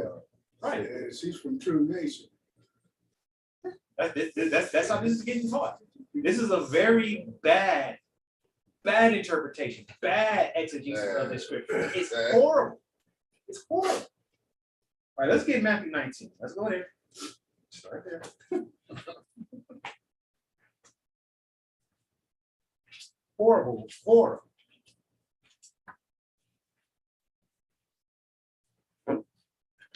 And then they wonder why they still got issues in their household. Like, bro, like y'all over here defiling your bed. Bring another woman into bed, enough to have more than one wife. You don't have to be with you all the time. All right, Matthew 19, starting at verse 4. Matthew chapter 19 from the top, verse 4. Verse 4? Come on, verse 4. And he answered and said unto them, have ye not read that he which made them at the beginning made them male and female? Verse 5. And said, for this cause shall a man leave father and mother and cleave to his wife, and they twain shall be one flesh. Go ahead. Wherefore they are no more twain, but one flesh. What therefore God hath joined together, let no man put asunder. Okay, so that's the first thing we got to realize is whatever can cause a marriage to be put asunder causes a marriage bed to be defiled. Wow. Okay, whatever can cause a marriage to be put asunder causes a marriage bed to be defiled. It is no longer undefiled because it's been put asunder from what the Most High joined together. No man's going to be putting that asunder. Okay, let's go to in the Apocrypha. Let's go to first time I'm going to the Apocrypha. Probably be the only time. Yeah, it's going to be the only time we go to. Ecclesiasticus 42, verse 9 and 10.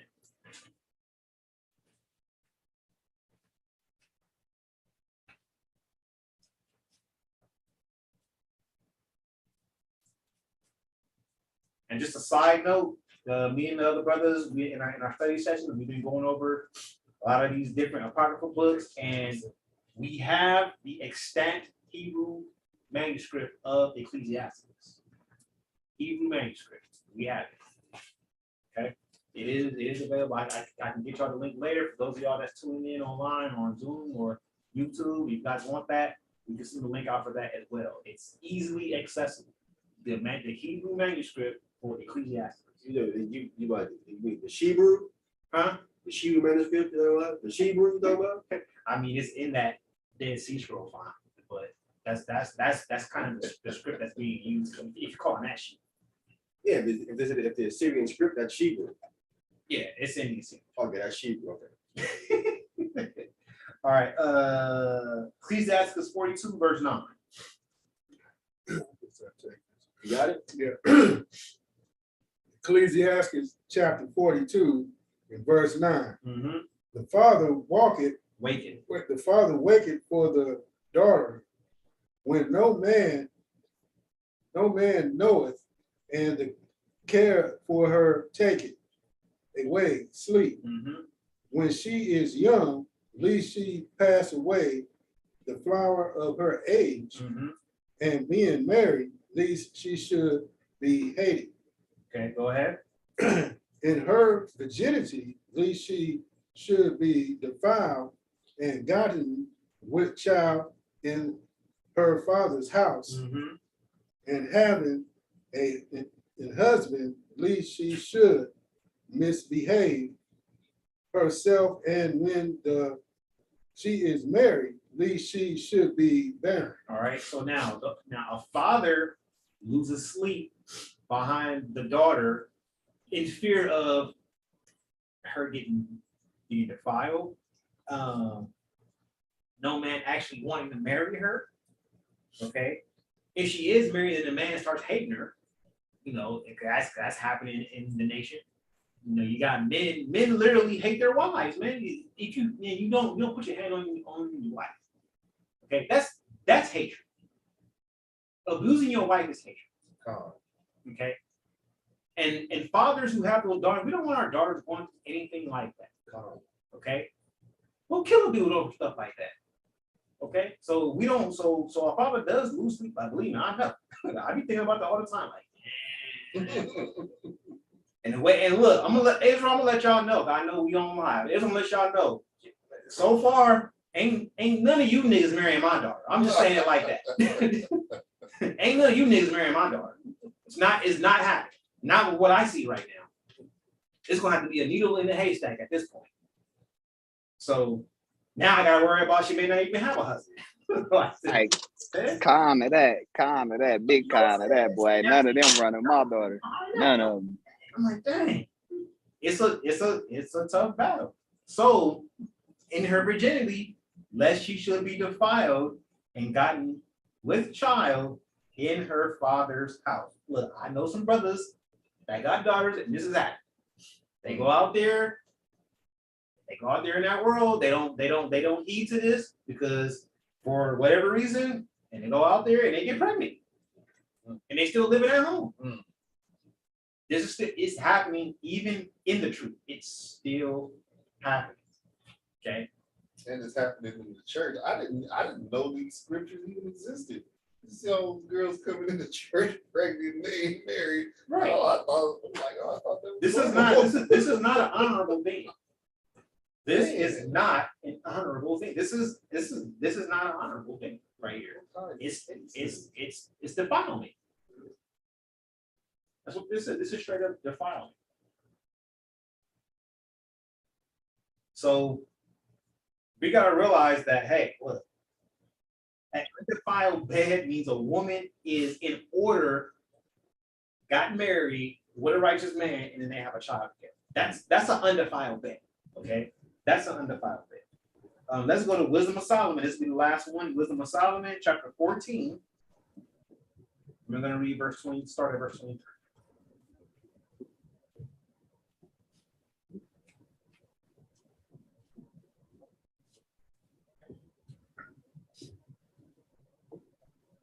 What verse is that you said? Wisdom of Solomon, 14, verse 23. You got it? 22, 3. Now I'm just saying it to you. That's the verse there.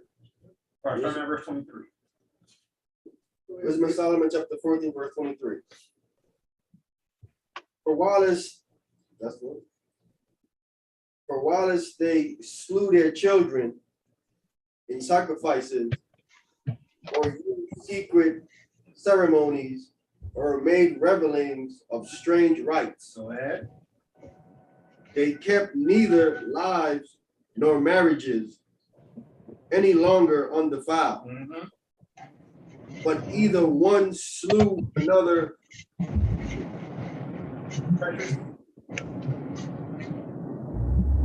treacherously or grieved him by adultery. Or grieved him by adultery. Okay. So marriages are no longer kept undefiled. Adultery is brought in. How is adultery brought in? Through these strange ceremonies, revelings, and all this stuff, whatever. I mean, and look, let's be honest.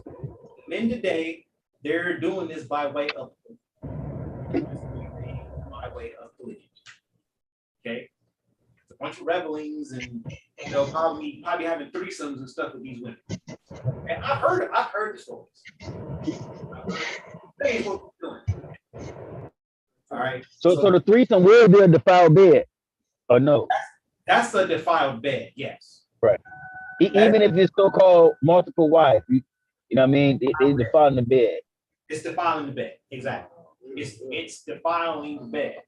Because we already know what Yahushua says in Matthew 19, like, look, a man cannot bring on another woman unless the first one is put away by reason of fornication. Truth. That is the only way he can bring in another woman is if the first one is gone by reason of fornication. He can't. So these rules are definitely. So they really turned the daughters of Zion into whores, like the Bible talk about. And now, so a lot of brothers got dishonorable marriages. They have dishonorable marriages because they're not exercising. Well, that's not even a marriage. Right. They say that's not a marriage is between two people, not three or they're not in a marriage. They're in a what they call it again? They're in a three, what do they call it? This multiple thing they call it. They're in this thing. It's not a marriage. No. That's an open relationship. It's like a harem, a king with a harem type of situation. An open relationship. Isn't it called polygamy? Is it?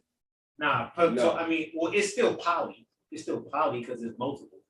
But poly means multi. But the woman can't get no other man. Just right. You know what I'm saying? So that's why it's polygyny and not polygamy. Because polygamy means that both sides can do it. Right. Okay, gotcha. Let me ask you a question. That second woman that comes in, is she available to be married once she gets in that relationship? Well, I didn't catch the last part. You said what? You was kind of breaking up. Like say, I'm sorry, like say that you're in a married situation and then the guy go get another lady. That second lady, technically she's not married, so she still get married to someone else. The second wife can leave and get married still. You mean in that that confusion? Yeah. If she, I guess like it would be a situation like I guess it would be a situation where she would have to repent from that and say no more. She would have to repent. No, right. She wouldn't be in there if she wasn't brainwashed to think that she's a sister wife. That's what she really is. She's brainwashed into something like that. You know what I'm saying? But once she gets the true information, the real information, she can say, no, you lied to me. Based on that false information, that's grounds for me to exit because you lied to me about the situation. You said you can have more than one woman, and that's a lie. And that's why I'm with you because I thought you could, but you can't. So that's grounds for her to leave. But I tell women anyway. I said the first thing specify with a man. Specify like yo, you did it with me and me only, right? If he says no, don't even mess with him. Don't even mess with him. Don't even mess with him at all. So basically, you saying like, so people who do have multiple wives, the women all have a clause to leave because the men didn't. Because they lied to them. They lied to them. Yes, they have a clause to leave. Yeah, tomorrow I say my teaching. I said you can leave because he has lied to you. Right. Yo, we may need to do a campaign of sister wives. You're available to leave. Get out of there quick before y'all come back. Yeah, she can leave. Yeah, you ladies, get out of there, man. What are you doing? Get out of there. Huh? Now this wasting time to ride away with these dudes. I'm saying if if you study contracts, right? Anything in the contract that's false, Right. it's grounds for dismissal of the contract. It voids the contract. It voids the contract. Anything that's false, you can void it. Oh, that's good. That's good. It's void. That's good. It's void. Listen, part of it is wrong. You can void the whole thing just in that one part that's wrong. Wow. When that's dealing with contracts, whether written or verbal. And we got a contract right here. So Yo, we should do a lesson and put it out there. Get out of there, sisters. Get loose, sister. Loose our sisters. Really Sister wives be loose. Down loose, sister wives. Really go hit me up for that one right there. What he was saying, sister down, get out of there. Sister wives that loose. Yo, you will be the most hated Hebrew in history if you do a lesson like that. That'd be a good class. It needs to be done. No, I know the women in these marriages that they feel trapped. Because I met them. I met women before the marriage and they feel trapped that they can't get out of it. That's bad business. And they can't get out of it. Yeah, they can get out of it. They just, they gotta do the class to show them how to get out. Yeah, they thinking if they get out of it, they're gonna lose an arm, a leg, a finger, a toe, something like that. They cut them up. Huh? You leave me. They tell them over to Esau. They talk crazy to you.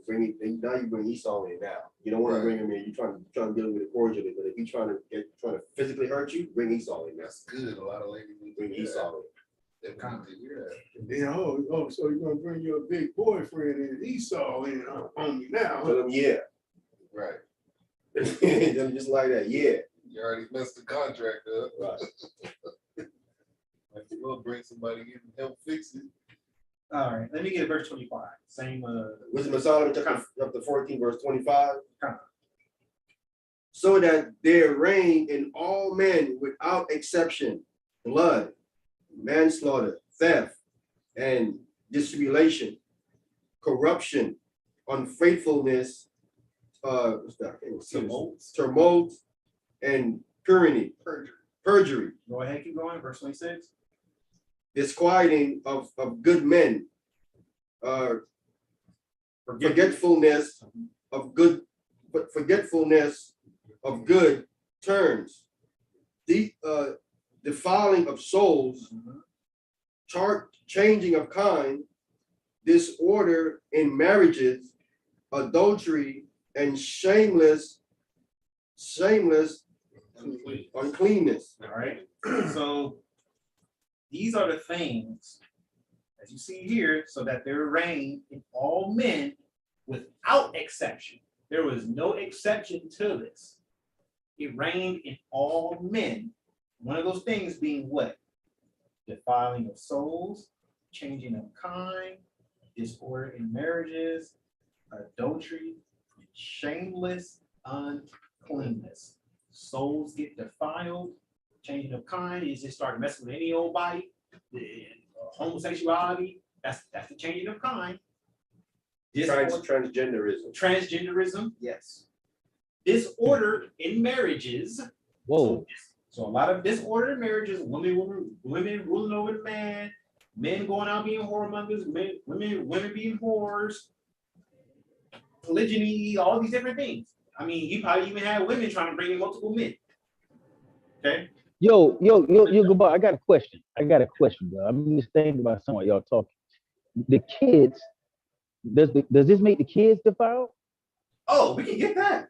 We can stay right there in the apocrypha. We can get that. Let's go to what is it? 23. Yeah. Sirach or Ecclesiastes 23.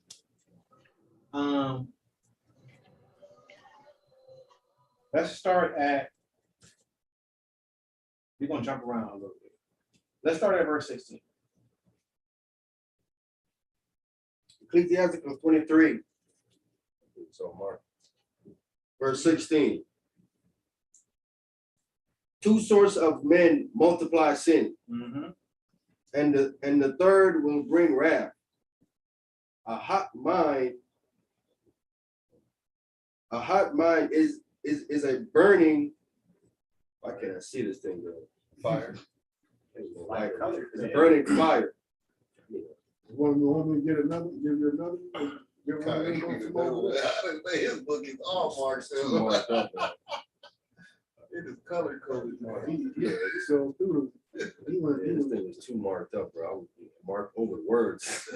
All right, because you have to get to the 23 verse 16, right? Mm-hmm. Two sorts of men multiply sin. The third will bring wrath. A hot mind is as a burning fire. It will never be quenched till it be consumed. Mm-hmm. A fornicator in the body of his flesh will never cease till he have kindled a fire. All right, so now fornicator. Okay, so now this is dealing with two sorts of men that multiply sin, and the third that brings wrath. All right, so it's comparing a hot mind is as a burning fire, right?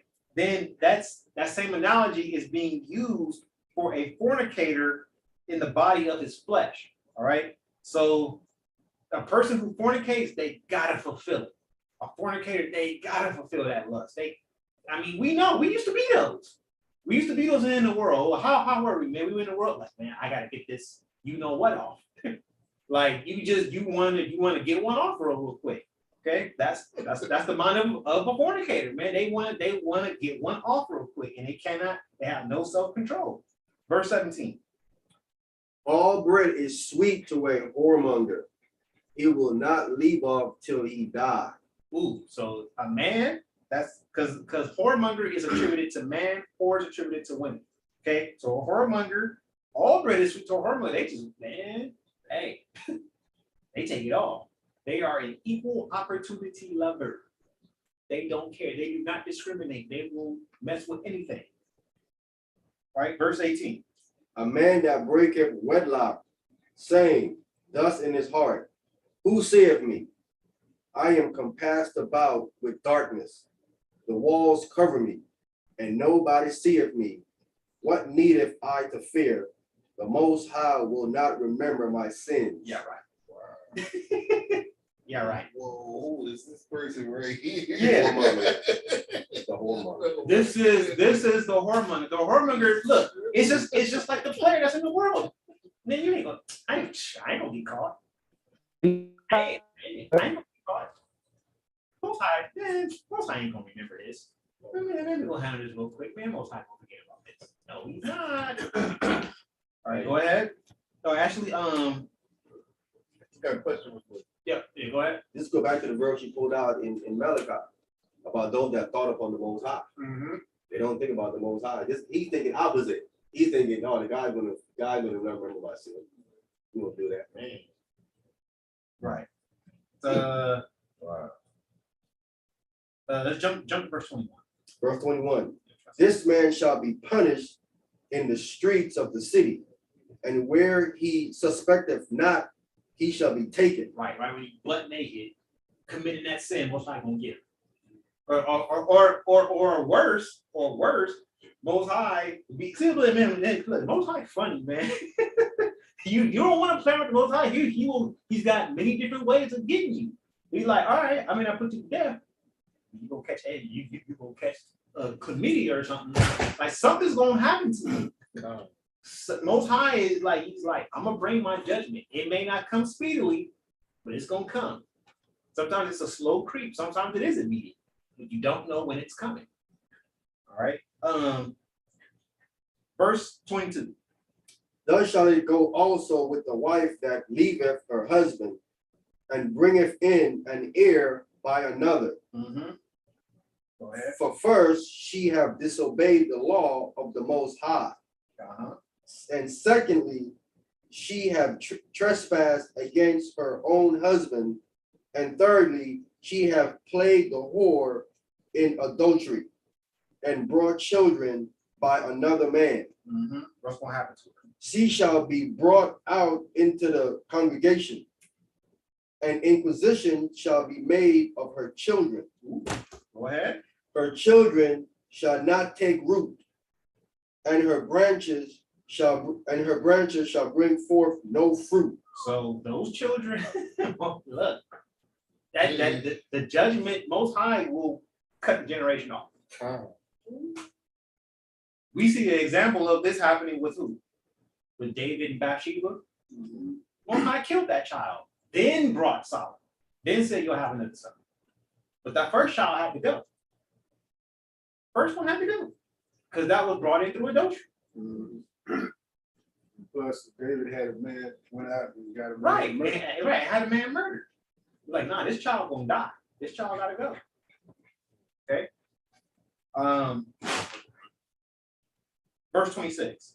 She shall leave her memory to be cursed, and her reproach shall not be blotted out. Right. Everybody gotta remember that.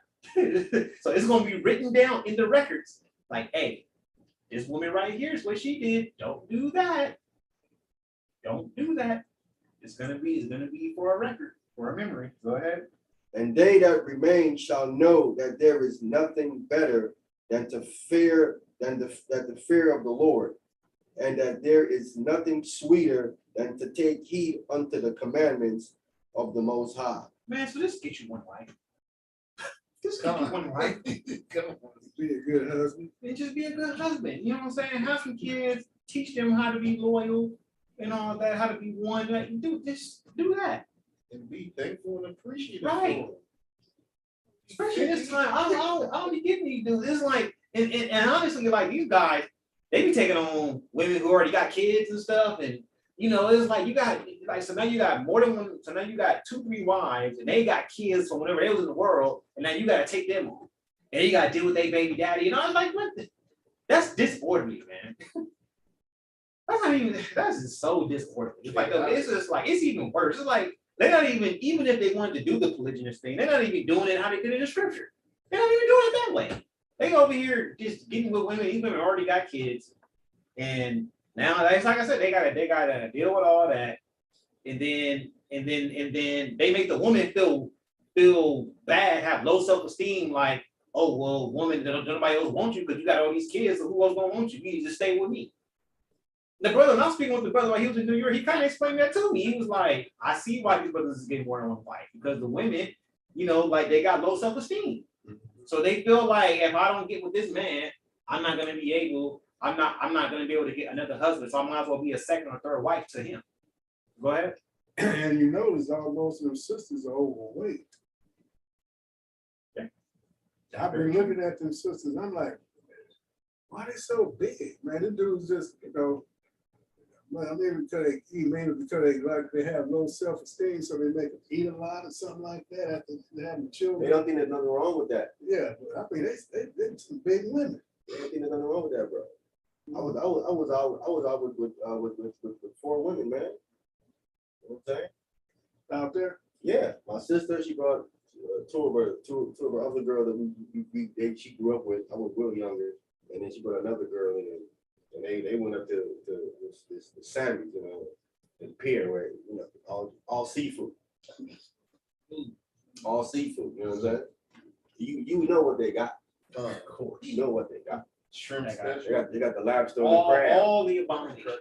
All they listen, and they sucking it up and eating it up, and you Mixed know gumbo. what I'm saying? Loving it. Listen, yeah, loving it. And they big, Oh, you can eat gumbo. huh? Oh, you can eat gumbo Yeah. crab. They loving it. They all out of shape, man. All kind of stuff going on. Yep. Doesn't matter. It don't matter to them. They don't done it themselves. Ain't nobody gonna like it like this. They don't care. They just eating away. Nothing is wrong with being that big. You know what I'm saying? Beautiful physique. They don't care about that, man. It's worse. It's worse when a woman, like if she had a son, you know what I'm saying, or she had a husband, she don't care. You know what I'm saying? She don't go. It's the women who don't have a man, who is single. They more conscious of their figure. Right. But the women who have had a husband, had a child or 2 or whatever, they don't care no more. It's like they let themselves go, bro. It's the problem. You know Low what I'm saying? self-esteem. Yeah, it's just low self-esteem stats there. So then the men, they prey on it. They prey on that and then get them and then brainwash them and then get them locked in. Yeah. They're just using them. They don't really like them women like that. They just use them. All right. We're not gonna get through the whole chapter, but like 30 more minutes, then we'll shut it down. All right, so let's go back. Hebrews 13, let's get verse 5 now. Hebrews chapter 13, verse verse. That's yours. What? That's your book. Just that you got to erase my name off of there. Didn't do apocrypha. I had an excellent name with it. So. Hebrews chapter 13, verse 5. Let your conversation be without covetousness, and be content with such things as ye have. For he have said, I will never leave thee nor forsake thee. All right, so the conversation, the brother brought it out earlier. The conversation's got to be without covetousness.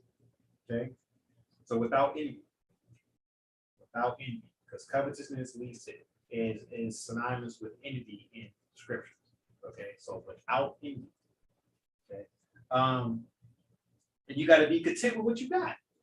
So that's why he's dealing with covetousness, because when he says be content with what you have, but he have said, I will never leave thee nor forsake thee. All right, so we got to remember these words. All right, when he says I will never leave thee or forsake thee, for second time, I'm not going to go there, but it's quoted in Deuteronomy 31, verse 6 and 8, as well as 1 Chronicles 28 and verse 20. All right, so it's quoted there when he says, I will never leave thee nor forsake thee. All right, so the Most High is never going to leave you nor forsake you.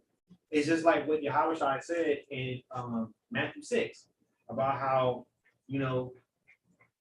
really like how he looks out for the birds and feeds them, the lilies, and how much more shall he take care of you? Okay, oh ye of little faith. So this is where it's still kind of feeding off of what you read in Hebrews chapter 11. Okay, about be content with what you have. All right, have the faith at the Most High. It's faithful to His word where He says that He'll never leave you nor forsake you. Because in those chapters, in Hebrews chapter 11, when we read about faith, those men had faith because they were obedient to the command that they believed. So we got to have that same belief that the Most High would take care of us. Okay, verse 6. So that we may boldly say, the Lord is my helper, and I will not fear what man shall do unto me. Which comes from Psalms 118 in verse 6, more properly, accurately quoted out of the Septuagint. Okay, it's actually word for word in the Septuagint. Okay, verse 7. Remember them which have the rule over you, who have spoken unto you in the word of God, whose faith follow, considering the end of their conversation. All right, this is talking about elders. All right, it's not talking about the powers that be. It's talking about elders and shepherds that are set up over a congregation, or bishops, okay, or deacons. So leadership. Okay, that's who it's talking about. All right, go ahead. Hamashiach Yahushua, the same yesterday and today and forever. Just like Most High, He don't change at Malachi 3:6. Right, same thing. Well, I Most High, I change not. Messiah, He's the same yesterday, today, and forever. Okay, so He don't change either. Go ahead. So that means He wasn't he wasn't in the Old Testament something different, and then now He's something different in the New Testament. You know what I'm saying? He's always been the same. He always been the same. Whoever He was, He's been the same. You know what I'm saying?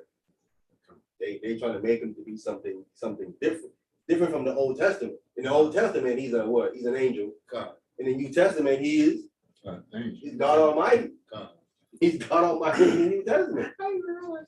You know what I'm saying? That's what He is. That's what they doing. That's what they did. From an angel to be a God Almighty. That's what it's moving. This text, this church says He's the same yesterday as Old Testament, today, and forever. That's the same person. Y'all switching Him up. That's breaking commandment because thou shalt not put no other God before me. Yeah, but this text is talking about Christ is the same. He's the same. Y'all switching Him up. He's the same person. Y'all ask Him who was He in the Old Testament? Who you saying He's in the New Testament? No, He's all God and all God. All so He was so He was the Father. He's a Son. He's an angel. He's just everything. So my thing is that if that's the case, then if you disagree with the God in the Old Testament, then you do disagree with Christ because that's who He was yesterday in the Old Testament. But it said he was made a little lower than the angel. Yeah, I'm saying this verse is saying he's the same. Y'all the one changing him up. Y'all the one, they the one changing him up to be something else. You know what I'm saying? If he's the father in the New Testament, then he got to be the father in the Old Testament. Yes, sir. I was talking about what that scripture that said he's made to be a little lower than the angels. What that's saying, talking about. They use that as the seed, what you call it. Joseph and Mary had sex. Oh, corruptible seed? Yeah, nah. When they say he made a little lower than the angels. That's man. That's man. Okay. We're a little lower than the angel. Okay. Right? Speaking of us. That's what we are. He wasn't made from man. Yeah, he was made a little lower than the angels. Yeah, and if he's all God, then he made him. He made it. You would hear the most ridiculous and the craziest answer ever. He prayed for himself.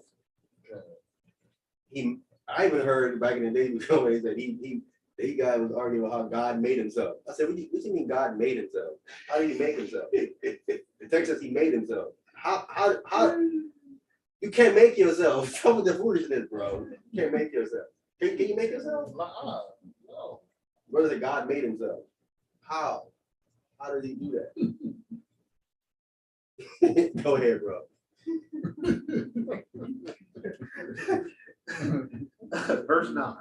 Verse 9. Be not carried about with divers and strange doctrine, for it is a good thing that thy heart be established with grace, not with meats, which have not profited them that have been occupied therein. All right, so now what he does here starts kind of addressing this oral Torah a little bit right here in this verse. Okay, so the diverse and strange doctrines that was being cared about was the oral traditions of the elders. Okay, that was the diverse and strange doctrines. We know that because when he says not with meats, that's going into what he speaks about in Colossians about touch not, taste not, handle not.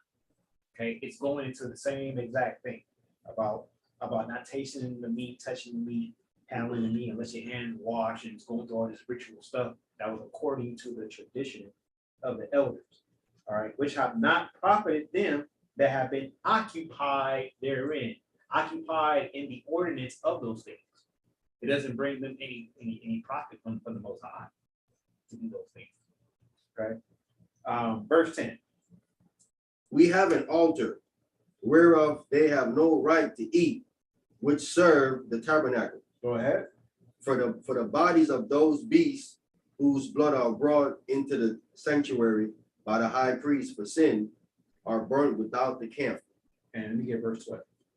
Wherefore, Hamashiach Yahushua also, that he might sanctify the people with his own blood, suffered without the gate. All right, so now let's go read on the law concerning this so we can better understand. Let's go back to Leviticus 16 and let's start at verse 20. Leviticus 16, starting at verse 20.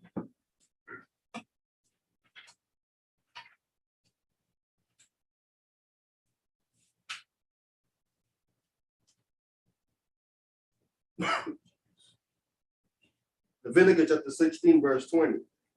And when he have made an end of reconciling the holy place and the tabernacle of the congregation and the altar, he shall bring the live goat. All right, so now they're going to bring the live goat after the reconciliation of the holy place is complete.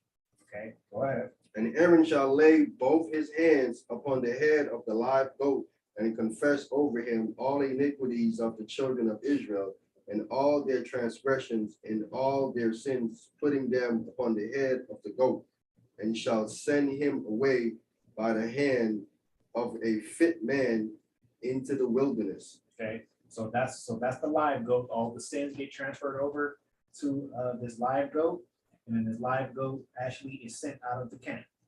Okay, go ahead. And the goat shall bear upon him all their iniquities into a land not inhabited, and he shall let go the goat in the wilderness. Okay, Let me get verse 23. And Aaron shall come into the tabernacle of the congregation and shall put off the linen garments which he put on when he went into the holy place, and shall leave them there. All right, go ahead. And he shall wash his flesh with water in the holy place, and put on his garments, and come forth, and offer for his offering, and the burnt offering of the people, and make an atonement for himself and for the people. Okay. I'm trying to save time. Let's skip over. That was what, 24? Come. Okay, let's just finish that. All right, because this is just 24. All right, so 25. And the fat of the sin offering shall he burn upon the altar. Mm-hmm. And he that let go the goat for the scapegoat shall wash his clothes and bathe his flesh in water, and afterward come into the camp. Mm-hmm. And the bullock for the sin offering and the goat for a sin offering, whose blood was brought in to make atonement in the holy place, shall one carry forth without the camp, and they shall burn in the fire their skins and their flesh and their dung. All right, so now when we come back over here to Hebrews 13, where it says, wherefore Jesus also, that he might sanctify the people with his own blood, suffered without the gate. All right, that's supposed to represent this live goat that gets the sins transferred over to them, and then they leave out of the camp. Okay, so those sins are being carried about into the wilderness, away from the people, outside of the gate. There's no altar and on any of that. All right, so that's how the sins are atoned for. So now when it says, for the body of those beasts whose blood is brought into the sanctuary by the high priest for sin are burned without the camp. That's what we're reading here. Okay, about how this is carried out. And this is actually carried out for the Day of Atonement. Okay, we read in Leviticus 16. So it says, wherefore, so the Messiah, he goes about the same way. Those sins get carried out from the people. Okay, they get carried away from the people. That's why he had to suffer without the gate. Okay, he had to suffer without the gate because it had to coincide with how this is laid out here in Leviticus 16. In order for this law to actually come into fulfillment by way of atonement. All right.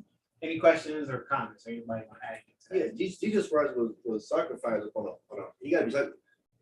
He has to sacrifice on the altar to forgive sin, right? Mm-hmm.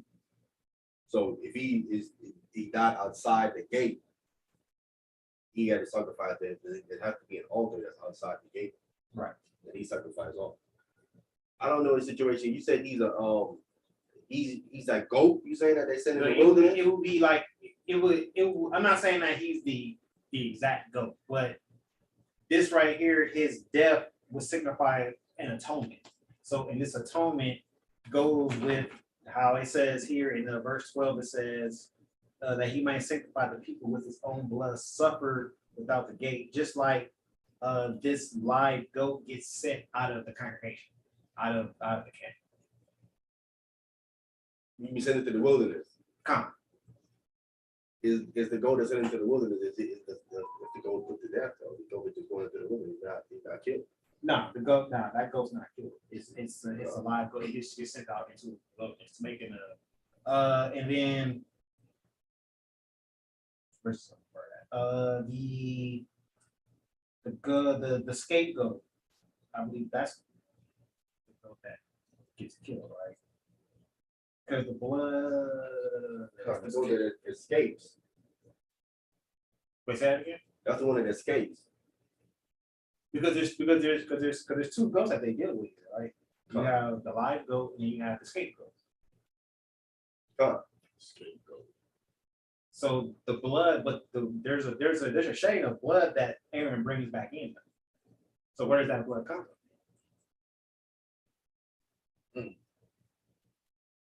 One of the goats are killed. Yeah, so it will be the scapegoat, right? That's killed. Yeah, but the one sent into the wilderness isn't killed.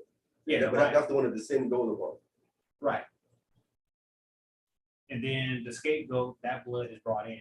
That's brought in. That's right. That's brought in to make atonement for them. But for Aaron, right, to clean him up, I think, and the person that took the scapegoat into the wilderness. Come. This story made me think of Isaac and Ishmael. Ishmael got sent to the wilderness. Wow. And Isaac being like a Messiah at that time. No, he wasn't sent to a wilderness. His mom fled into the wilderness, fleeing from Sarah. Mm-hmm. So that was not God sending them into the wilderness. That's what they went into the wilderness. But he lived in the wilderness. I'm saying here in Hebrews chapter 10, because it says we have an altar. I'll do this in my debate with Elder Mike. Oh yeah, I think you want to bring that up. We have an altar. You can't get around this verse. They said they have it. I mean, these are believers in Christ. They said they have an altar. I'm saying what altar is used for is to kill animals. But you're saying I don't sacrifice is done away with. I'm like, then why did they say they have an altar right here? We know what altars are used for. This is a believer in Christ. Can't get around. So he think he has it read down, and then he tried to say that he said that Christ is the altar. You don't know verse says Christ is the altar. You know what I'm saying? So I don't have my notes, but I know this when he says, I forgot what he means outside the gate. Because I looked it up and I'm like, okay, I understand why he's specifying outside the gate. There's a reason why Paul is saying outside the gate. There has to be an altar outside the gate. It is the altar that we sacrifice animals onto for the sins to be atoned for. You know what I'm saying? And I think that altar is that altar where the Most High was telling David to buy that threshing floor from the Jebusite. There was an altar David built there. That's where Jerusalem was built on. And part of Jerusalem is on that altar site, right outside of it. I think that's where Mashiach was. He died on that altar there. That's right outside the gate. Under it, remember correctly. But that I don't really. I don't think we're going to go to the lesson though, but that's what I think that why he's specifying about outside the gate.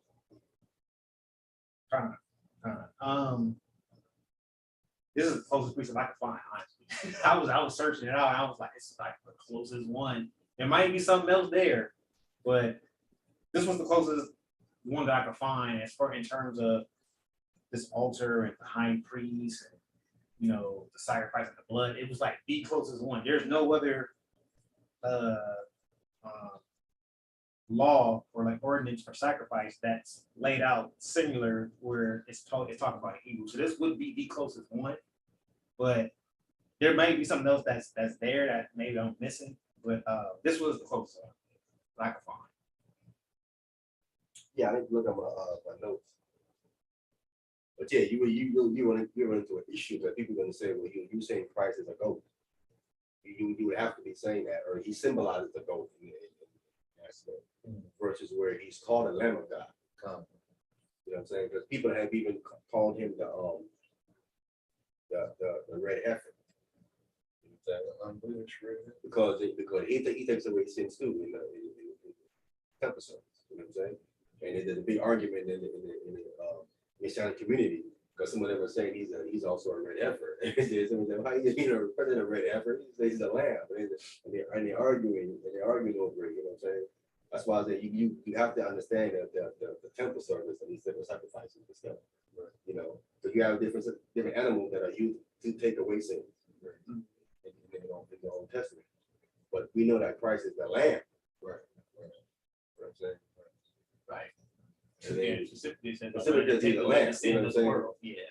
Then when you're talking with that red heifer and the goat stuff, then you're like, oh, now wait a minute. You know what I'm saying? Which one is it now? The whole animal planet is because he's referred to Jew and the lion. So maybe it's not so much. I mean, because we know that he's the lamb, but maybe when it comes to the other aspect, it's not so much he symbolizes the animal, but the act of what that animal is supposed to be doing as far as taking away the sin. Well, I would say what you was reading in Leviticus the high priest does that, and he put the sins of all the people on that goat, right? And then that's sent into the wilderness, right? We have other aspects into this temple service where the person that did a sin, he brings an animal and he put his hand on the animal head, and his sin is transferred to that particular animal versus everybody, just his sin, which was symbolic more of what Christ is, because you as an individual got to believe in him, right? It isn't that one man can take the nation's sin and put it upon Christ. Right. You as an individual will have to put your faith in him, and then that's how your sin is transferred to him. If you don't believe in him, your sin don't transfer to him. Or another man can take his hand and put it upon Christ and say, well, I'm gonna put my hand upon Christ and take the whole nation's sin upon and put it upon Christ. No, you have to do it by individual yourself. You know what I'm saying? That's why I think that would be the difference in that goat scenario versus the other scenario. The high priest is the one that's doing that for the nation. What would the heifer, the red heifer be? But the red heifer, the red heifer is about cleansing. You know what I'm saying? Killing him, uses burning his blood and different things. And that's if you're defiled, I would use some of that, his burning of his ashes to help clean you. Okay. And they need that right now for their so-called third temple they building over there. Something. They need a red heifer or something. I think something like that they're talking about. I don't know how they would do that, but I don't know what a red heifer got to do with you building a third temple. I don't know the correlation. Why would you need that? They said something about the timetable when the red heifer is built. I mean, when the red heifer is found, that the Antichrist is here at the same time. That's how the Christians believe. Christians believe that? Yeah, they believe the Antichrist. Christians believe in animal sacrificing? No, they believe that the red heifer and the Antichrist, the unblemished red heifer and the Antichrist show up at the same time. All right, let's come on back. Let's try to wrap this up. See if we can do it in 15 minutes. All right, verse 13. Verse 13. Let us go forth therefore unto him without the camp, bearing his reproach. All right, go ahead. 14. For here have we no continuing city, but we seek one to come. All right, so that one that we seek to come is what you read back in verse 22. All right, the Mount Zion, the city of the living God, the heavenly Jerusalem, to an innumerable company of angels. All right, that's the city to come. Okay, so was I gonna say something else to this? All right, let's continue on. By him, therefore, let us offer the sacrifice of praise to the Most High continually. That is the fruit of our lips, giving thanks to him, to his name. All right, so that's in Psalms, Jonah, Hosea, about the sacrifice of praise. All right, when you read Psalm 50 and 23, actually, let's go there. Let's just read that. Psalm 50 and 23.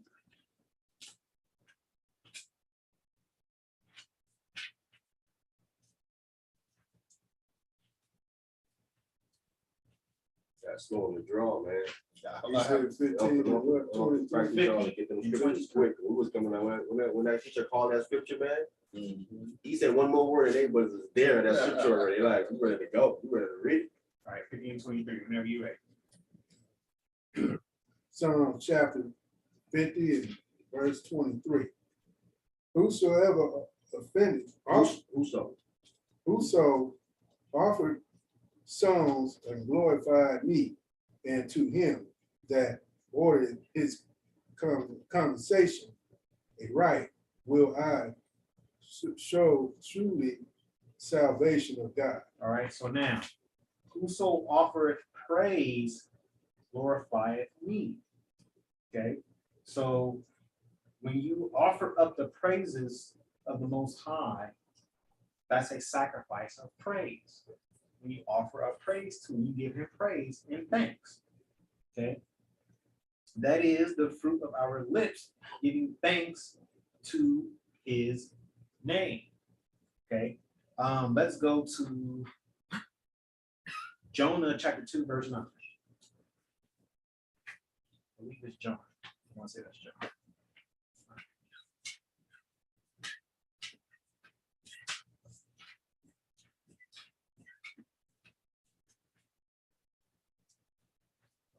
You got it? Jonah chapter 2, verse 5. The waters Oh, compared. 9, verse 9. Jonah chapter 2, verse 9. But I will sacrifice unto thee with the voice of thanksgiving. I will pay that I have vowed. Salvation is of the Most High. All right, so that's how you offer this sacrifice of praise, give the voice of thanksgiving. Okay, you pay that which you have vowed. Okay, so you gotta look in order to do this, give sacrifice of praise, keep your word. Keep your word. Let your sacrifice of your lips be through how you have a mild conversation. Glorify the Most High in your conduct of speech. That way you can be giving him the sacrifice of praise. You give him thanks to him. Okay. It's not always just little words. Oh, Father, we praise you, we thank you. I mean, well, show me that you praise me and thank me. Make sure thankful for me. Show it to me in your manner of conversation. In your manner of conversation. All right, let's go to Hosea, verse 1 and 2, real quick. And we'll start to close this out. You said Hosea chapter what? Hosea 14, verse 1 and 2.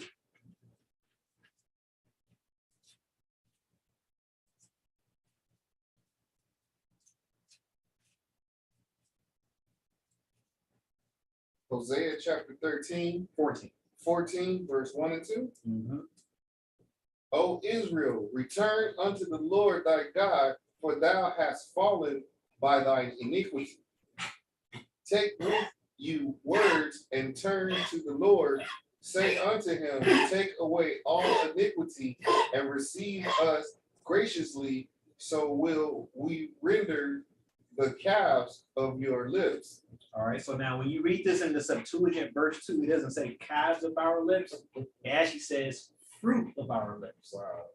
All right, so this is actually rendered better from the Septuagint. Okay, so right here when it says back in Hebrews 13 and verse 15, when it says that is the fruit of our lips, giving thanks to his name, that is coming from Hosea, but it's better rendered in the Septuagint because it's actually literal. It says we will render in return the fruit of our lips. So you got to give the offering and sacrifice of praise to the Most High through your conversation, through how you conduct yourself by way of speaking. These brothers not understanding that. That's why they out there doing what they're doing. That is what they offering to the Most High. Their conversation and their manner of speech is what they're offering to the Most High. And that's not an acceptable offering. Nope. It's not an acceptable offering. Because we're not in the city, we ain't got no temple right now, and all that stuff. So we got to give the offer of the fruit of our lips to the Most High. If you fell at doing that, you're not gonna see the salvation of the Most High. Not gonna see it. All right. So now verse 16. Hence this verse, Hebrews 13 and 16. Hebrews chapter 13, verse 16. But to do good and to communicate, forget not. For with such sacrifices, the Most High is well pleased. Communicate holy things, not just anything. Don't just communicate just certain stuff. Communicate the good things. Commune. Have that brotherly love. Okay, that's what that communication is going into. It's how you communicate. Okay, you don't just call somebody like I'm about to curse them out. Like, man, it's like who wasn't? They don't communicate with me. Then you gonna just curse me out. Why you communicating with me? All right, communicate the good things. Well, with those sacrifices, the Most High is well pleased. Go ahead. Obey them that have the rule over you, and submit yourselves, for they watch for your souls, as they that must give account, that they may do it with joy and not with grief, for that is unprofitable for you. All right, so similar to what we read back in verse 7, okay, about those elders, those bishops, deacons, the leadership that's supposed to be moving righteously, all right, that watch over your soul. all right, those shepherds, okay? Today, it would be the pastors, that it would be them, but we see what they do. Okay, you listen to them, you obey them, and you're going straight to heaven.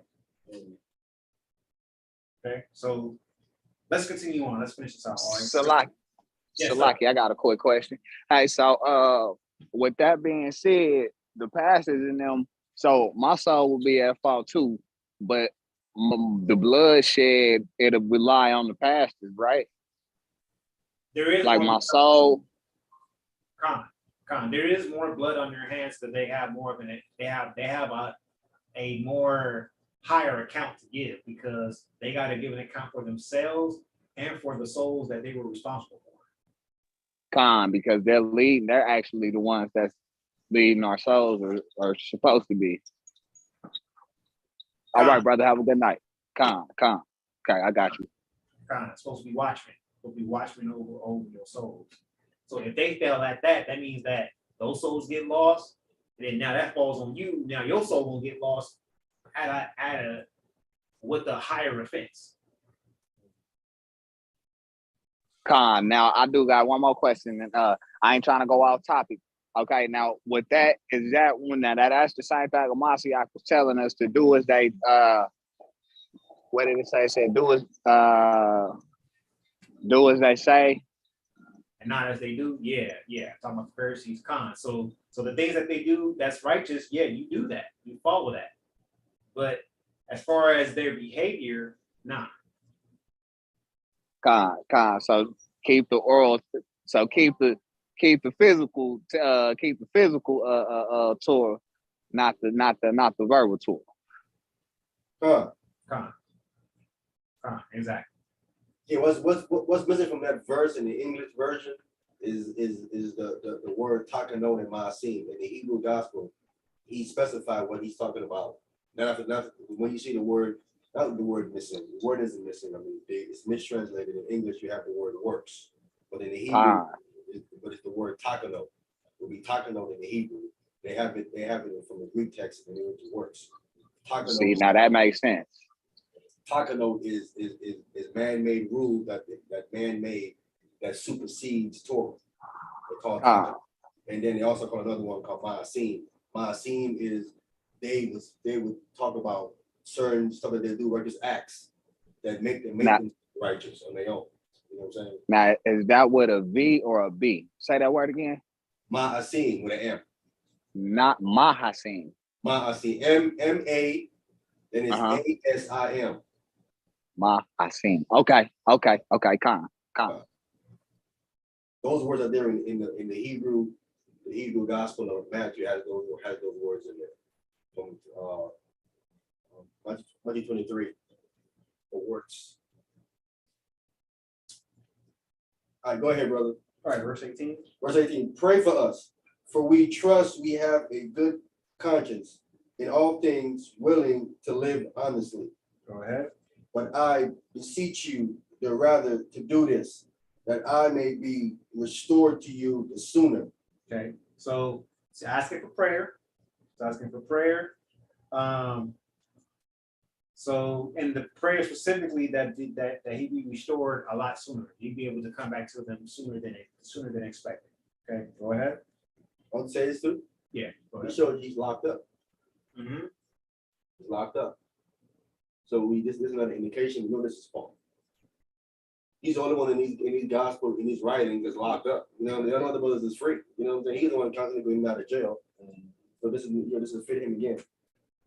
Verse 20.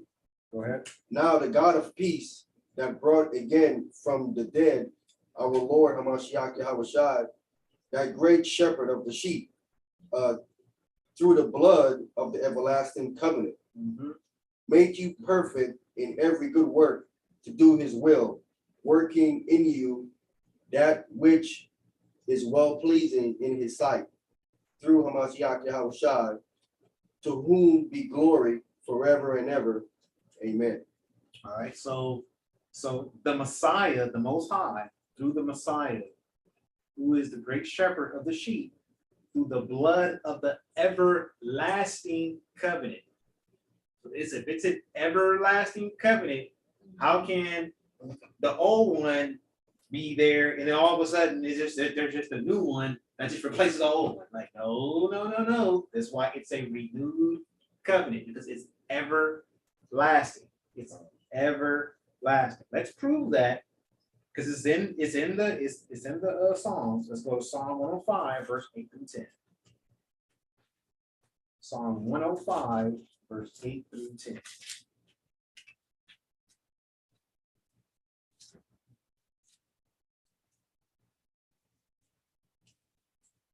Psalm 105, verse 8 through 10. He hath remembered his covenant forever, the word which he commanded to 1,000 generations, which covenant he made with Abraham, and his oath unto Isaac, and confirmed the same unto Jacob for an law, and to Israel for an everlasting covenant. So you see there, it's an everlasting covenant. It's remembered for to 1,000 generations. This covenant is perpetual. 1,000 generations. Started with Abraham, goes to Isaac, and then when it comes to Jacob, it's tied to the law, statutes, and commandments. Yes, sir. That's interesting. Has it been 1,000 generations from Abraham? That's a good question. That was a time when Christ gonna come. That is a good question. I was just thinking. That's here for a reason. Yeah. See, I do chronology, so I study markers in the text that give me time frames and timelines a lot. When I get them, I mark them, and I say, okay, come on, this means something. You know? 1,000 years make like years. 1,000 generations. That's there for a reason, but that's some kind of marker right there. I mean, let's just kind of ballpark it real quick. So you got from Abraham to the time that they came into the land, that was 430 years. And then from there, how many generations is that? a generation is how many years? It varies. It varies. Usually they say it's about 40. I've seen different ones, you know what I'm saying? I see many different numbers, but we know it says in that text you just quoted, they shall come out of the 4th generation, right? In Genesis 15, right? So when they went in, they came out, that's 4 generations. That was 215 years and 4 generations. So you have 8. So you would have about 8, right? Okay, so 8 generations. You have 8, so you have 8 in about, but that's back then again. Because I mean, since that time, people that living that long, like Abraham is 180 something. I mean, you know, people that living that long, almost generations, that was shrink up all the way down. All the way down. Like 20 years. Crazy, yeah, that's what I'm saying. You know what I'm saying? It's like hard to gauge because that number shrunk real bad. So even from the time that they went into captivity, because they didn't think about the lineage of the Messiah. We got 14, 14, 14. So that would make 14, 28. That's 42. That's 42. So that's 42 generations. Yeah, but that's missing a couple of people. There's 3 people in that lineage. I don't see 1,000. I mean, just ballpark it. I don't see 1,000. Well, that's what I'm saying. The reason why we don't see 1,000 because things have shrunk. Time is short. See, if you factor in after that point how the generation has shrunk, it now becomes something. Right now, our children, our sons are dying in the streets in the teenage years. You have children having children, right or wrong. I know people who in their family alive, 4 generations alive in their family. They're alive, their father's alive, his father's alive, and his father's alive. 4 of them. We had that with Austin too. Yeah, all 4 of them. Yeah, my grandfather and my son was born, so yeah. You have 4 generations alive. But that sounds like cutting the time short too, because just how you I'm saying that show you. Yeah, we got 4 generations. We actually made 5 generations. Alive at the same time? No, it would have been 4. Monroe was still alive when our great grandfather was still alive when Lil Ronnie and Izar was born. That's right. And that would have been 4. Then he passed away. Lil Ronnie and Izar had their sons. So that would have made 4 for my big daddy. And yep, I think Lil Ronnie, my brother, I think his son, when did Papa passed away in 2020? Yep, then he would have seen 5 generations because Trey got a son.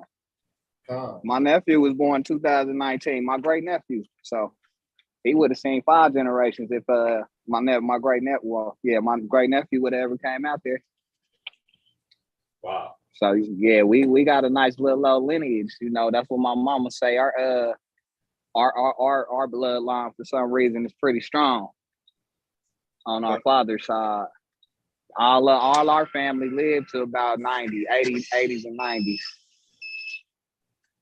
I want to say Shabbat Shalom, Barak Kazak. I see you on the clubhouse side. Shabbat Shalom, Ma. Shabbat shalom. Shabbat Shalom, brother. Shabbat Shalom. Shalom, Ma. All right, let's go ahead and finish this out so we can go ahead and wrap this up. All right, verse 22. Hebrews chapter 13, verse 22. And I beseech you, brethren, suffer the word of exhortation, for I have written a letter unto you in few words. Man.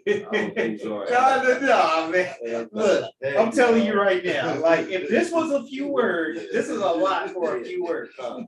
This epistle in Hebrews, you see, as we going through, I'm still like, we still having to contemplate some things like, well, maybe it was this, maybe it was that. We're even still doing that. There's a lot that's in this letter. I mean, we just covered 2 chapters. Mistranslation, a few words. It's a lot. It's a lot. I just say a few words here. It's a whole lot. It's a whole lot. He meant me say something else. Not a few words. I'm telling you, this is not no few words, man. This letter is not no few words. It's heavy. It's probably the heaviest letter of all his letters. Yeah, I wouldn't want to see much words. If this is few words, Yeah, you know how long it took me to actually get through Hebrews chapter 11? I was there for like 3 hours, just dealing with 1 chapter, because it was so much. I was like, man. We reading over stuff in the book of Hebrews. I guarantee you ain't catch everything that he's actually saying. I guarantee you ain't catch everything. You need to check on that 1,000 generations too. I can do that. I can look, you know me. I do chronology. I can look into that. You know what I'm saying? All right, 23. Know ye that our brother Timothy is set at liberty, with whom, if he come shortly, I will see you. So see, now this is where the translators and scholars, they be kind of mixing stuff up, because clearly he's addressing that, say, hey, our brother Timothy is set at liberty, so he's free. With whom, if he comes shortly, I will see you. So, but then I have a footnote at the end of this that says that it's written by Timothy. But Timothy is spoken about here. So how can Timothy be talking about himself? Okay, so that's how we know it's not written by Timothy. Okay. All right, verse 24. Salute all them that have the rule over you, and all the saints. They of Italy salute you.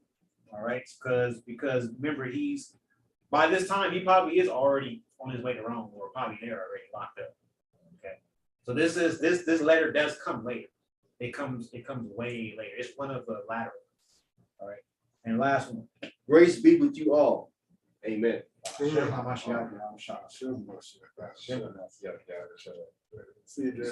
somebody to block, man. Who? Y'all, both of you. Shimmer my doctor. There's a body love. Yeah, that's what it is. Yeah, that's that love we have for the brother. I mean, I don't mind. You know, I love the brother, but the brother got to. He's Hollywood's about. Oh yeah. That was brotherly love right there. That was brotherly love. Hollywood's about, man. He getting too Hollywood with it now. He's all out there on the boulevard and all out there on Hollywood Boulevard, and people dying around him. He like overdosed it on the sidewalk the other night. You saw that? No. Real? Hopping off roofs. Yeah, somebody jumped off a roof. Somebody jumped off the roof last year over there. Yeah, he committed suicide. He seen a dude falling right on the video. He seen him falling right behind the camp. And brothers just looking across the street. They heard a big boof. He splat all over the place. He splattered? Yeah, they bust his back open. Oh. Wow. That's great. You gotta clean that place up and you can file that. I finally seen that Nathaniel go after Geno Jennings, but the Deacons went out there. That was, whoa, Nathaniel. You seen Nathaniel? You see how he looked? He was just coming. Look like he got breasts. I ain't seen none of that. I'm saying he looks bad. His earring combed. He looking rough. Yeah, like he just don't care no more. Yeah, he looking like, I'm like, dude, you a leader. You can't be looking like that, bro. He be in the mirror combing. Just let him walk on. He just got out the bed and just went outside. He brushed his teeth for nothing. Just walked out there. Then he saw he confused. He asked him, what's your name? He said his name is Israel. I'm like, what are you doing, bro? I got your name, bro. The guy's name is Israel. No, he did. That's what he did. He said his name is Israel. That's what he said. I'm like, oh, no. Nate, come on, bro. You ain't helping the situation by saying By that. the time, man, it started catching up with you. How old is Nate?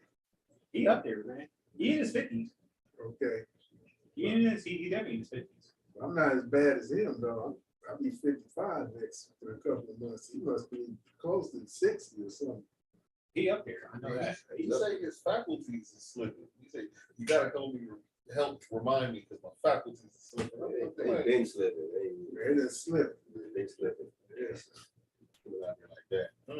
He probably don't even wipe himself when you get off. I'm saying that them brothers looking at him like, I know they gotta be saying, this is y'all leader? This is the guy right here? Can't be y'all leader. Yeah, but they can make these He t-shirts saying that he going looking rough, man. It probably look like, if this is y'all leader, man, y'all got a problem. I got straight up problems, man. He ain't represent y'all at all.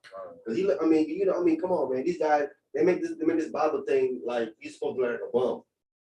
Right. Christ was clean. I know Christ was clean. I know Christ. You know them brothers was clean, bro. Yeah. He wasn't looking all bummy and all that stuff walking around. They got this wrong perception of these brothers in the Bible. See, that's that Edomite nonsense when they come on TV with those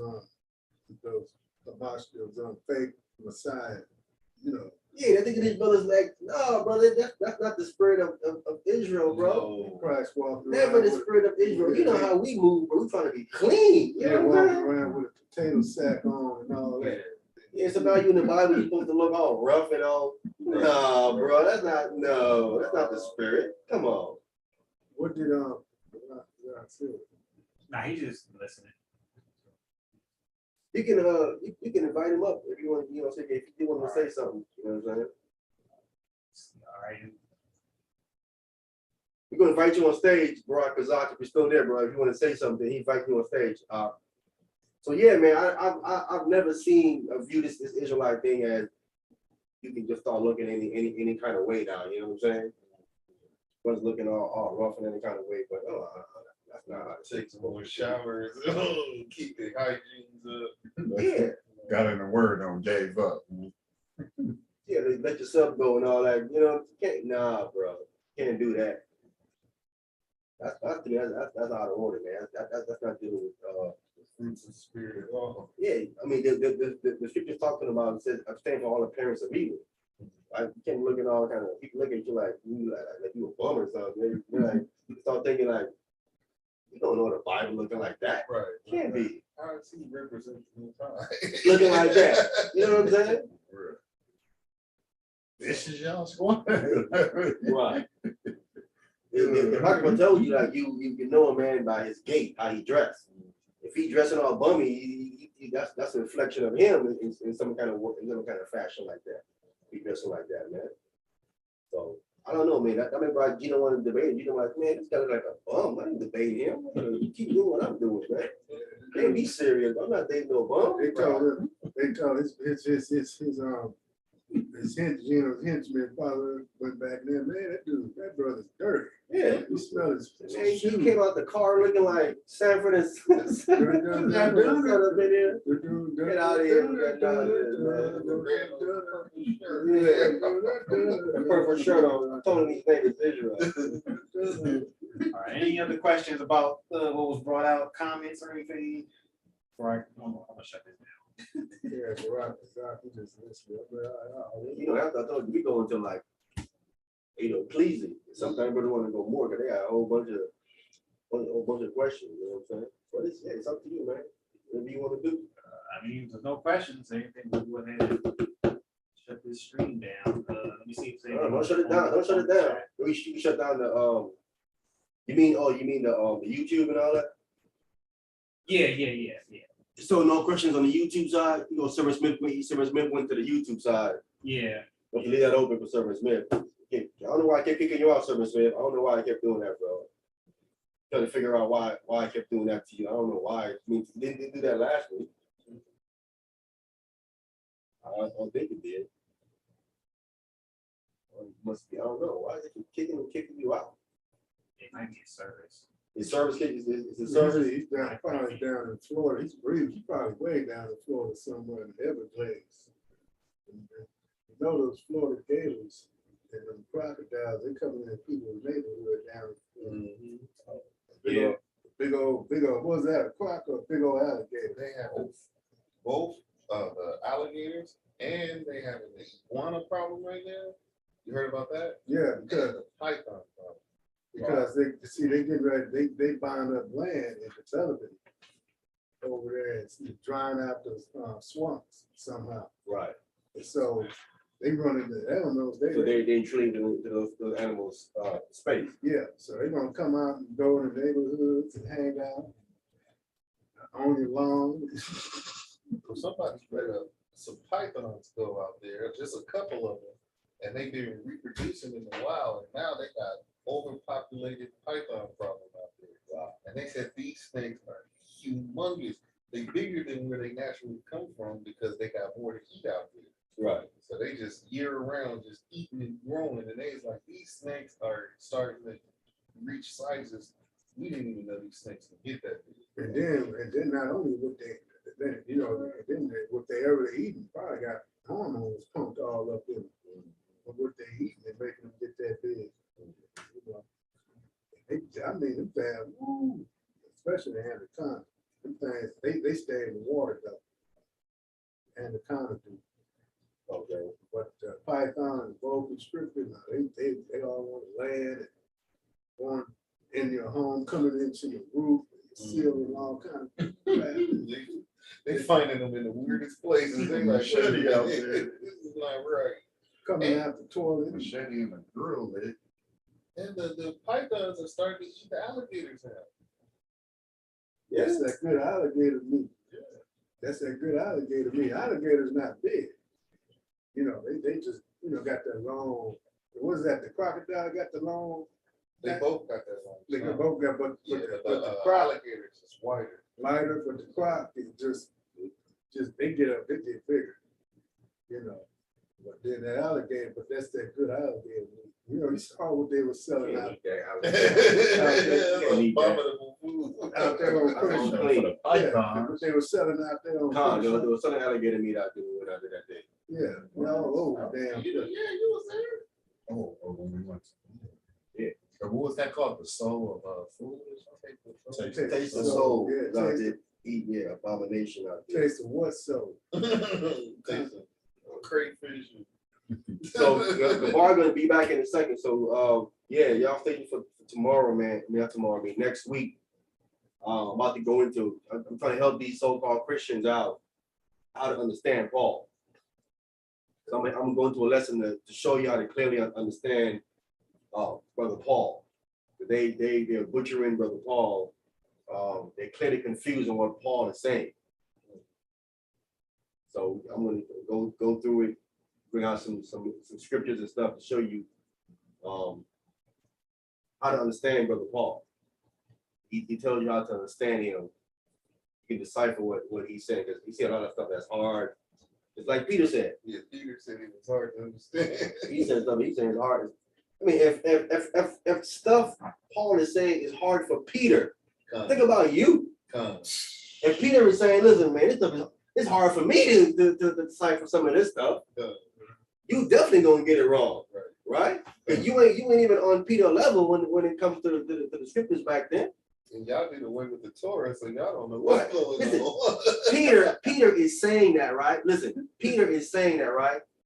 And Christ opened his mind to the Old Testament. You ain't got that. That happened to you. You know what I'm saying?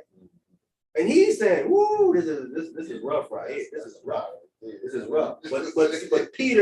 But Peter knows. Yeah, Paul ain't teaching against Torah. He knows that. Even though it's hard to understand, he knows whatever's hard to understand, I know what you're not saying. Right. I know what you're not saying. Because if Peter thought Paul would say that, Peter checked it. Checked him immediately. Like, no, bro. No, bro. And I would suspect that Peter asked him. Because he was waiting for like 15 days, he said. So Peter like, well, what you saying right here, bro? Because that right here is gonna confuse it. Right. And I know Paul probably went and say, "Yo, I'm saying about breaking it down." Like, all right. Gotcha. I kind of figured you would say something. I know you wouldn't say the opposite thing. I knew you would say something. I knew you would. Hey, listen, because if he was saying that, it would be in these other brothers' writings. It would be in James' writing. It would be in Peter's writing. But they wrote stuff too. They would say, "No, Paul out here teaching against the law." They would say that. Right? They would say he was doing that. Yeah, they would say that. None of them say nothing. None of them say Paul teaching against the Torah. None of them say that. People are saying today, yeah, Paul, y'all, because y'all lost. Y'all can't find a gospel author that says Paul was doing that. None of y'all can't find. You can't find James, Peter. None of them saying that. Luke. None of them are saying Paul was doing that. Y'all the ones saying he's doing that. How is it possible that y'all the only ones getting that from his writing? All of them would have said the same thing. No, he's saying that. You know Shabbat shalom, Terry. Hey, Shabbat shalom, Terry. Shabbat shalom. Shabbat shalom. Shabbat shalom. Hey, you got any questions or anything like that? Yeah. Yes, sir. I have a question on, this is just one question, but, and I know it may be a little bit off topic, but Isaiah chapter 4:4, is that supposed to happen like in these times or in the kingdom or before the kingdom? What verse exactly in Isaiah 44? No, Isaiah chapter 4, verse 4. Oh, Isaiah chapter 4, verse 4. I heard 44. Yes. And is that supposed to happen now or is that for the kingdom? Okay, we're going to read it right quick so we can get an understanding of it. Okay. Isaiah chapter 4, verse 4, correct? All right, Isaiah. Isaiah chapter 4. Isaiah chapter 4 and verse 4. When the Lord shall have washed away the filth of the daughters of Zion, and should have purged the blood of Jerusalem from the midst thereof by the spirit of judgment and by the spirit of burning. And the Lord will create. Hold up. All right. So the question. All right. So you saying that is this something that's supposed to be happening now or later? Yes. Is that going to be happening while we're living right now, or is that for the kingdom? That's for the kingdom. Let me read verse 3. Go up to verse 3. Isaiah chapter 4, verse 3. And it shall come to pass that he that is left in Zion and he that remaineth in Jerusalem shall be called holy, even every one that is written among the living in Jerusalem. All right, so that's going into the book of life right there. Everyone's name that's written in Jerusalem, we just went over that in Hebrews chapter 12. The names that are written in heaven. okay, among that city, with the innumerable company of angels, the church of the firstborn. So that's going into the future with when the New Jerusalem comes down. Okay, it's going into having everyone that has written among the living in Jerusalem, and then read verse 4. When the Lord shall have washed away the filth of the daughters of Zion. So slow it down. So when they have washed away the filth of the daughters of Zion, so there's got to be a cleansing that has to happen. Go ahead. And shall have purged the blood of Jerusalem from the midst thereof by the spirit of judgment and by the spirit of burning. Right. So the spirit of judgment coming from the Most High, and the spirit of burning, what he's going to be using to judge with, okay, which is fire. Okay, so that's a future thing. That sound like 70 AD. Because in chapter 3, he goes up into their filthiness of the daughters of Zion, chapter 3, right? Talks about that. So that would be purged then. You know what I'm saying? When it says, I've purged the blood of Jerusalem from the midst thereof by the spirit of judgment and by the spirit of burning. That sound like 70 AD to me, when the Romans came in there and burned Jerusalem. All that filthiness was going on, all that filthiness was going on up in there. So if that's future, then you have to go rebuild. You have to go rebuild Jerusalem, and then have all that filthiness in there, and then go ahead and purge it and burn it again. So I think that happened. I think that happened in the past already, but I think that happened in the first century. Khan, my question is, because it seems like it's so much filth right now. See, so I said, I would say to I talked to some other brothers, and we just say, if the Most High don't bless us with, a woman that's in the truth and following these law, statutes, and commandments, and I mean, really, really about the truth, then hey, we'll just wait into the kingdom. We'll wait until if we be blessed to make it into the kingdom, maybe we'll get that there. So that's what I thought initially, that this was for the kingdom, but I wasn't sure, because I see all of this wickedness amongst our sisters right now. And it does seem like they need to be purged, or did he need to get this filth out of them? Because it's wicked as hell now. But the problem is that we're not in Jerusalem. You know what I'm saying? And those people in our land, and that's not the Israelites in there. This verse is addressing Israelites. The daughters of Zion are Israelites. You know what I'm saying? And purge the blood of Jerusalem would be the people living in Jerusalem. So we're not. Jerusalem has been destroyed. There's no Jerusalem right now. People living over there, they're not even living in Jerusalem. You know what I'm saying? I mean, I'm talking about the city. They're in the location, but the city is not up. The temple is not up. But they are filthy. They are filthy for sure. There's no question about that much. Yeah, that's what made me think that it was talking about. Since this is going on now, maybe this is probably, for the kingdom or something. That's what I wasn't sure on, because it's just rampant these days. Now, when Christ about that sky, brother, he's coming for his elect. First of all, he's gonna get his elect in the four corners of the earth. He's gonna go with them, and they're gonna go take down the Gentile rule, and place his rulership all the way down. And then he's going to have some of these Gentiles take the nation of Israel back to that wilderness.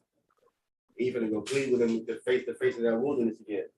So while that's happening in the wilderness, Christ and his body, his elect, are going to be going around the world, putting down his rule, taking down these other rulerships in different parts of the world. So I don't think this is the kingdom. In the kingdom, it's going to be righteous, especially in Jerusalem.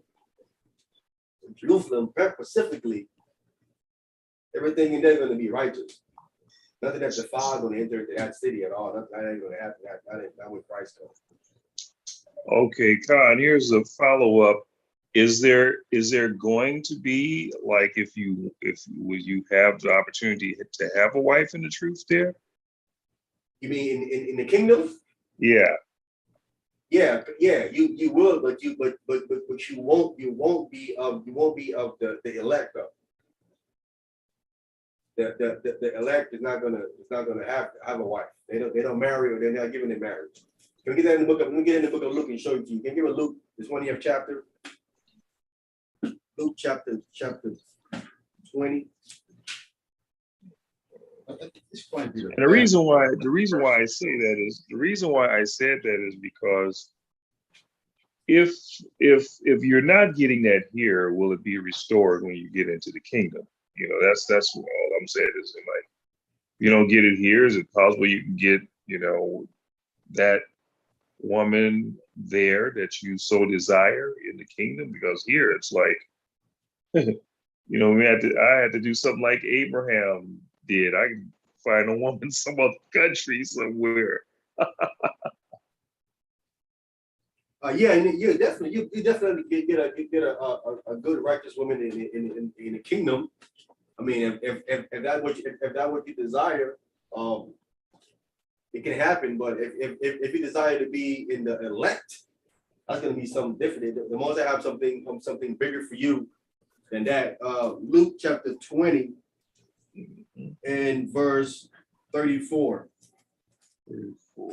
Luke chapter 20, we're going to start at verse 34 down to verse 36.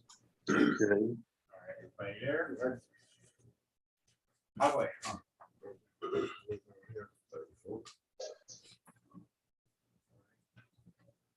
All right, Luke chapter 20, starting at verse 34. And Jesus answering said unto them, the children of this world marry and are given in marriage. The children of this world, this is what they do in this world, right? They marry and they are given in marriage. Go ahead. But they which shall be accounted worthy to obtain that world, that new world, in the millennium reign of Hamashiach Yahushua. Go ahead. And the resurrection from the dead. Go ahead. Neither marry nor are given in marriage. Those that obtain that world, they elect 144,000. They don't marry nor are they given in marriage. Go ahead. Neither can they die anymore. Neither can they die anymore. They're getting spiritual bodies. Go ahead. For they are equal unto the angels. Angels got spiritual bodies. Go ahead. And are the children of God, being the children of the resurrection. Right. So those of Christ's body, the children of the resurrection, who's in the first resurrection, they're not gonna marry. They don't marry, or they're not given in marriage. Now I know there is a conundrum here. There's a conundrum here that needs to be cleared up and definitely explained a little bit more, because what we have in the book of Ezekiel, we have the prince there. He has children, right? And that prince there is supposed to be Hamashiach Yahushua. You know what I'm saying? So there is information that's left out that we don't have. We like Paul said, we know in part and prophesy in part. So we do have this part right here, but there could be another part that we have not been revealed yet, because Ezekiel is clearly saying that the prince had children. You know what I'm saying? And that prince there that's offering stuff in the temple there, that's supposed to be Hamashiach Yahushua in the order of Melchizedek. And he also talked to his disciples about drinking wine with them. Drink this wine with you, says, new in my Father's kingdom. We know that spiritual beings don't drink wine. He must at some point come back into the flesh at some point, and he's drinking wine with them. So at some point, they come back there. Him and the apostles are coming back in the flesh in God's kingdom, and they're drinking this wine he talked about at the so-called Last Supper. He explains this to them, right? I was pointing this out to these people who are claiming that flesh and blood can't go into the kingdom, in the kingdom of God, right? I said you can't. But there's an aspect here too that you're missing, that you leaving out. That is true, right? But I'm saying I think you're mistaking the kingdom of God, which is in the third heaven, to the kingdom of is going to be here on earth. but there's a difference, right? Kingdom of God is in the third heaven. And that's in Ezekiel, you said? That's in Ezekiel chapter 44. It talks about the prince there having children. And that's clearly that's got to be Hamashiach Yahushua. He's the high priest. You know what I'm saying? So we see that there's a contrast in these 144,000 that it could be possible that at some point they do come into the flesh, right? And it's possible that they could have wives and children. But again, that dynamic, we can see that it's there, but the dynamic of the transference from this verse here that we're reading in Luke 22:20 down to that aspect that we read about there in Ezekiel and the aspect about the Last Supper, there seems to be some kind of gap there. It needs to be filled in that we don't quite have yet. Okay. But I would say, man, I'm not caught up like that. Like with brothers, I got to have a wife. I'm more like because Paul, for some reason, Paul decided to not deal with women, and he says it's something about what he learned from Christ. Christ taught him something that he's like, nah, I'm not dealing with no woman, and because he says I want to obtain the knowledge of Christ to get to a certain level in Hamashiach Yahushua, and he's learning something that's a distraction to where I want to get to. This is a hindrance to me. You know what I'm saying? And that's why Paul talks about them that are married. You know what I'm saying? Care about how to please his wife. Because you have to please your wife when you marry. You got to please your wife. You got to deal with that aspect of it. You can't completely focus on Hamashiach Yahushua completely because you got to deal with your wife. You know what I'm saying? So there is more beyond the marriage thing that some people want to attain to, and they're willing to sacrifice the marriage thing to get to that level. So let me piggyback on that too. He told us to be, he told us to be fruitful and to multiply, right? Okay. So he created the woman to be our helpmeet, right? So I think we all brothers, we know if I mean the ones that are not probably married and the ones that are married, let me just say myself, I've never experienced of having a woman how I would like for her to be, on how it says like in Ephesians. And a lot of us brothers never had that. I talk to somebody, I just wait for the kingdom, because these women are whacked out. So we've never have gotten that one woman that that we so desire to have. So it seems like to me, it would be like, all right, I didn't get that here in this life here. I didn't get it the way that he intended the whole thing to be. You see what I'm saying? So it's not like I hope I'm trying to make myself clear, because the woman is the most beautiful thing on the earth to me. If you know, so but I've never had it the way it was intended to be. Like this woman was treating me as the Most High commanded her to do with her husband. And she was the way that I wanted her to look. She was all of those things. So a lot of us haven't gotten that or don't have that, or, so, so I'm like saying, is that something that you could request or you could have in the kingdom? Because this is not, it's not being done here where we are right now. We're in this captivity here. So it's a lot of dysfunction amongst us Israelites here with the woman and the man. And some of us don't have a woman, and it's like, even the women in the truth, you got to be damn careful of them. They're tripping out, So it's got to be something to where when you do get in the kingdom, to where, okay, now this is going the way that it was intended to go, or here's your crown, like here's the woman that I have here for you. Is there anything like that? Yeah, there is. I mean, if the woman that you're asking for, you can have her here. You can have her here. It's all about how you go about finding her or getting her. It's all about how you go about it. You know what I'm saying? So there are men who have that. I would say some, but I wouldn't say a lot. No, I would say not a lot. I agree. I agree, because I know guys in the truth who have that wife that they're talking about. They have her, and they'll tell you, no, she's that. No, she's that. She's that woman that they talking about. You know what I'm saying? I know some brothers that have that. Like that virtue. Yeah. Come. Yeah, the virtuous one. Yeah. The one that's inspiring to be the virtuous one.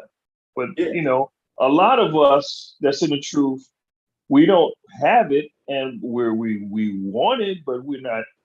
You know, I'm not gonna, just get out here and just get anybody. I'd rather be by myself than do that. You know what I mean? Huh. So Yeah. I'm just trying to. Is there going to be a reward? Just like if we make it into the kingdom, is there going to be a reward? Is there going to be something that we can say? The Most High already know our hearts. He know what we want. You know what I mean? So I may not be making sense with that. No, you making sense. You make complete sense. Again, it's all contingent on what on what you want. But I want to read a scripture here in Matthew the 19th chapter, pertaining to this particular topic. As far as dealing with marriages and stuff, and then we're gonna get up into that end, and more into that saying you said there. Yeah, Matthew the 19th chapter. Matthew 19, okay. All right. Then we'll start at verse 9. Verse 9. Matthew Okay, chapter 19, start at verse 9. Matthew chapter 19 and verse 9. And I say unto you, whosoever shall put away his wife, except it be for fornication, and shall marry another, committeth adultery, and whoso marrieth her which is put away doth commit adultery. Clearly, this is the verses. It's clearly that a man can have more than one wife. Right? This is clearly what Christ is saying. So you have to first put away the one that you have and get another one. If you get another one while you with this woman, you're committing adultery. And you be putting adultery because if you put her away for the wrong reason, not for fornication, in the eyes of the Most High Christ, you're still married. So when you put her away for the wrong reason, and she go get somebody else, the guy that she get with, he says he's committing adultery. The guy that gets with her is committing adultery because you're getting with a married woman, and he go get somebody else, he's committing adultery because he's still married to the woman that he put away wrongfully. He didn't for fornication, he didn't do that, so they're still married. So this verse is clearly tell you that you can only have one wife, right? So now his disciples are going to respond. The disciples catch what he's saying, and they're going to now respond to the situation here to what he just got through saying to them. Go ahead. Verse 10. Verse 10. His disciples say unto him, if the case of the man be so with his wife, it is not good to marry. They saying if marriage is permanent and the only way out is fornication, the disciples are saying, well, it's better not to marry them because they've been brought up under the Pharisaic way of living, oral Torah, where these men was divorcing their wife just to go get another one to look better. If they saw one to look better than their wife, they have clause and oral laws back then. You can divorce her and go get the other one to look better. You can actually go do that. You know what I'm saying? So that was kind of the oral Torah clause that the apostles and them came up under. But here come Christ crushing all that nonsense and saying, no, you can't do none of that. That's a bunch of foolishness, right? So they saying it's better to just not get married at all. Ain't that the case, right? Because I don't want to be locked down to one woman because they were so used to where they can go ahead and get another woman. So now here comes Christ with something like, nah, you can't do that. You gotta just be one of them. They're like, well, if it's only one, then I might as well not deal with none of them.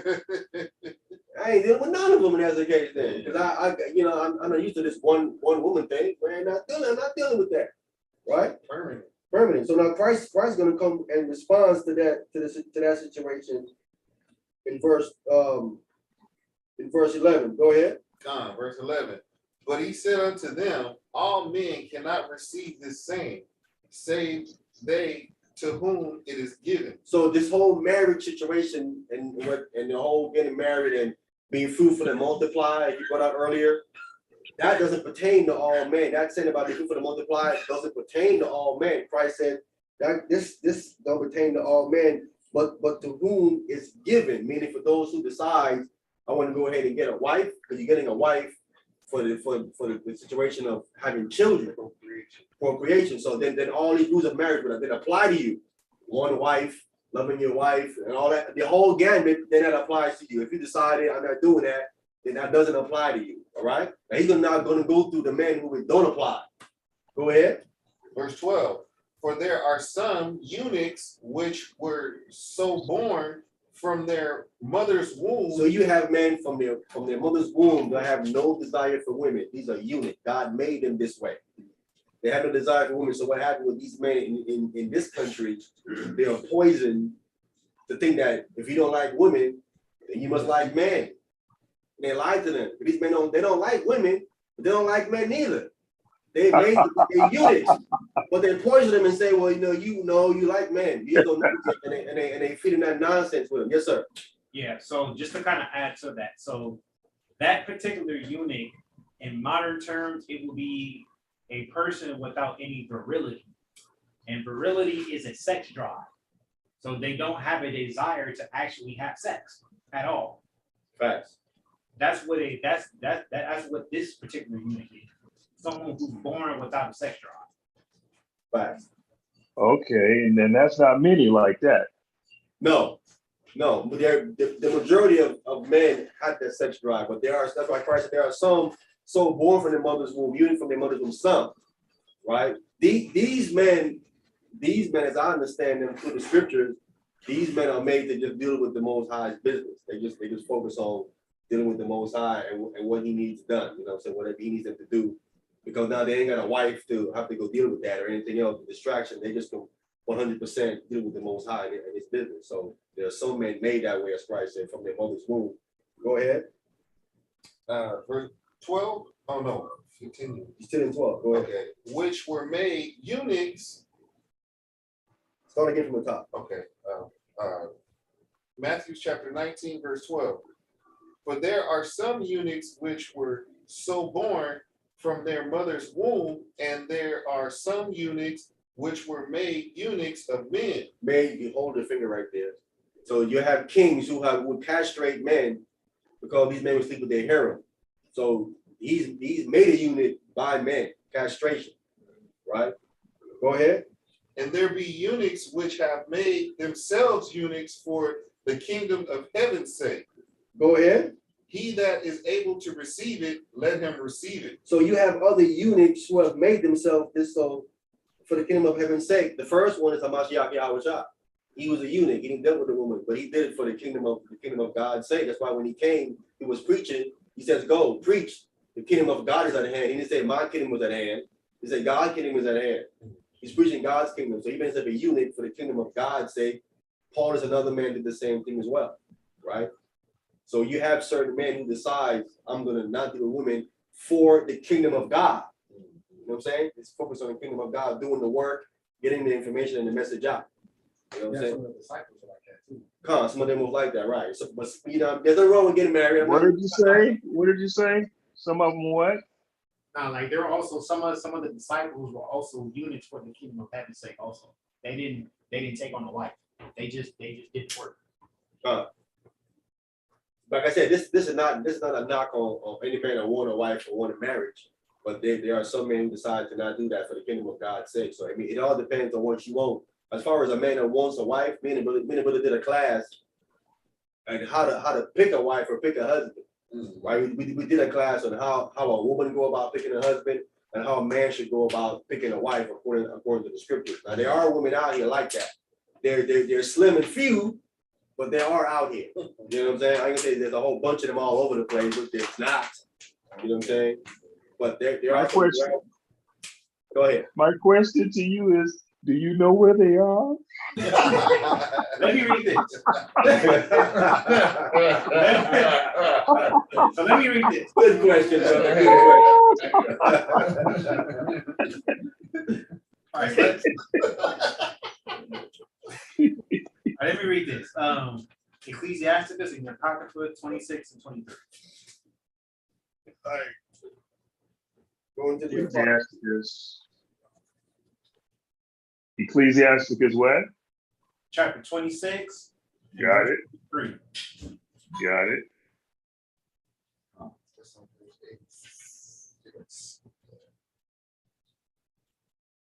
Y'all got it? Ecclesiasticus, what he said, 26 and 23. Ecclesiasticus chapter 26, verse 23. A wicked woman is giving as a portion to a wicked man, but a godly woman is giving to him that feareth the Lord. So that's the first thing. Okay, you got to understand. I like that. If you're not fearing the Most High, you're gonna get a wicked woman. Wow. So you got to fear the Most High if you want that righteous woman. So start there.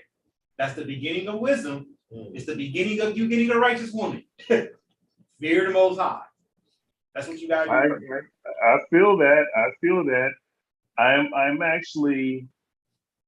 actually have been doing that, to the best of my ability. So I'm not knocking this, but I'm not the one who's the Most High will just have to decide when it happens. But I'm already in practice of doing this particular scripture here. I'm not playing around with this thing here, but I like this scripture. This is a really good scripture. Yeah, and just keep hearing them. Just keep doing it. And if it be the Most High's will, you'll be given that righteous woman in that day. But I would say this, brother. I was like you. I remember when I was like you as well, brother. When I first came in this thing as well, I wanted a wife. There's a lot of women in the school, right? And I wanted a wife, right? Yeah. And once I was like, no, study my book. And I'm like, I'm studying as it is now. You know what I'm saying? I'm studying every day. He's like, no, study the book. You know what I'm saying? And I couldn't get, I wasn't seeing, I couldn't see what he was trying to tell me until later on. What he was telling me was that you don't know enough yet to be able to deal with a wife. You're not as experienced in my word to be able to deal with it. What you're gonna go do with a wife, you're gonna go deal with it according to your worldly understanding, not according to my understanding what happened in the text. When problems arise, you need to deal with it how I say to deal with it. You don't know enough yet to be able to deal with it. That's why I'm telling you, study so you have the information. So now when I give you a wife, you know how to, because you have to teach your wife. Because she's gonna have questions about the Bible. You're gonna have questions about all kinds of stuff, right? And she want a man that has answers. She can't be like, well, that's my husband and he doesn't know. Well, I'm gonna go ask them other brothers out here in the street somewhere. You know what I'm saying? So the most I like, I'm gonna raise you up to a certain point in my word.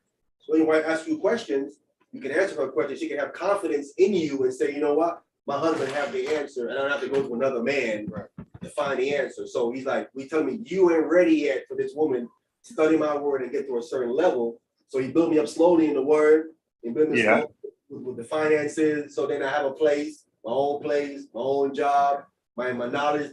Then the woman came. I'm guaranteed. I'm right on time. Once I got the information, I got the job, I got the place, she came right behind it. It was like, okay, now you're ready. Now you're ready to have this woman. Here is she. And I'm telling you, when he brought her, she was like submissive. She was submissive. Just the way I want her to dress. Whatever I say, I like you, and then she'll get it. I like you to do it, she'll do it. Whatever she'll do it. You know, I said, call me Lord. She called me Lord. I said, call me. She said, oh, yes, Lord. All of it, the whole 9 yards. She did the whole thing. You know what I'm saying? So I'm saying, what the Most High Power doing with you was like, Terry, you want her? Okay, here we go. I need you to get into my word. Get to a certain level with the information. You know what I'm saying?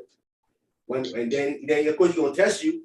God gonna test you on everything that you do. And once you graduate these tests, and he builds you up, and he feels that with that level, I guarantee you, he's gonna bring her.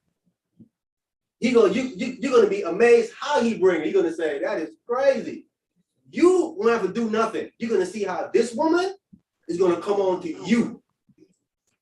She gonna come on to you. And that's how it was. She came on to me.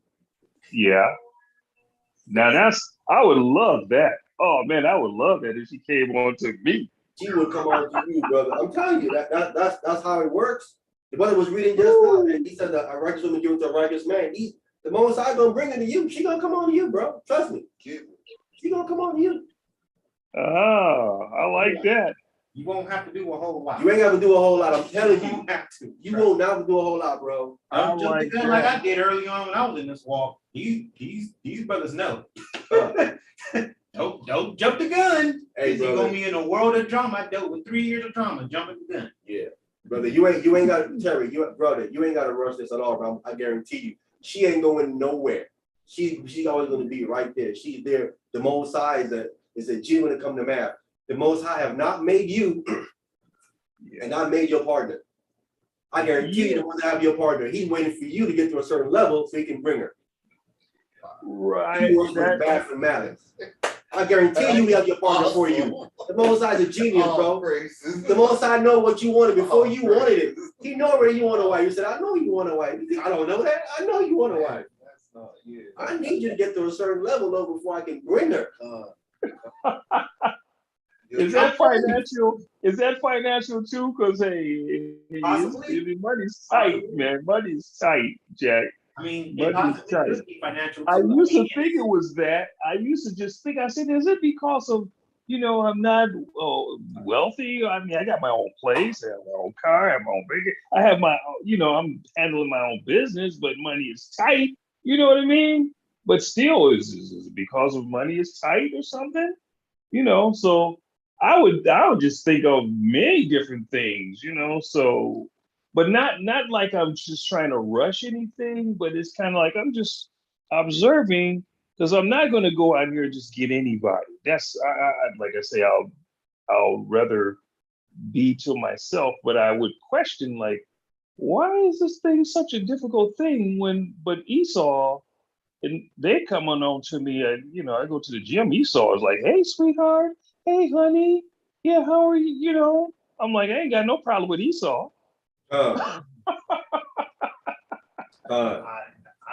that unfortunately is just the nature of of the game now, man. Like our sisters, they be turning up their noses up at us, man, while the other nations, they be grabbing at our commodity to them, but we not a commodity to our own.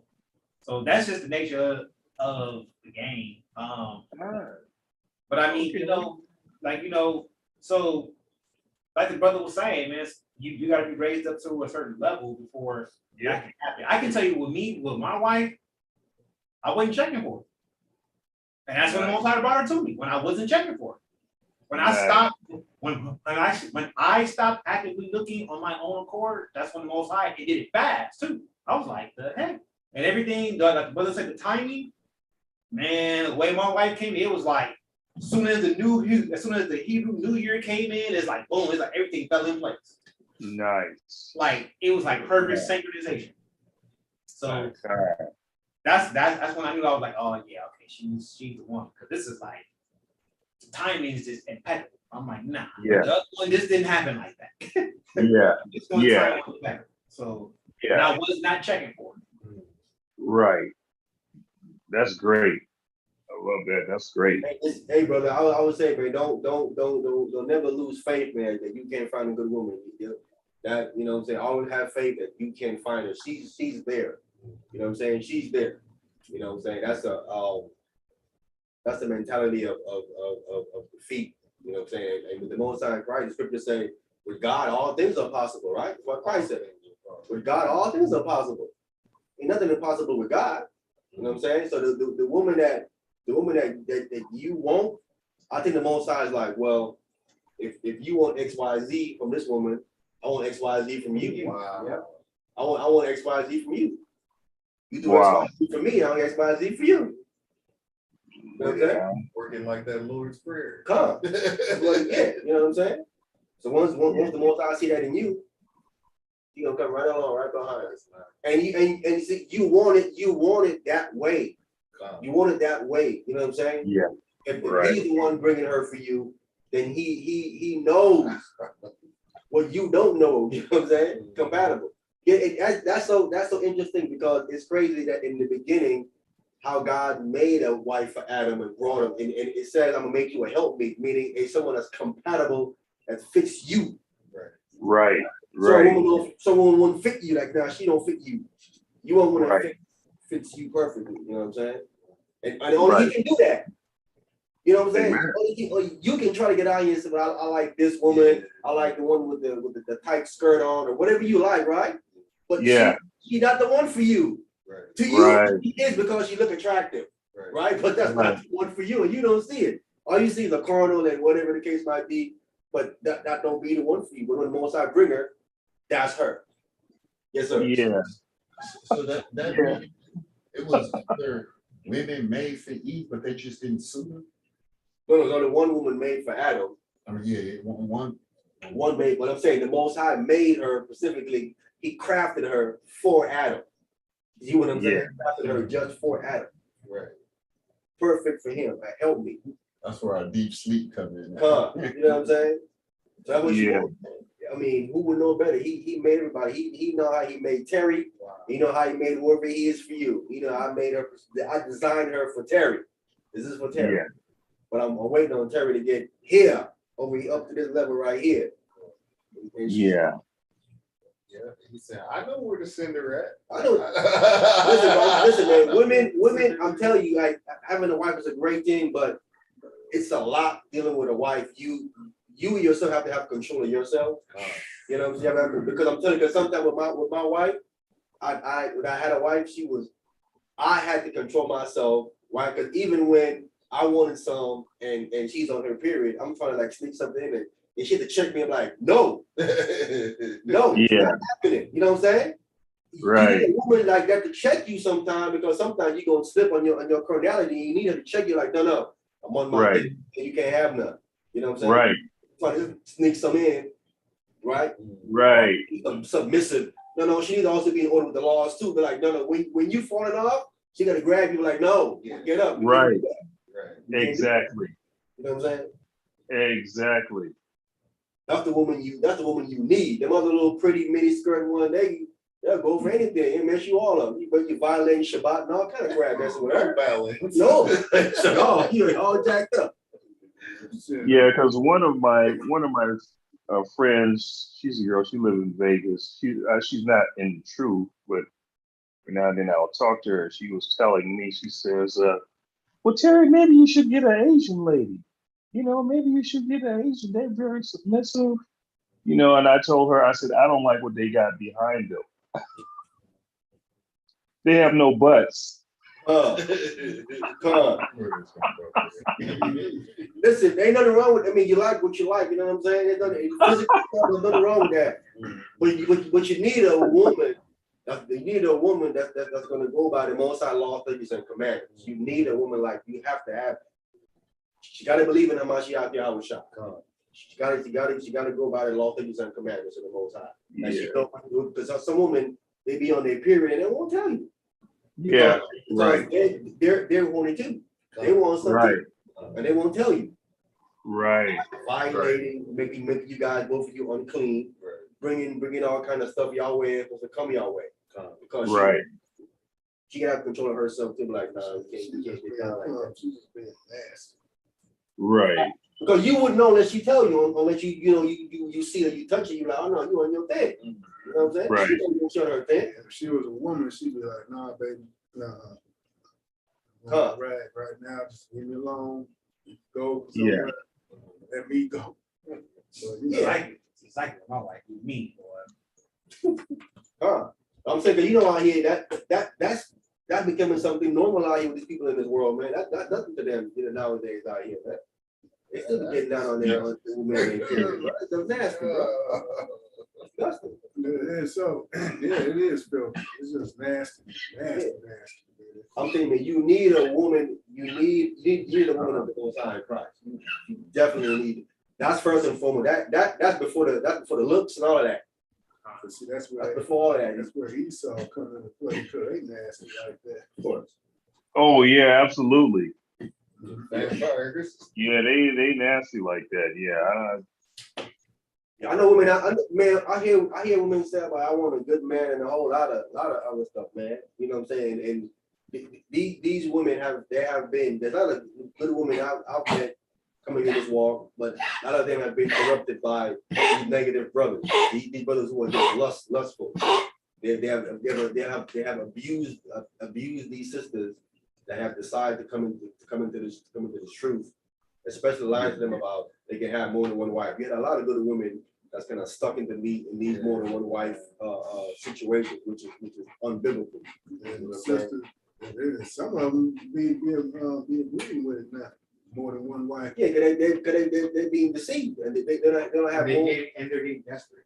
They get right because listen. They're getting desperate. Women, I tell you brothers in here. They're getting desperate. So Women that come in this walk, I tell brothers in here because I was told this when I came in. Yeah. Women that come into this truth, Terry, they want a husband. They want a husband. They're not here for the Most High Christ. Let them fool you. They're here for a husband first. It's the truth. They're here for a husband. Don't let them fool you. You know what I'm saying? I was telling them earlier. They said, "Man, you see women in here, brother?" They said they're not here for the Most High Christ. They're looking for a husband. I'm telling you. And I'm like, what? Because I'm thinking they're here for because they come in here, head is tied, covered up. You know what I'm saying? Hey, brother, they got the whole humble, virtuous act down. You know what I'm saying? Thinking, man, she about the Most High Christ. But he's like, brother, don't get fooled, don't get fooled, They're here for husband. I was she lying thigh, Get food out your boots. They want a husband. I'm telling you straight up. Wow. Yeah. But they want to see they want a good man. And what's catching these women is they're running into these men that believe in more than one wife. And it for them it's a struggle. It's a struggle for them. And then they just brother deceive with the scriptures. And they're like, well, if God is saying it's okay, because they're like, nah, I ain't with that, you know. But the more the brainwashing continues with the scriptures, then they like they succumb to that brainwashing of misinterpreting the scriptures, and then they, you know, Right. with these men, you know what I'm saying? But the most I your wife is out there, Terry. She there, bro. Thanks a lot. I'm just gonna be patient, man, and keep doing what I'm doing, you know? Yeah, and not expecting anything, but just be patient and keep doing what I'm doing, you know, and try to get better, you know. I would read every day, Terry. Like every day, man. Read about three chapters, man. Every day. That would have you to grow. You would grow in the knowledge of the Most High Christ. You know, you'll be more familiar with situations. So, because I'll tell you, when you have a wife, she gonna have a boatload of questions. I guarantee you, boatload of questions, and she gonna come to you. You're gonna say, okay, so all them years of you studying and reading, they all gonna now come into use because she gonna take you there with them questions, bro. Take you there. They got questions, bro. My wife had questions. Really. And I didn't want her to go to no other man. I wanted her to come get it from me. So I had to know. You know what I'm saying? I had to know. Right. Sister, right. This question, sister. Yeah. Because you don't want no other man teaching your wife. I'm telling you, because if he teaches something that you don't agree with, that's going to cause problems in your marriage. He's going to say, well, so and so said it means this. You're going to say, well, no, that don't mean that, my wife. That means this. She starts saying, well, so and so say this. We have a problem. Right. We have a problem. You know what I'm saying? Now you got to go root all that nonsense out of her head, right, and get y'all on the same page.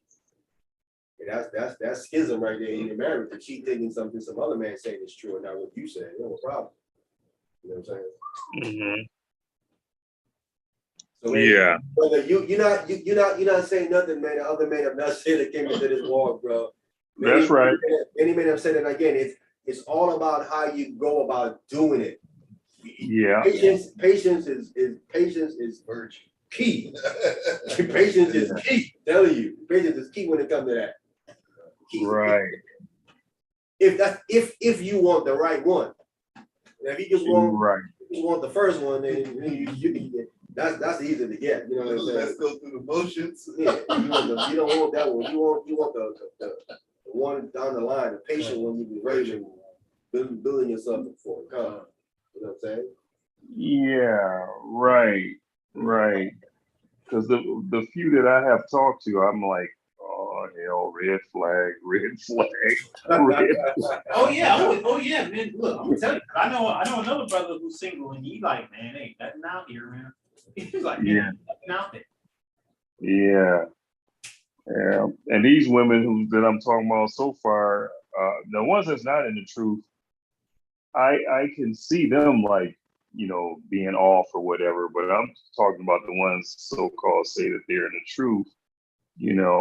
I see a lot of red flags, like not keeping the Sabbath. And, one sister, she was telling me, you know what, I'm going to eat my pork and stuff like that. I just do it the way that I want to do it, So I know you may not like that, but, and on the Sabbath, I watch scary movies. I said, oh, really? I said, oh, okay.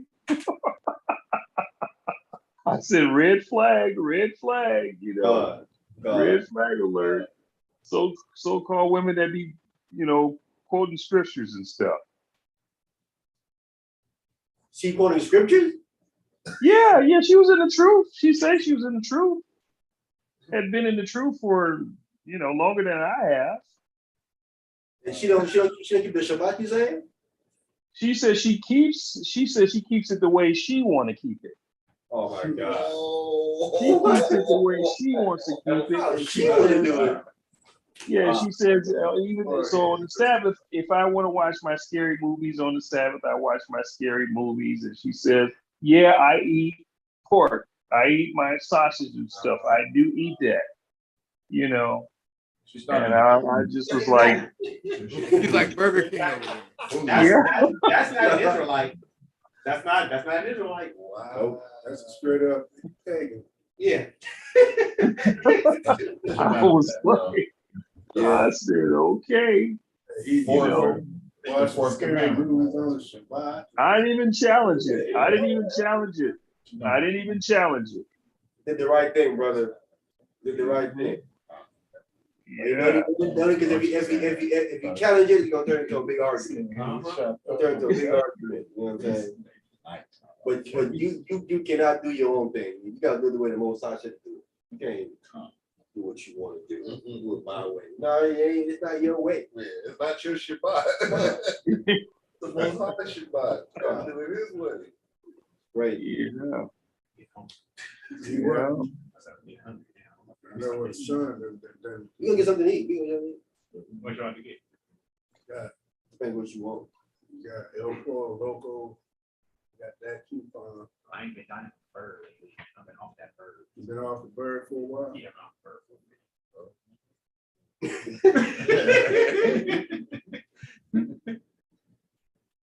You off the bird or you Just for now. Just for what you mean now? For today, you saying? Or? I mean, it's just been on the table until we figure out what's going on with the dinosaur stuff. But Dinosaur stuff. What dinosaur stuff? remember, I ain't had that conversation with y'all yet. Yeah, we came across some information about chickens and stuff you see today, like they originally come from dinosaurs. And the dinosaurs you see today, like cartoons and stuff, that's not how they're depicted. Like they actually have feathers. Yeah, raptors. Yeah. That's like So I'm like going to reinvestigate this documentary about these chickens because I'm like, if I don't know if they fall in under a fowl or a reptile or what, but yeah, we just put it on hold until we investigate. Believe me, it's hard too. Boy, I love that chicken. But he eat beef neither. So no burgers or chicken. Wait, real? Who doesn't eat beef? I'm eating beef still. I don't eat beef. Oh, you don't eat beef? I started eating beef like in 96 or something, 94. I ate beef in the early 90s. No. Oh, I don't eat steak neither. Cut that out too. Back in the early 90s, cut that out. Yeah, once this guy, well, he was lying, but he scared me. He said, man, that beef thing, in your body for 10 years. I'm like, that's it. I was done. I was done that day, bro. I ain't even mature now. When he said that, he scared me. I said, ain't nothing to me those 10 years. I killed it that day. I was done with They this. used to say that to you when you was a kid, you swallow bubble gum, they said it Yeah, stayed I was done with beef that day, bro. Yeah, but that beef thing is about 10 years, brother. It ain't coming out. I showed some carne asada fries. We want to kind of style fries. That's what we. Oh, Yeah. I'm actually going home. We're gonna split.